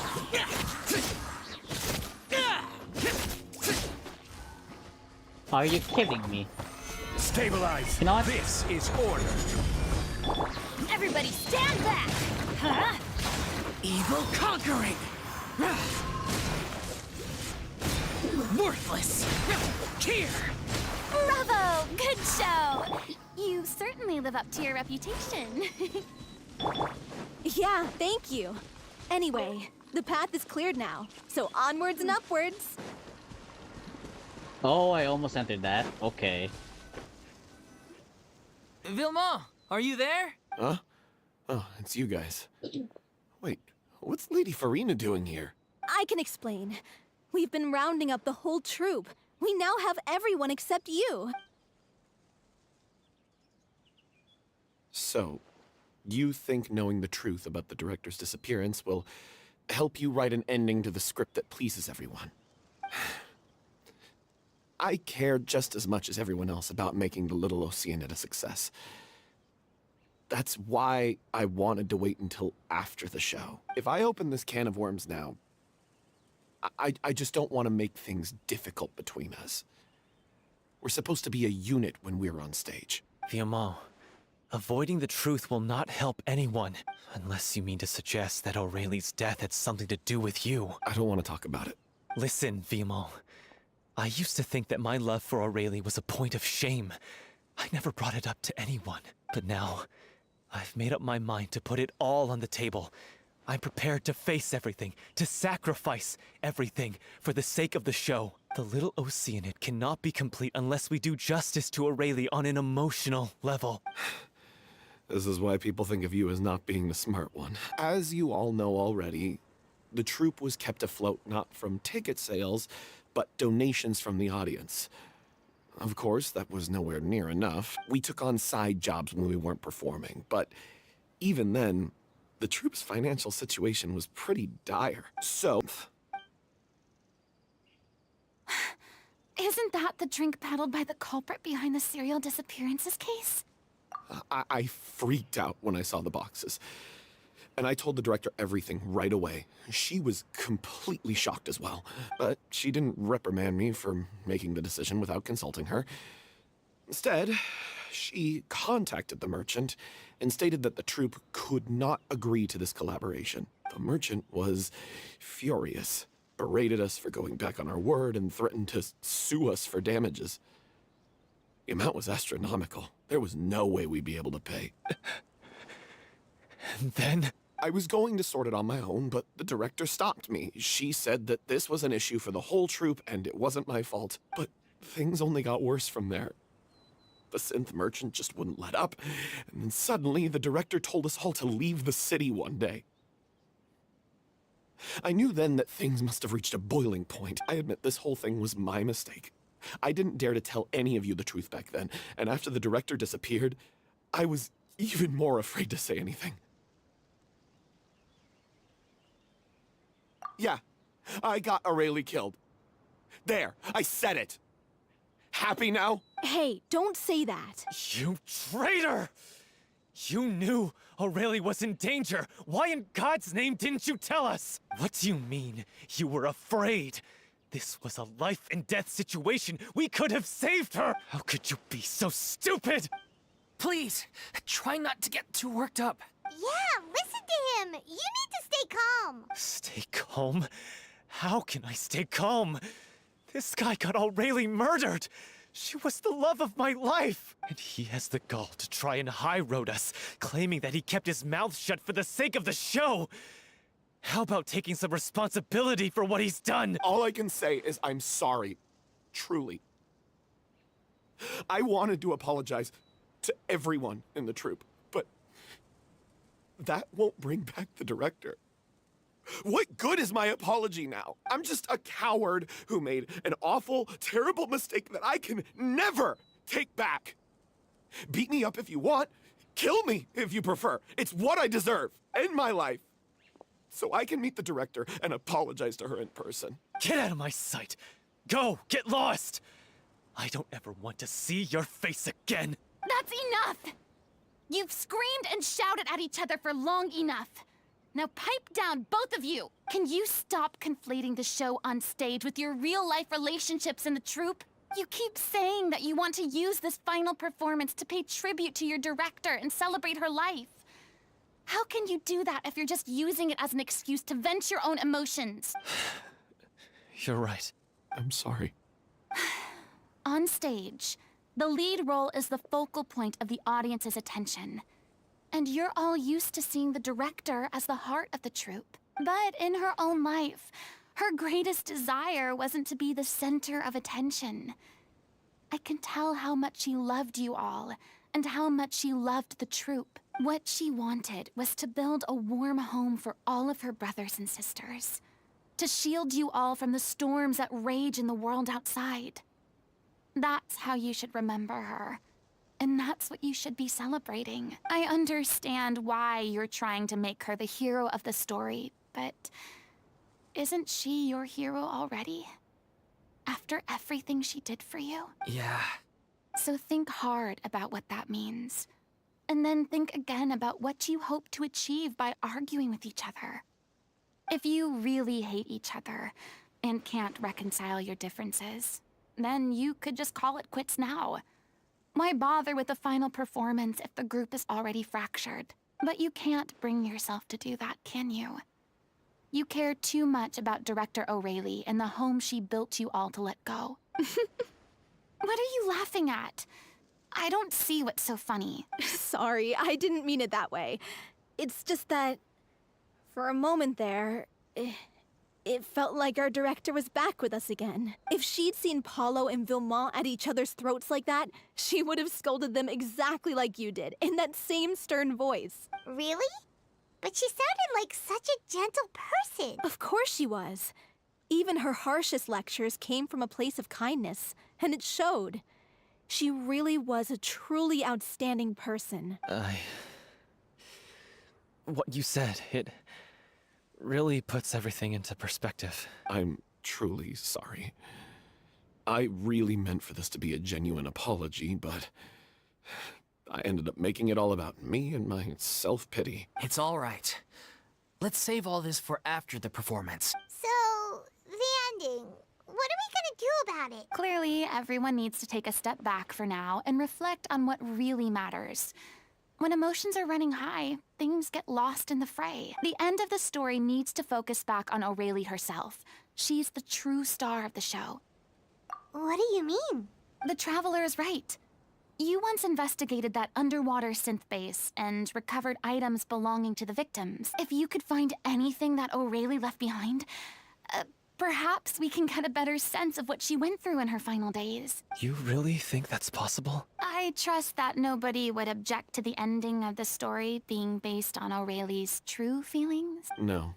Well, we'll leave this in your capable hands. Come, let's pay a visit to the Palais Mermonia. The rest of you, head back to the rehearsal location for now, and wait for our good news.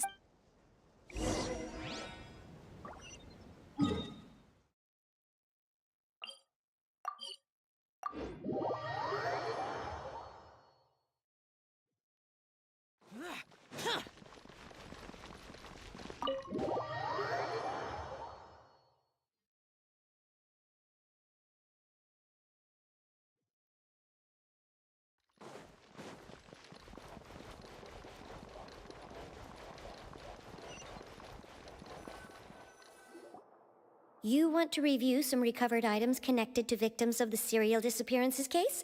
But, that case has been closed for quite a while now. Still, since you were the ones who discovered and submitted the evidence in the first place, you don't actually have to submit an application. Okay, please hold on. I'll have someone dig them out.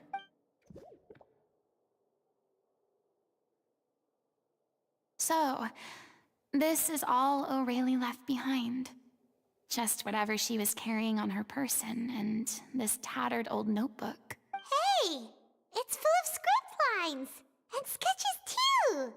Looks like they show where the different props should be placed on stage. Let me take a look. Maybe there's something in here from after she was kidnapped. Aha! I found something. To whoever discovers this diary. Let's see. Looks like she kept a detailed record of her captor's actions. She even mentions the truth behind the experiments on dissolving young women. If we'd had the chance to examine this notebook carefully back then, it would have been a conclusive piece of evidence proving Vachey's guilt. Vachey took so many lives. It's still so unthinkable how many victims he had. I guess O'Reilly must have written all of this down in the hope that her records would one day be of use to investigators. Wait, it cuts off. Her handwriting here gets patchier and more illegible by the line. She probably didn't have much strength left. Her final words are... I'll let you read them for yourselves.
She was so terrified.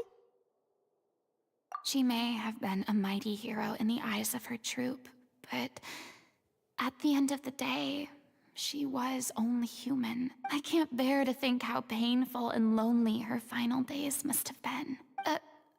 Wait. This part on the last page sounds strangely familiar.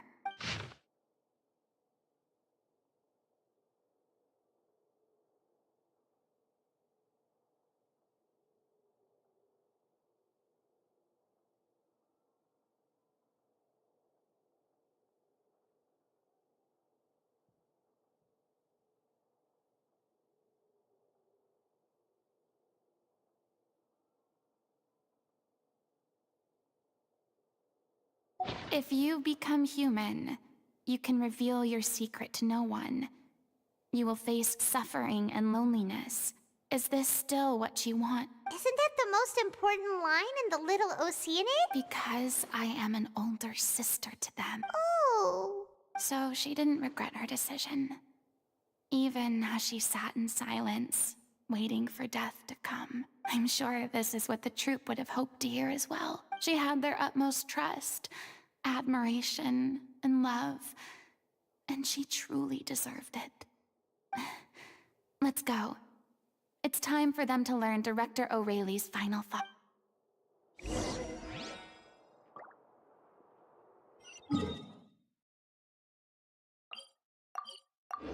Come on.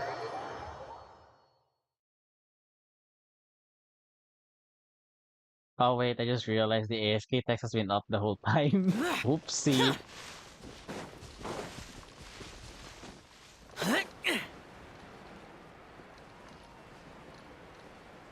Here!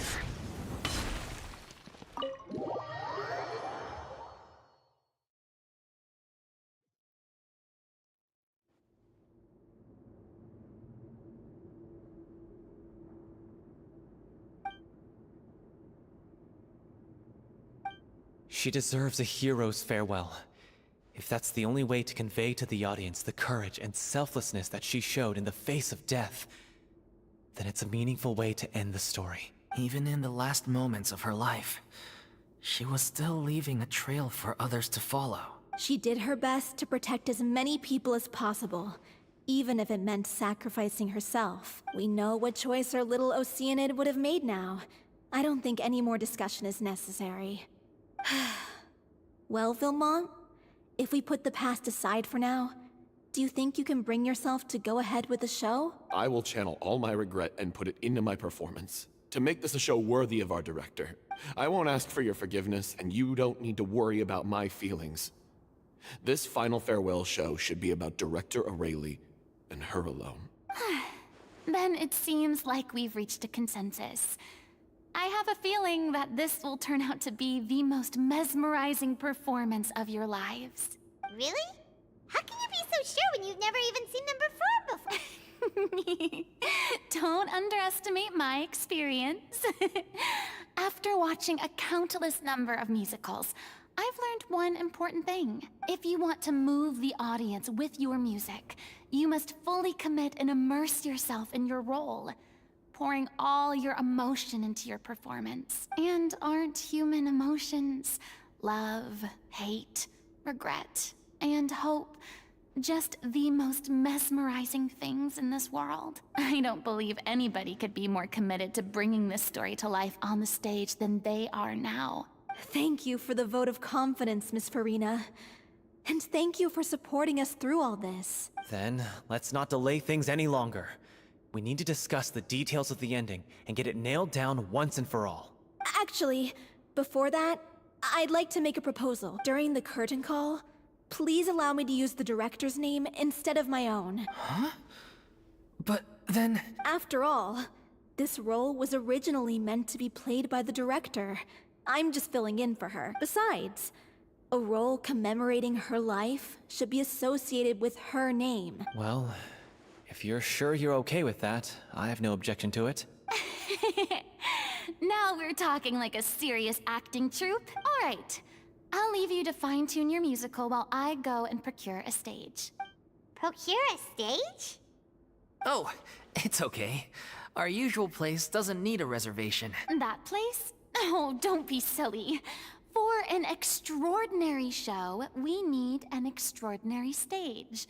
By which I, of course, mean the Opera Epiclese. Whoa, wait, what? No. That's never going to work. It's far too fancy for the likes of us. What are you afraid of? Surely you don't think that O'Reilly's story is unworthy of the grandest stage in Fontaine? No, though that's not what I meant. It is supposed to be your grand finale, right? I have no problem with it then. How about the rest of you?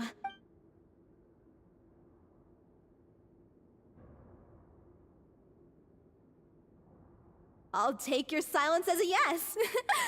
Thank you for giving us this opportunity. It really is a dream come true. Well, then don't disappoint me. If you mess this up, it'll reflect poorly on me too. Come on. We'll need to get the go-ahead from Nervilette. I know just where to find him.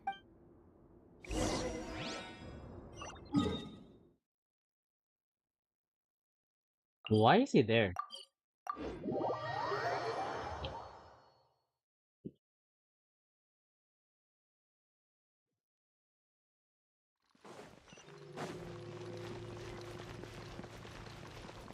Hey, look at that!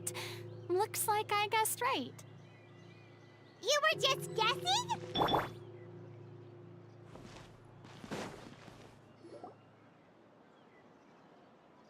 I knew you'd be here. I'm here merely for a short break. It has been a while, Miss Farina. And you too, Traveler in Paimon. What might I assist you with today? I would like to book the Opera Epiclese for an event. You see... I understand. The process for booking the Opera Epiclese is complex and can be somewhat cumbersome. But given that the request is coming from the three of you, I see no reason to make things unduly difficult. The story of the little Oceanid is most fascinating. I'm looking forward to seeing it performed on stage. I will say, however, that I am surprised to see your passion for the performing arts rekindled after all that has happened. Huh? What do you mean? Do I look excited? Yes. And this is the first time that I've seen you like this since your departure from deityhood. At first, I just felt bad about rejecting them. So I wanted to learn a little bit more about their situation. But one thing led to another, and... well, here we are. In the past, we sat in our high chairs in the court, giving our opinions on isolated cases, all while knowing very little about the human stories behind each and every one. Maybe it's because I finally become an ordinary person and gained my freedom, but I've developed a great sense of curiosity about their lives. I am truly delighted to see you find a new lease on life. Now that you've regained some confidence, have you had any thoughts regarding a return to the stage? Why would you suddenly ask a question like that? Well, if the Little Oceanid turns out to be a great success, it will no doubt become a classic. Many theater companies are certain to add it to their repertoire. The experiences and decisions of the protagonist, Cleo, are all modeled after your own. Naturally, this makes you eminently suited to playing the leading role. It would truly be a shame if you did not take this opportunity to allow audiences to enjoy your outstanding acting talents once more. Haven't I already made myself clear? I won't act or perform in any role ever again. No exceptions. Nor do I think it is any great shame. There is no lack of fine actors or inspirational stories, either on or off the stage. This experience is a case in point. I feel like I've learned a lot, and it has already been well worth the price of admission. I must admit, though, I'm a little envious. They're quite fortunate to be able to bid farewell to their past in such a magnificent manner. I see. Well, I'm glad to learn that you have found a role to play that you enjoy, be it on the stage or not. I sincerely hope the show will serve as the grandest of finales. I will have my staff book the date and mail the relevant paperwork to the troupe once the details are confirmed. Thanks, Nervilette. You are very welcome.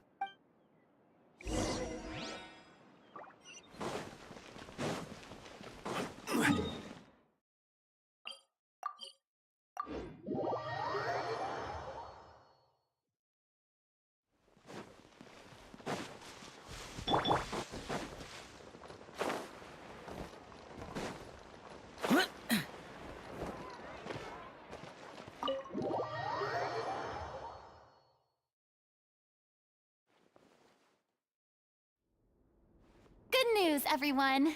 It's done. The Opera Epiclese is booked. Thanks to my eloquent and impassioned speech, Monsieur Nervilette was moved to provide us with a fitting stage for this special performance. We've had to fight every step of the way for this opportunity, but we now have all of the ingredients necessary to stage a truly spectacular performance. A touching story, a magnificent venue, and last but not least, a passionate and dedicated cast. Now, Let's work together and make this show the best it can be. This is truly wonderful. The sooner we can finalize the ending, the more time we'll have to rehearse. Fiamma and I just went over some parts of the script and tweaked a few things. I think it's really going to resonate with the audience now. Wow, you two had a constructive conversation? That's great! Communication is vital to any good performance. Look at us. We've come so far. I never could have pictured this scene a few days ago. It's amazing! Even though Farina's still being a bit of a drama queen about it all, she's really fired everyone up! Please feel free to give us any comments or suggestions you have.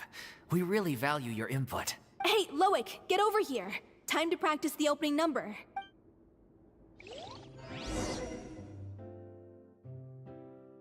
Oh dear.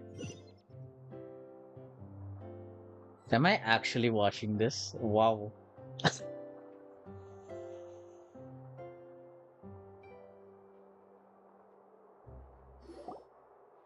Cursed Cleo. She stole the waters of life from us. She's a fraud, and she must pay for her crimes. This has nothing to do with her. The ignorance and hatred of our people is to blame. How can we hope to win back the water's favor if we don't change our ways? This guy could be useful.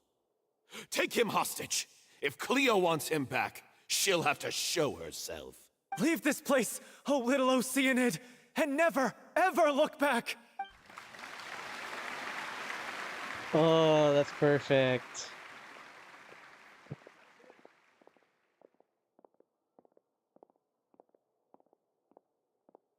Everyone's really throwing themselves into their roles. I haven't seen such a fine performance in a long time. If only... What should we do? It's almost time for her to take the stage! Why? Why does it have to be now? Hey, what's going on? You're due on stage any second now. Oh no, not again. But why? What about your new meds? Did they stop working? They've been getting less and less effective over time. I've had to keep increasing my dose. What? I thought they cure it. So they were only managing your symptoms? I figured whatever it took to get me through this final performance. How could you do this to yourself? And after that lecture you gave me about not looking after my health. I'm sorry. I've let everyone down. You... This is a conversation for another time. How can the show go on without its star performer? Miss Farina, I'd like to make a request of you. Say no more. If you're sick, you need to rest. I know what you're going to ask. Loic, your character has no more scenes, correct? Oh, yeah. I think my scenes are all done. Although, I do have one more line. But I guess another guy in the troupe with a similar voice register could take it. Why? Please take Delphi back to her place to rest. I'll sing the finale. From the sublime to the ridiculous. After all that, everything's come full circle. Thank you, Miss Farina. I'm so sorry to put you in this position after everything you said. Never mind. What's done is done. It's really my own fault for getting in too deep. No one likes regrets. Myself included. Leave it to me. I've watched you rehearse so many times that I've learned Cleo's part by heart. I do not doubt your acting skills, but please allow me to ask just one more question. After all, this show is dedicated to the life and legacy of our director. What, in your opinion, is the reason Cleo shines so brightly? It's her pure heart, despite all the pain and loneliness she had to endure. She never once stopped believing in the beauty in this world. Well said. I leave Director O'Reilly in your hands.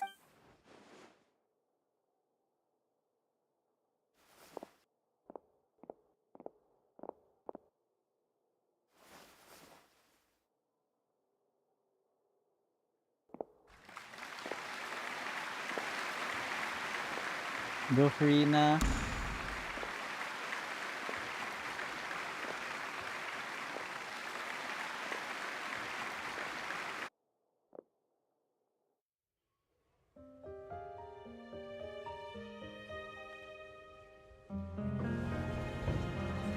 she here yet? Let's get here! She's not coming! You're wrong. She's here.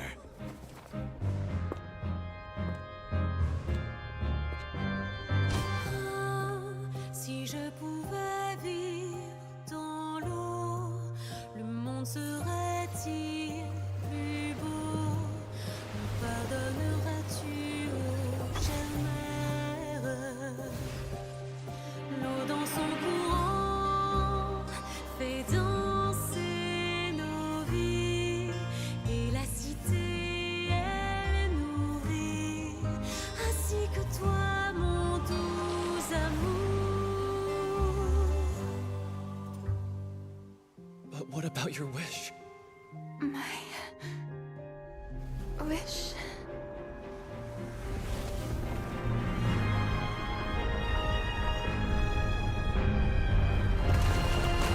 If you become human, you can reveal your secret to no one.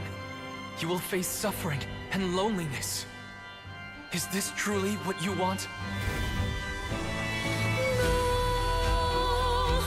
Le grand amour ne suffit pas, seul un adieu fleurira. C'est notre histoire de vie, douce et amère. Moi, je serai toujours là, à voir le monde et sa beauté, et ça ne changera jamais, jamais.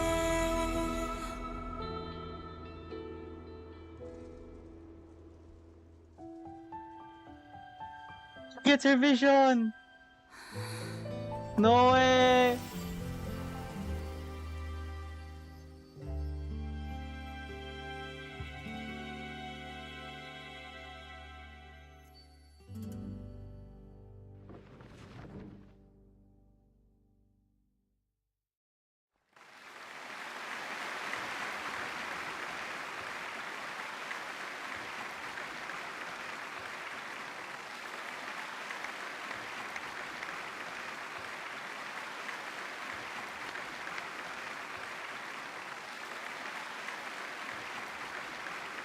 Is it just me?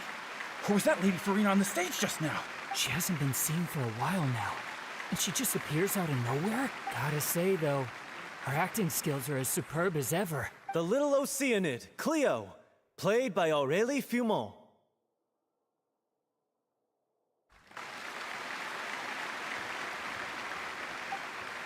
Wait, that's not her name. What's going on? I don't know. Maybe it's just a doppelganger. I've spent a lot of time out of the spotlight, and they didn't use my name during the curtain call either. Hopefully, not too many people recognized me. They did. It's too bad that I had to break the one clear rule I'd managed to make for myself, even if I had no choice. Still, I have to admit that, despite everything, it felt good to be back on the stage again. Finally, we would like to give a special thanks to our artistic consultant and event coordinator, Miss Farina.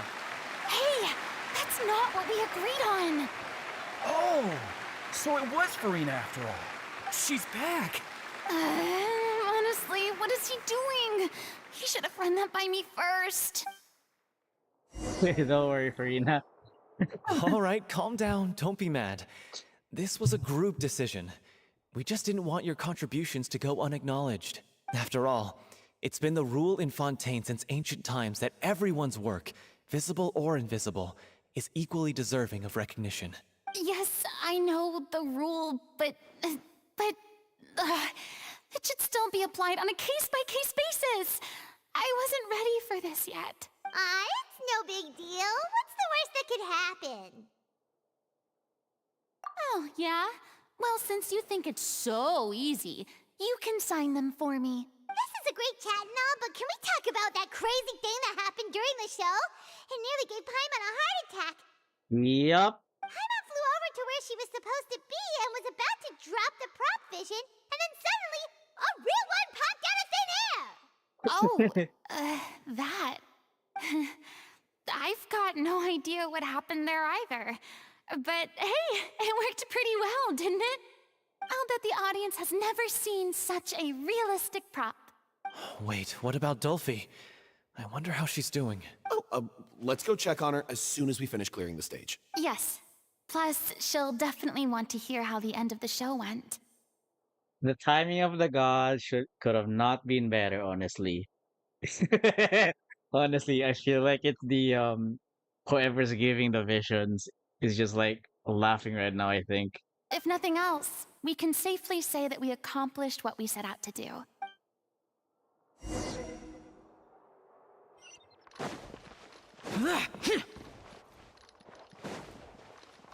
I was hoping there could be dialogues, but never mind.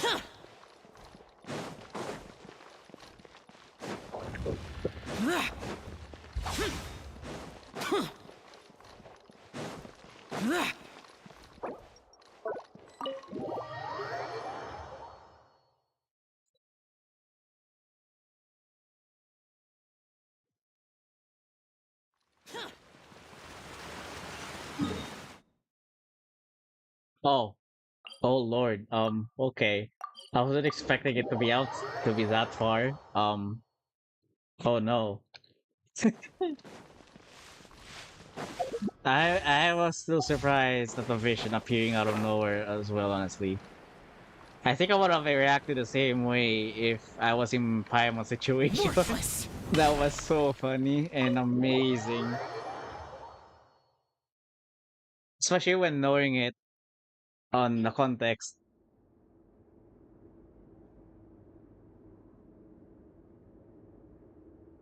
Ah, you're back. She's doing okay. Her condition stabilized after taking some of her original medication. From experience, though, I'd say she still needs a few more days of rest. How did the performance go? Was it a success? Did the audience like it? You'll be glad to know it was fantastic! Also, you're not gonna believe what happened while Farina was on the stage. You'll probably be able to read all about it in the Steambird first thing tomorrow morning. That's wonderful. I'm so sorry I failed to see it through to the end. I guess I was wrong to try and tough it out to begin with. Don't worry about it. Like they told me after announcing my name during the curtain call, everyone's work deserves recognition. Even though you couldn't see it through to the final scene, the audience was very impressed by your performance. It's safe to say that you made your mark on this memorial show. Well, one way or another, we did it. I've had bad luck ever since I was born, so I never expect things to go smoothly in life. I'm just happy to know that we went out on a high note. That's all that matters. Blaming your bad luck again, are we? Maybe if you didn't push yourself past your limits so much, your illness wouldn't be flaring up all the time. Oh, don't you start. I don't have the energy to argue with you right now. Aw, you two clearly care a lot about each other. I don't know what you're talking about. You mean we never stop arguing with each other?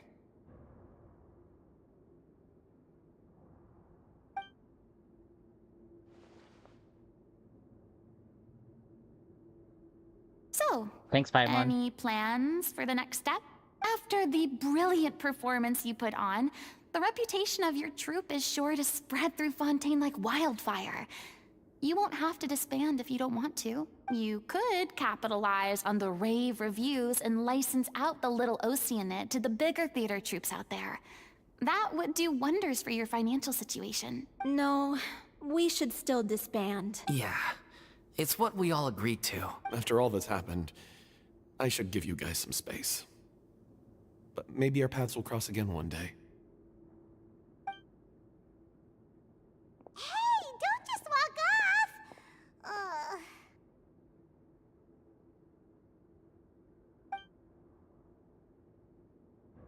I still want to keep performing, so I might join another troupe. After watching Miss Farina's performance, I think I'm starting to understand our director's infatuation with musicals. You should do it. It suits you. I'd originally hoped to keep performing too, but I don't know if my health will allow me to. Oh, so now you finally got your priorities in order. I guess I'll hold off until you've properly recovered as well. What about you, Miss Farina? Any future plans? Well, frankly, I think a return to obscurity is no longer an option for me. I'm sure a slew of consultancy requests will hound me wherever I go, until I finally acquiesce. You rather sealed my fate there with your special thanks at the end of the show. Sorry. It's quite all right. No need to apologize. What I meant to say is that this whole experience has shown me that perhaps I'm not as averse to a return to the stage as I'd previously imagined. Maybe Nervilette was right. Maybe Cleo is the right role for me. I still don't wish to pretend to be someone else, but I do have a desire to express myself. So, maybe the show will go on for me after all. Yeah. There was once a time when I was an actress in a masquerade, seeking only to hide the truth. But from now on, I want to spend my time learning real stories about real people and how they touch the lives of others around them. I want to watch them blossom and wither, see them refined on the page, retold on the stage, and remembered long into the future. I'm sure this is what captivated director O'Reilly as well. Sounds like you're ready to stop running from your true calling. The more you get out into the world, the more you'll discover what a fascinating place it is. Okay, really? Okay. Okay, okay. Hold out there, buddy. Then it's a deal. If a vision is a gift from the gods, then I should do my best to honor it.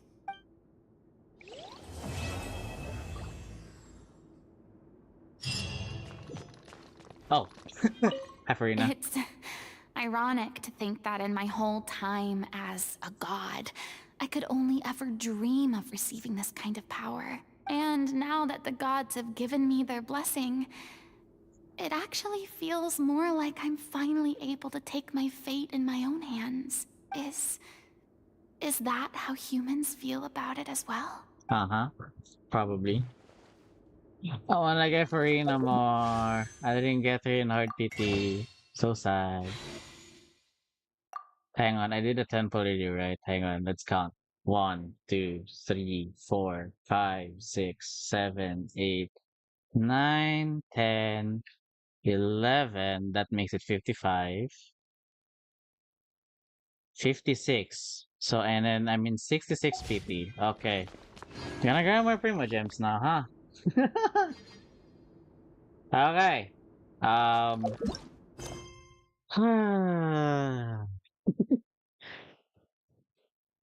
Ah, you gotta be kidding me. Huh? Oh my goodness. I really hate doing this, man. I'm just gonna end up skipping them. I just hope that these will be enough. I really wanna get Furina so bad. Anyway. I was planning to start pre-farming just in case, even though I won't be able to get there in time, I think. But right now, time doesn't favor me. Let me just do the reputation. Oh wait. Oh wait, no, I thought it was just notifying me that there are rewards that I can claim, but never mind. Well, anyway, what else can I do? Doing TCG is not my thing. Ah, fine. I just force myself. Jesus. I'll literally watch all the tutorials of stream and then learn from it. Hopefully weekend is like good enough for me. Enter the cat's tail. Uh, oh, hello Kazuha. Okay.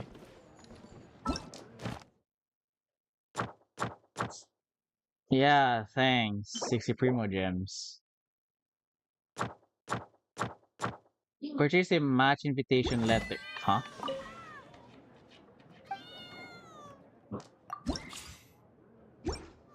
No, thank you.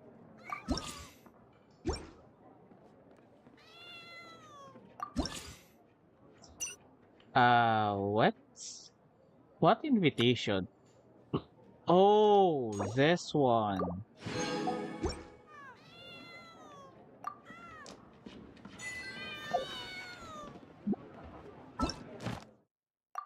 Ah. Oh no.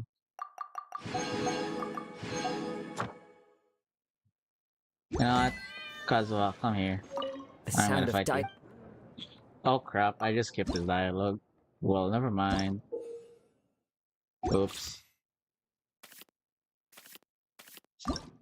What's my story deck actually? Oh. Uh, wait. I don't have any Hydro though. Why is this in my deck? Eh, whatevs. I definitely don't have a bow character, so I'm gonna remove this. Then Great Sword, Sword, and Catalyst. Nope, you're getting out there. There's only one sword.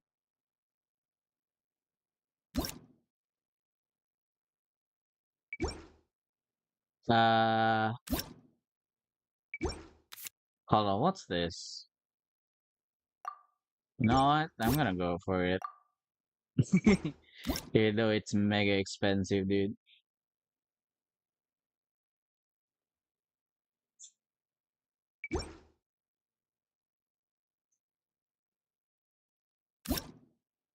Uh,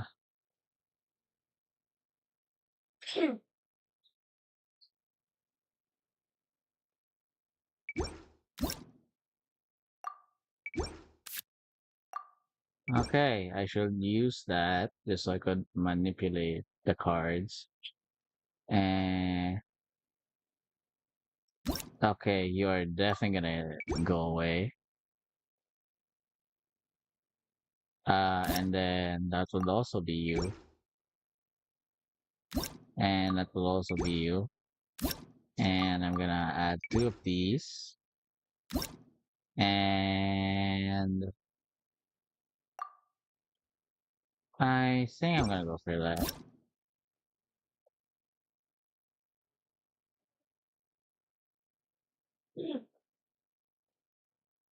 Oh, hold on, that weapon's good. Okay, this hand is good. This hand is good. What's this?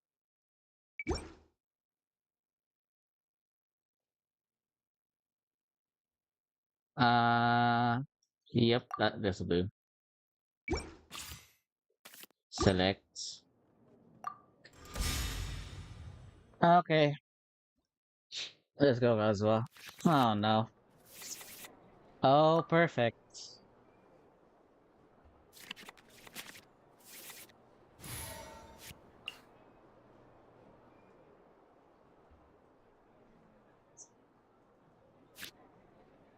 Starter.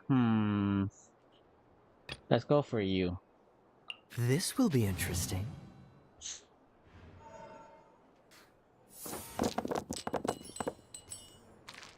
That is so unlucky first hand. Okay. That is even more oh no, wait. A bit better.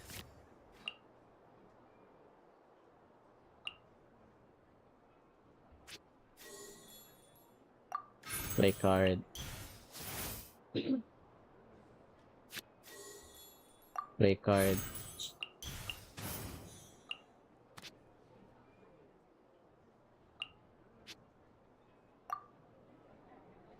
Uh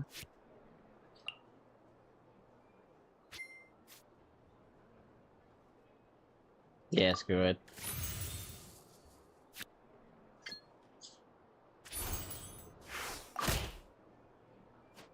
Okay, I spent a lot there. What was that?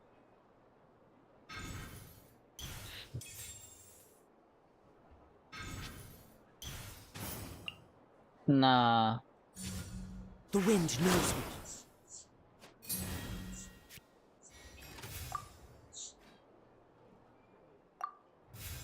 I'll have Kaya tank everything, honestly.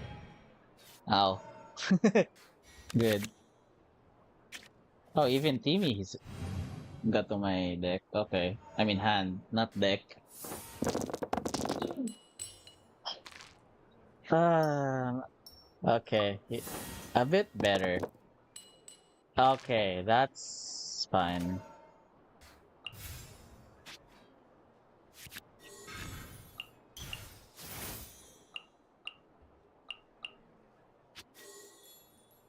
Let's play a card. Oh, come on.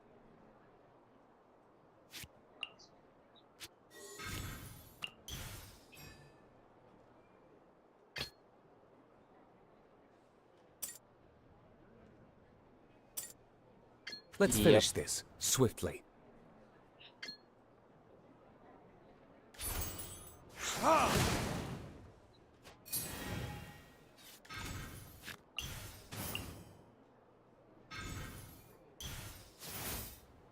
Oh, wait, I should have used this actually.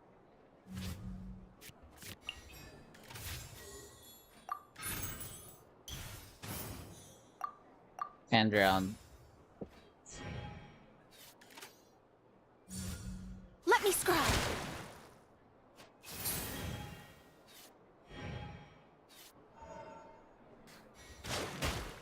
That's just one, I guess.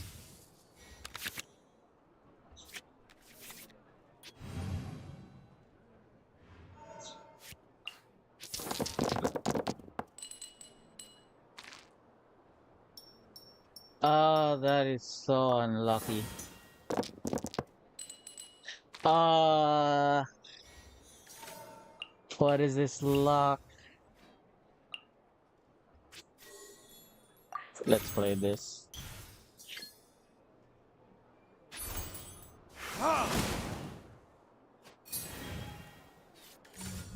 Delved into destiny.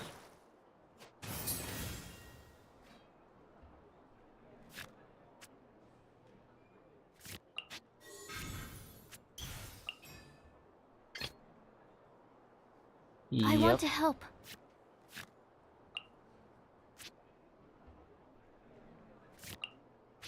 I want to convert this into... Absorption test. There we go.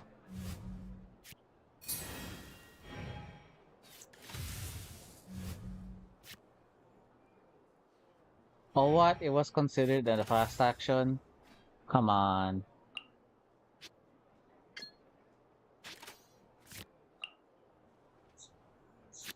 Ah, I won't be able to use it anyway.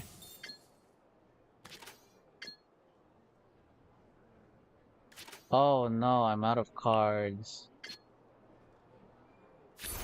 That's fine.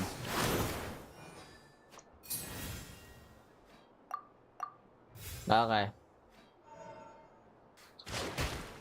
Ow. Oh no, wait, since I got the Hydra application, Kazu's definitely gonna hit me hard.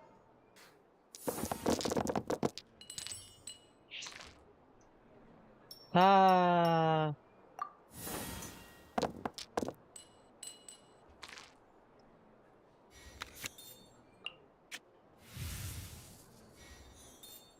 Hey, at least I got more.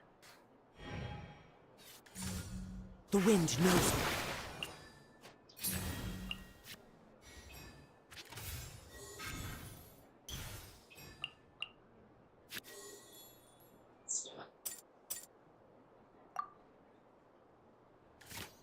Oh, what? Okay.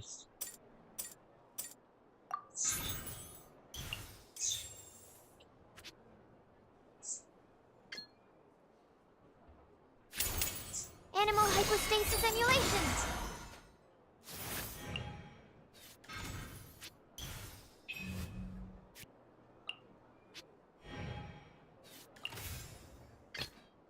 Ready when you are. Dodge this! Okay.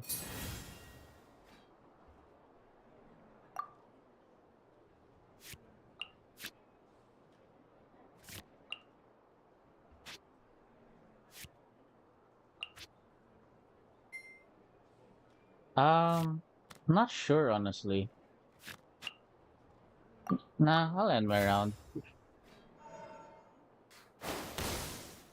And So Castle's dead. many regrets. Oh, hello.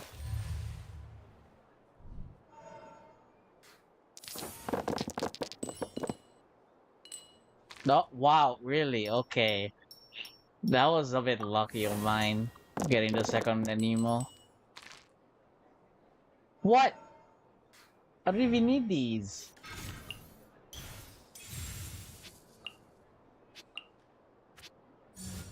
Come on out.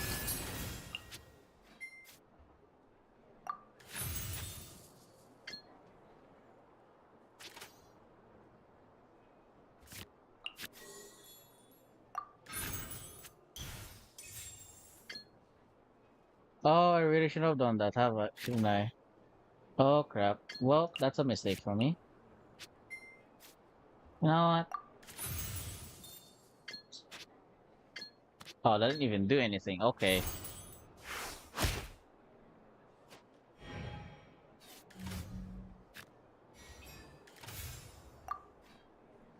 Oh, thank you. The stars are fading.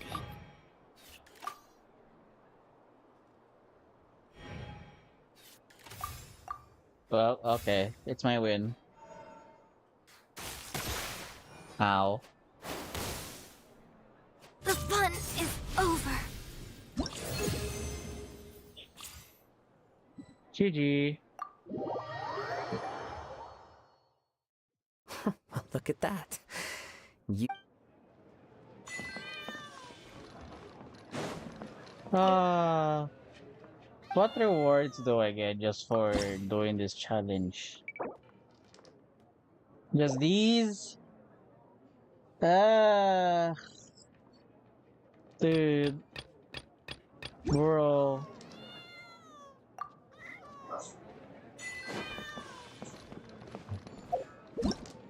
You don't have to keep notifying me, man. Where are the rewards actually? Oh no, they're just down here. Okay, at least I got them all. Uh, wow. Okay. Um, that's fine, I guess. Now what should I do? Well, since I got nothing to do, I guess. Hold on, what's this in my bag? Oh, just. Huh?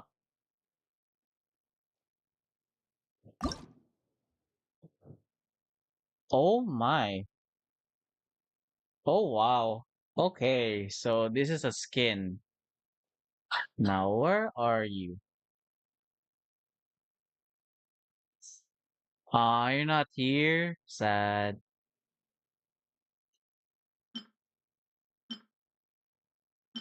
Dang, could you Sarah be looking nice here though?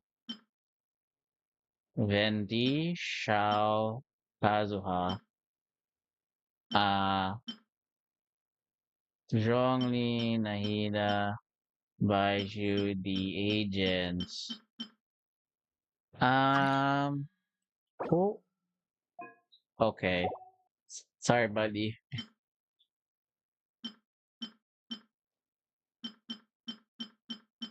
Uh,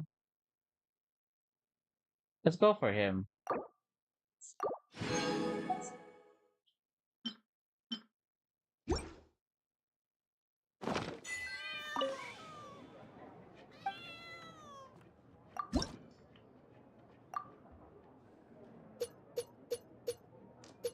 Uh,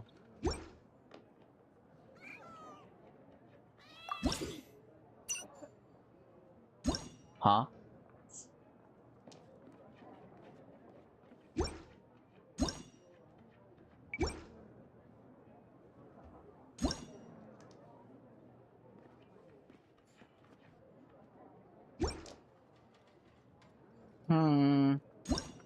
What's this?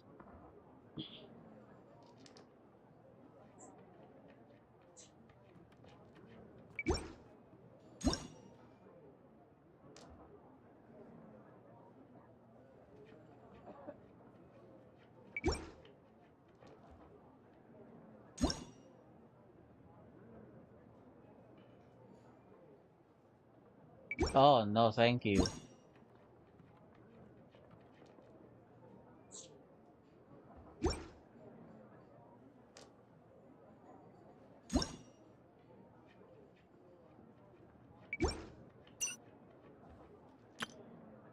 So these are just skins, and I got one of them. Wow.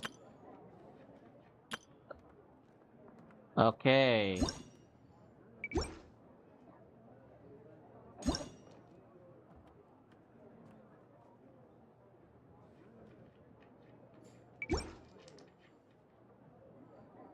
What should I build here? Hmm.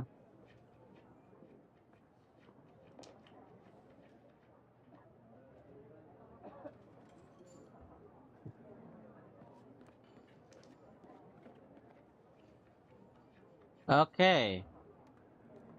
Let's see. Let's go for not you. Event? No?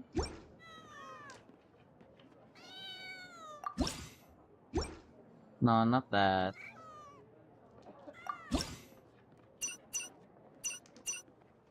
Uh, no, these are card backs.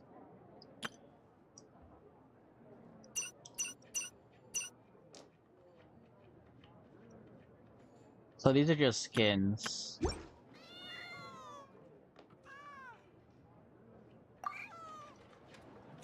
Anyway, let's just keep fighting them. Oh, it's ending.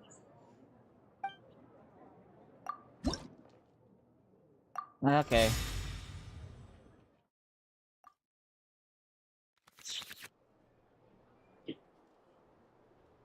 Oh, wow.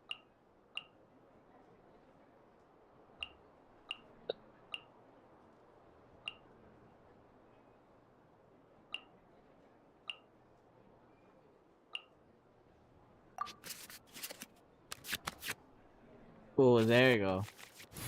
That's what I wanted. My first character. Uh, D-Look Let's this go. time.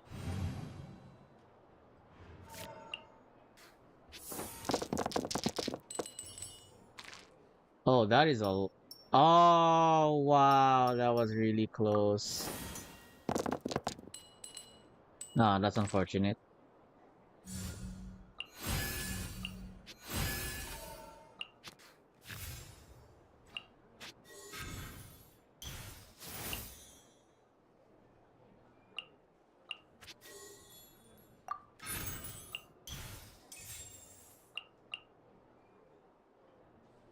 Uh,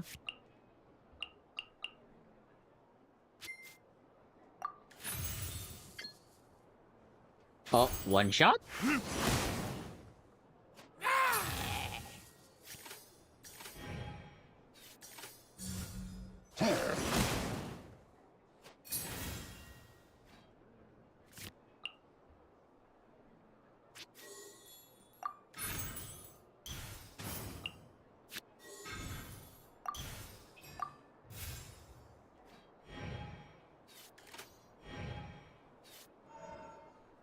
Okay.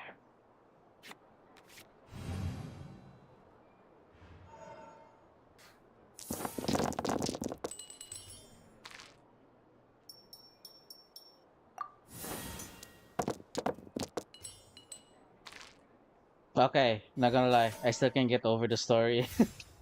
I swear to God.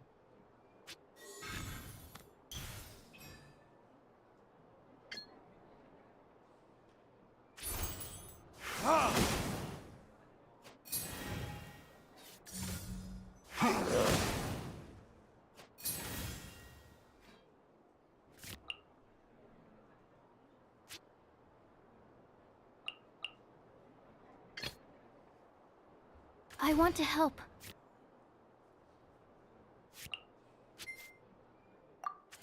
let's go for this. This'll do. Absorption test. Okay. Not gonna lie. Okay, yeah, I'm out of cards or stuff to do, so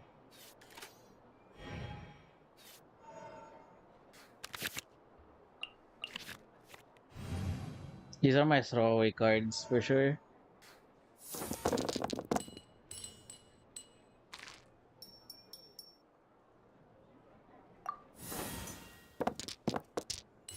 Oh wow, okay.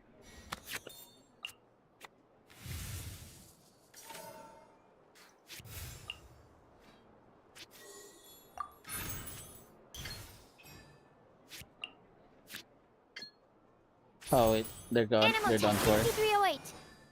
I was like, wait, why did I use that card? Okay, exit.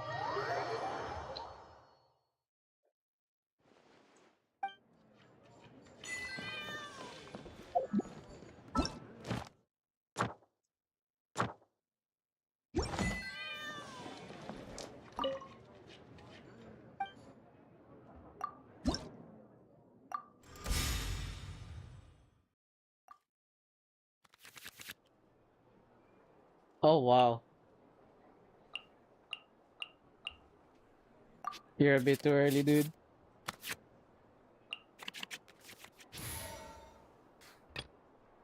Let's Oh, go. you already know, dude. Okay, my D looks over buffed now. What? This game just blessed me. What?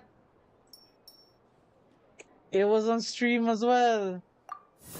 What?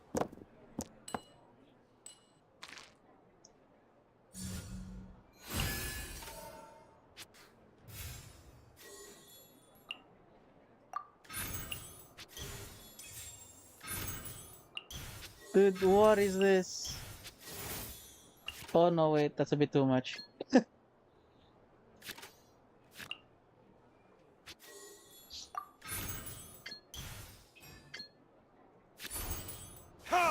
Boom.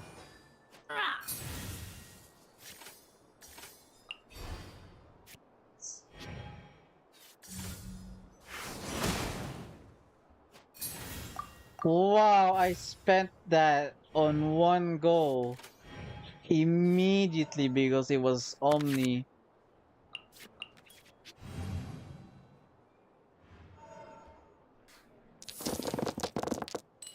Okay, one just jumped to the screen. Okay, for Hydro, really? Nothing. Okay.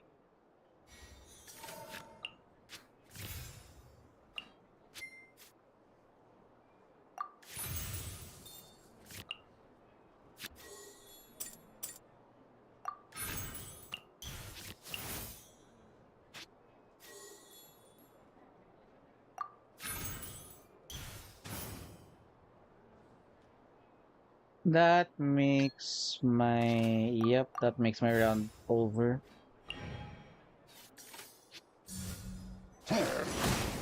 Ow, that actually hurt. Ow. End the turn. Ah, he's dead. Oh, what? Okay.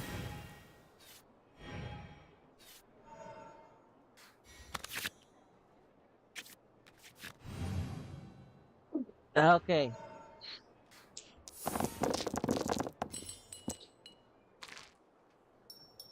Oops, I almost threw that away. Jesus.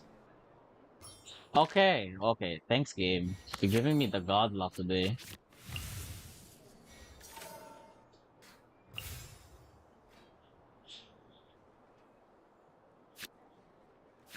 Oh, it's not a healing item? Bruh.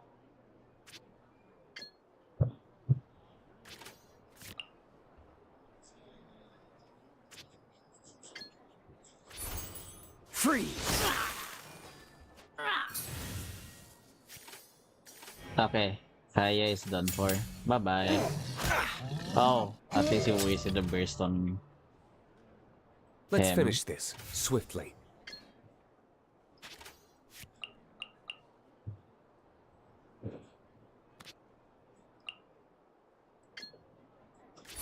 This will deal a lot of damage.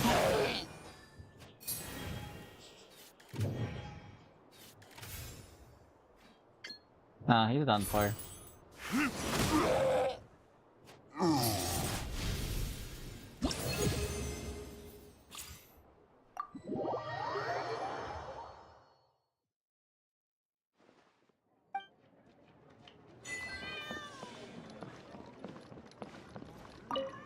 You know what?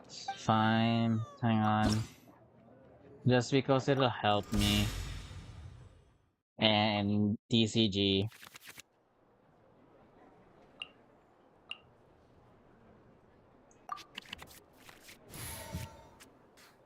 My active character. What is this?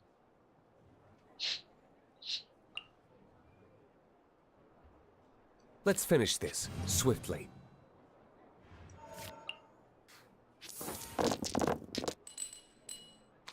Oh, unlucky, dude.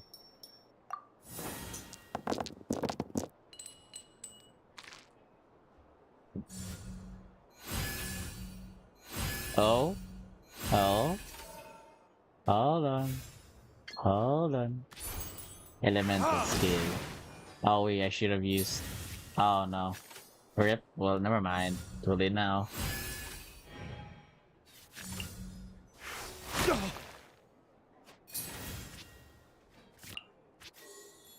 Play card.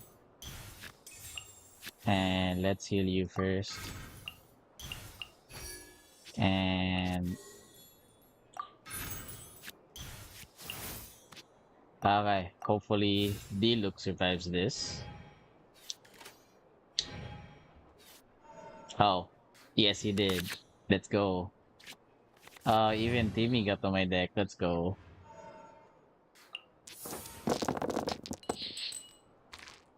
Uh,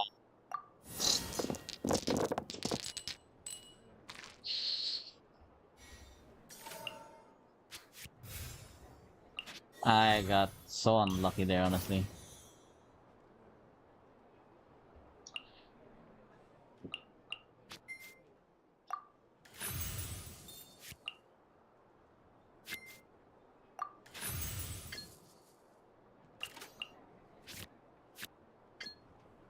Crap, I should have gotten rid of this. Instead, never mind. A bit too late now. Oh no.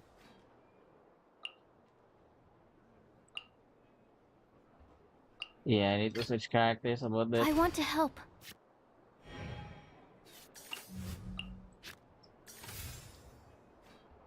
Oh, come on.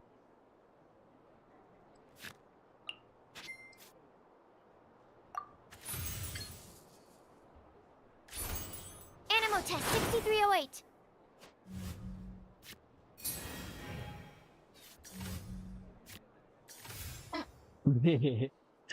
Bro, I didn't even let this one take a turn, and it just reverted it back. That's funny.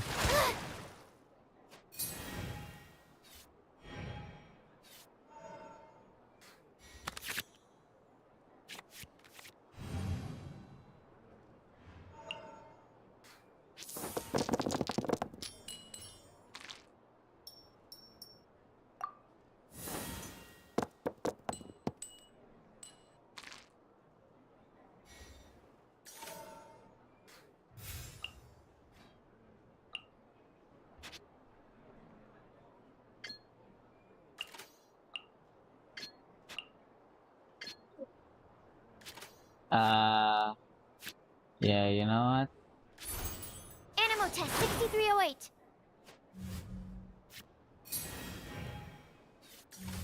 Watch him switch. Okay, there you go. It did switch. No way.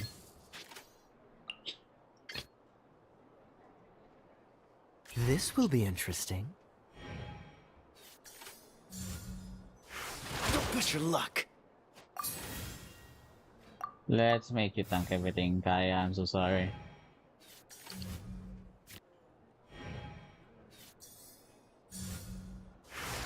Ow. Okay, that actually hurts.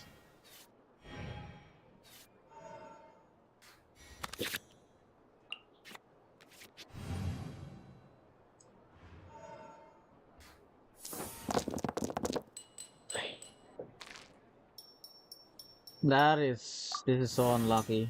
What? Following the physics of the games, bro. What is this?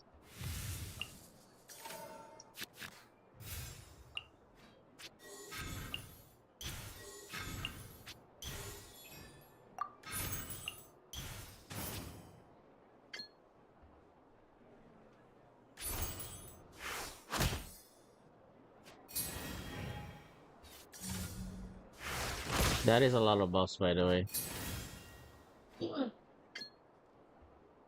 Oh, wow.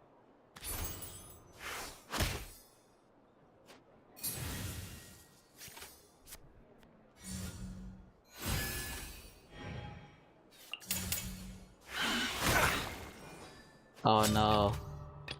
Oh, no. What am I I going to want to do? help. Oh, dear. Yeah, you're talking everything. So gross. Come on, live. Oh, wow. Oh, what? Huh? That's it? Okay. Um,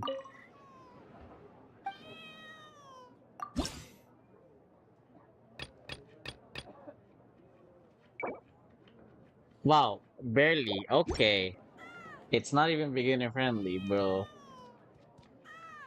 Hmm. What am I supposed to build?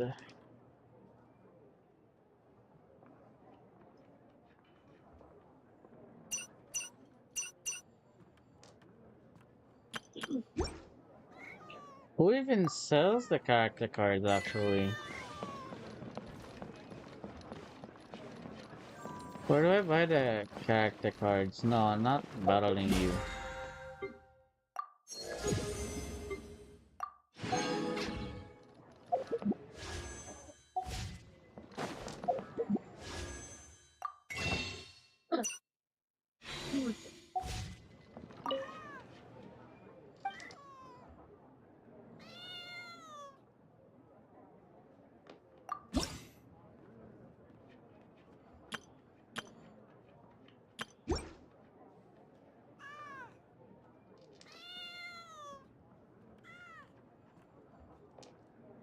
Uh,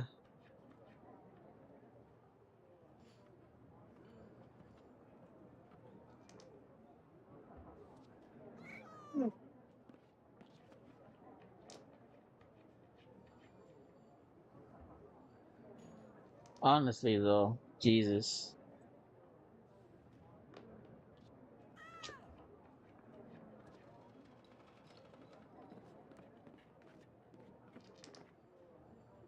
Where do I buy the character cards, actually? Um, I swear there was an option where I could buy them. Or was I wrong?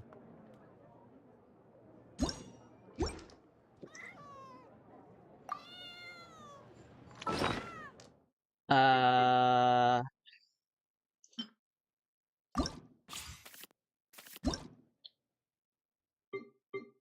yeah, how did I get fission in the first place? I don't remember. Dang.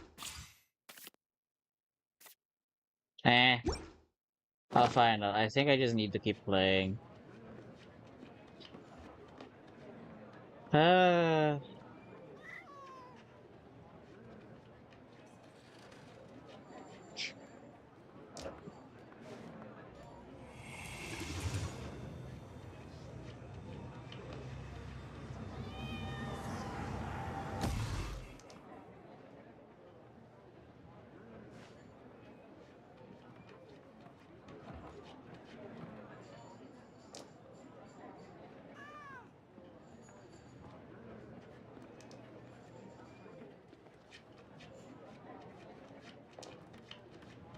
hmm.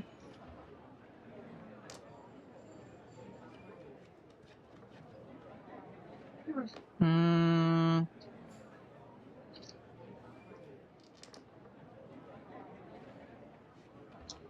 This guy is just going through the basics. Well, okay.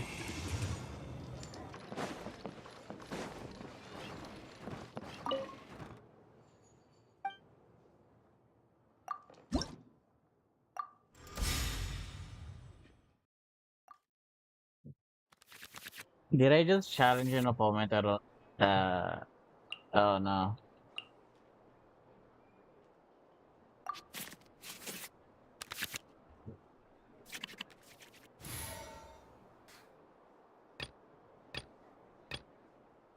Oh, it's a something something. Let's go. Let's start by preparing my characters first.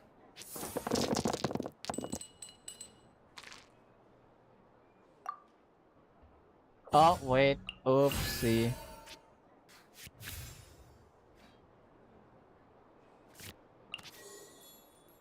Yep, that's going to her. And this is going to Kaya.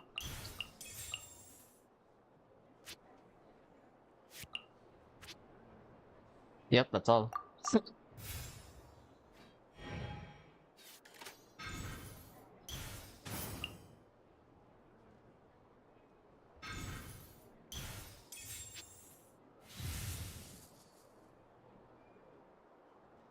Come on.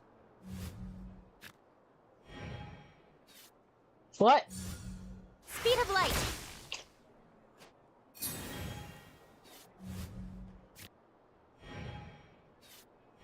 Aggravate's gonna trigger.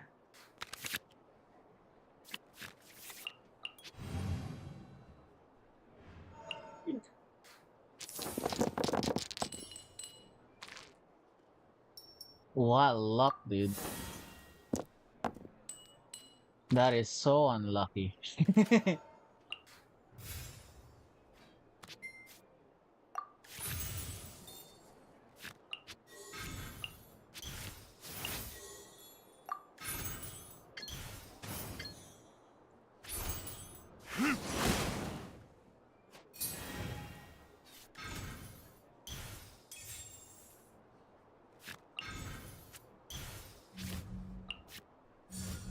Don't blink. Ow.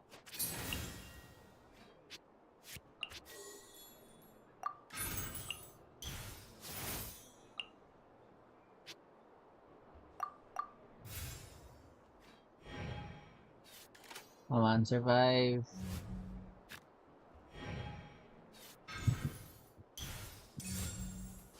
No.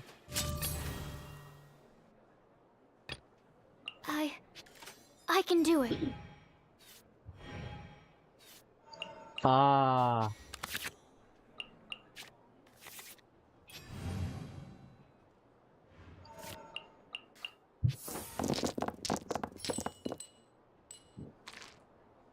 Unlucky. The what?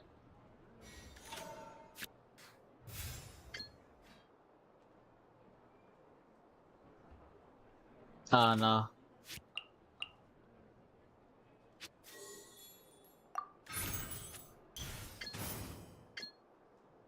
Not fine. Just like a big just HP. 308.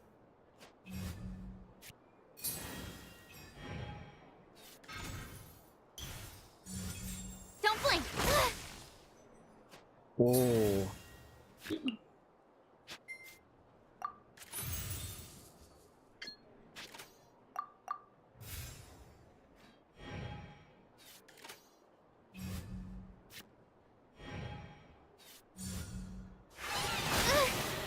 Oh no, that hurt.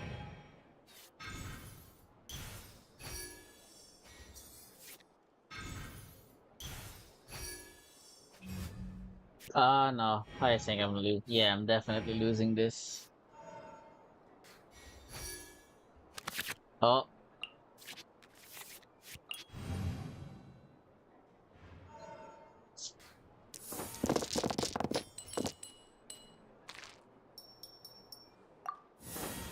please be all animal. Come on.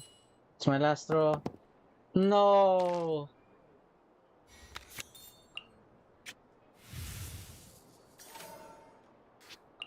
Oh, great. And you came here.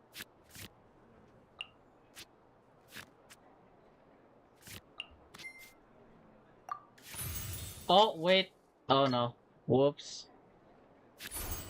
Absorption tank.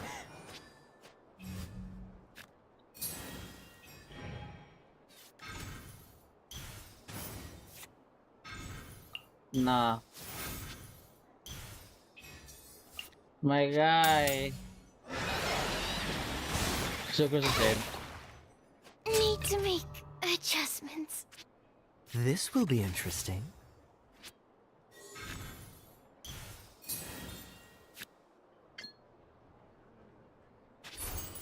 Cool it!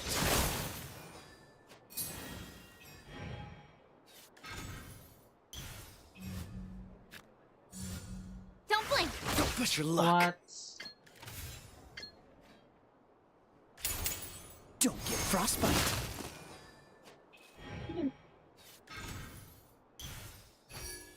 Yeah, I think I lost here.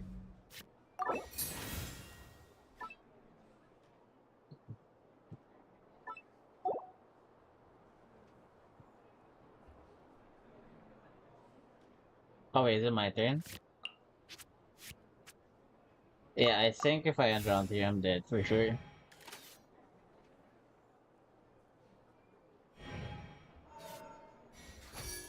Oh wow. I still managed to survive.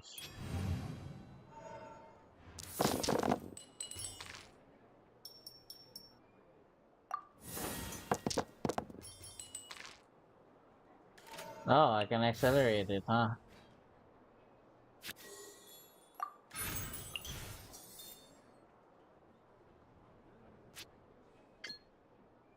Dodge this!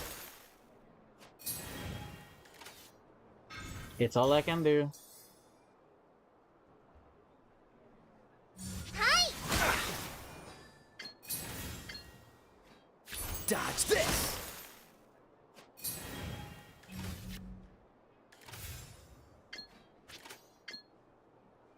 This moment will be frozen in time. Cut to the chase. I did nothing. I'm dead. I'm not done. And it's cause I'm accidentally fought.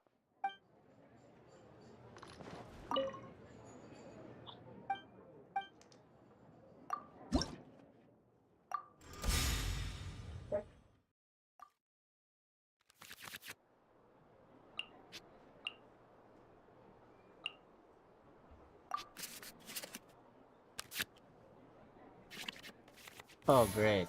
Okay.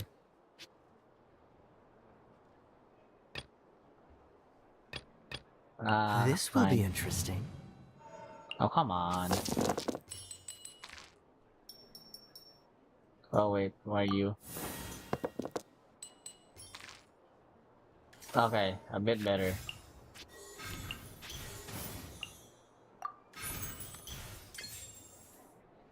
Freeze! Oh wait, should have.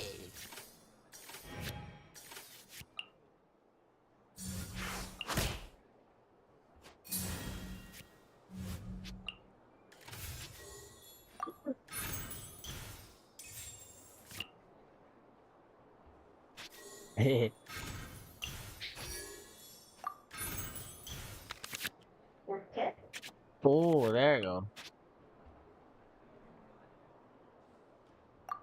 And I'm ending my round.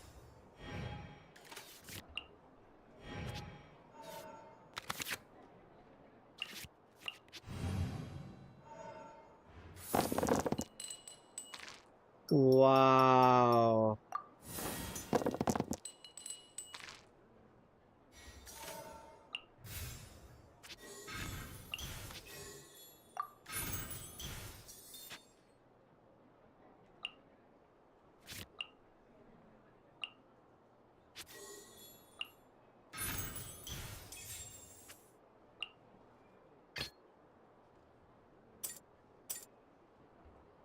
Let's finish this swiftly.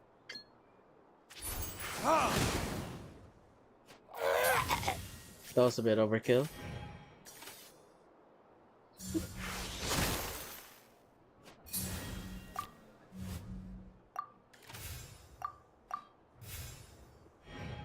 Oh wait, I should have used skill. Whoops.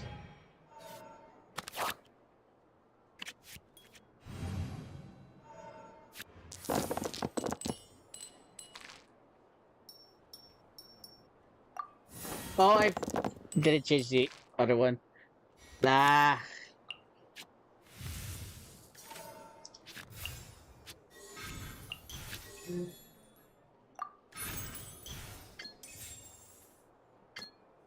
No, I'm going overkill with this. Oops.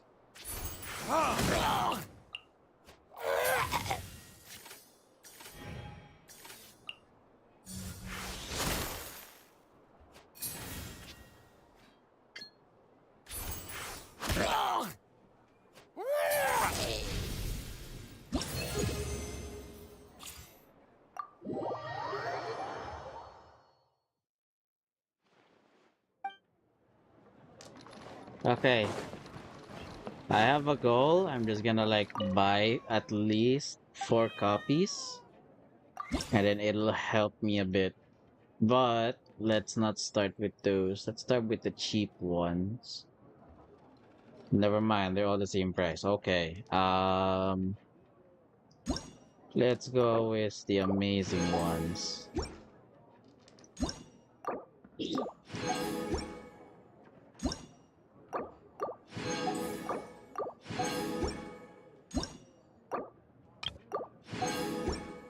Yeah.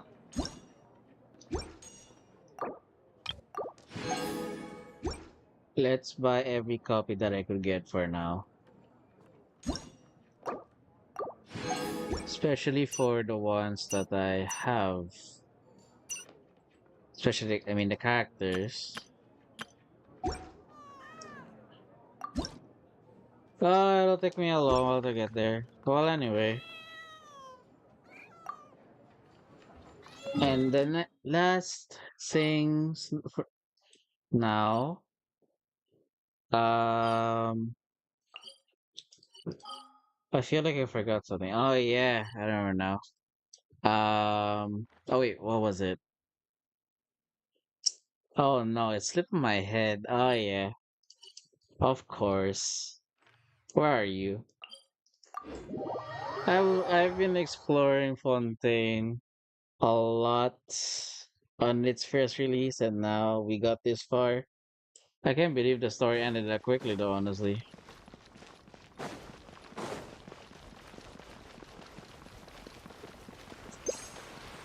Farina obtaining her vision was the biggest twist and the most surprising one of all, dude. I swear.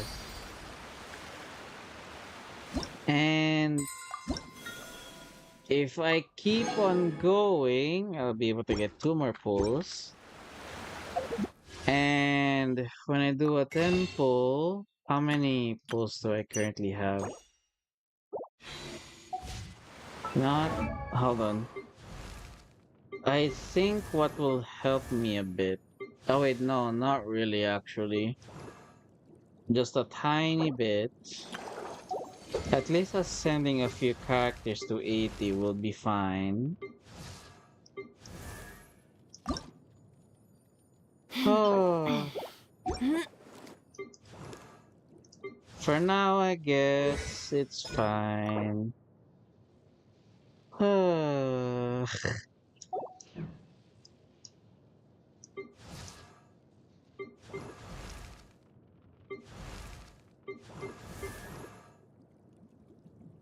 Oh my goodness, I just know this now.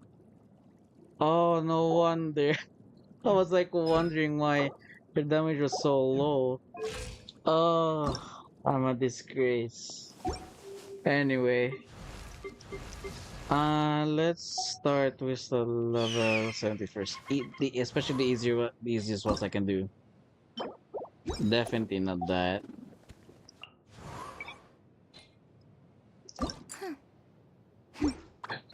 No, no, Whopper Flower, man. This is the easiest one. Okay. Charlotte. Oh no, I can't. Tainari? Hang on. What's his first ascension?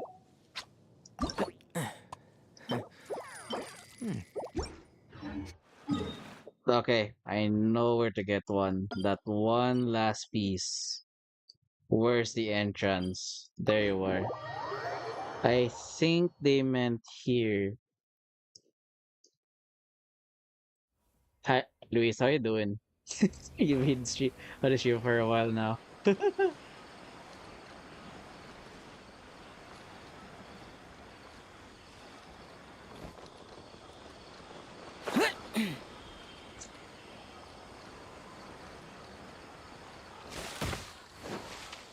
Oh, I hate it when it does that.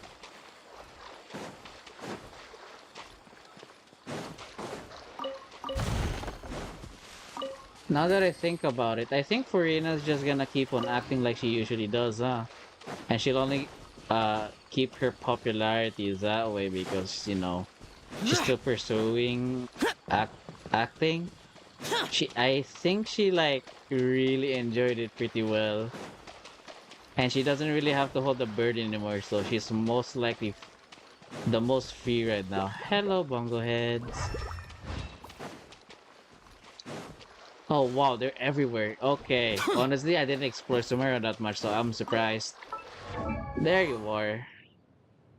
Where are you, Tainari? Let's ascend him once. Germinating.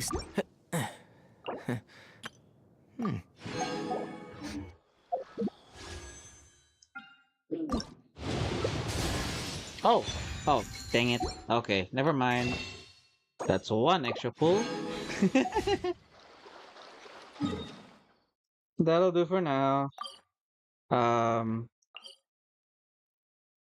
ah, eh, what time is it? Okay. Yeah, looks like I have to end the stream here. Where's the... There you are. I wanna teleport there.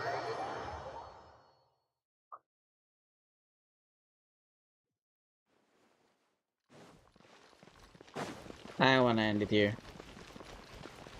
Just give me a sec. Oh yeah, that reminds me. Should still have this? It's gone! I knew about the little detail here because like it was going viral and now it's gone. Whoa! Yeah, dang, that proves her freedom. And I'm happy. Let's go. This is literally Farina's favorite place, huh? Honestly, I'm not gonna get over the song Si Shang. That was amazing. I had to go quiet because I was listening. And this guy over here honestly looks alive, even though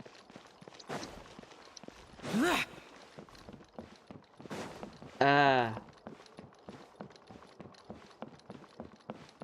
even though Novila claimed it to be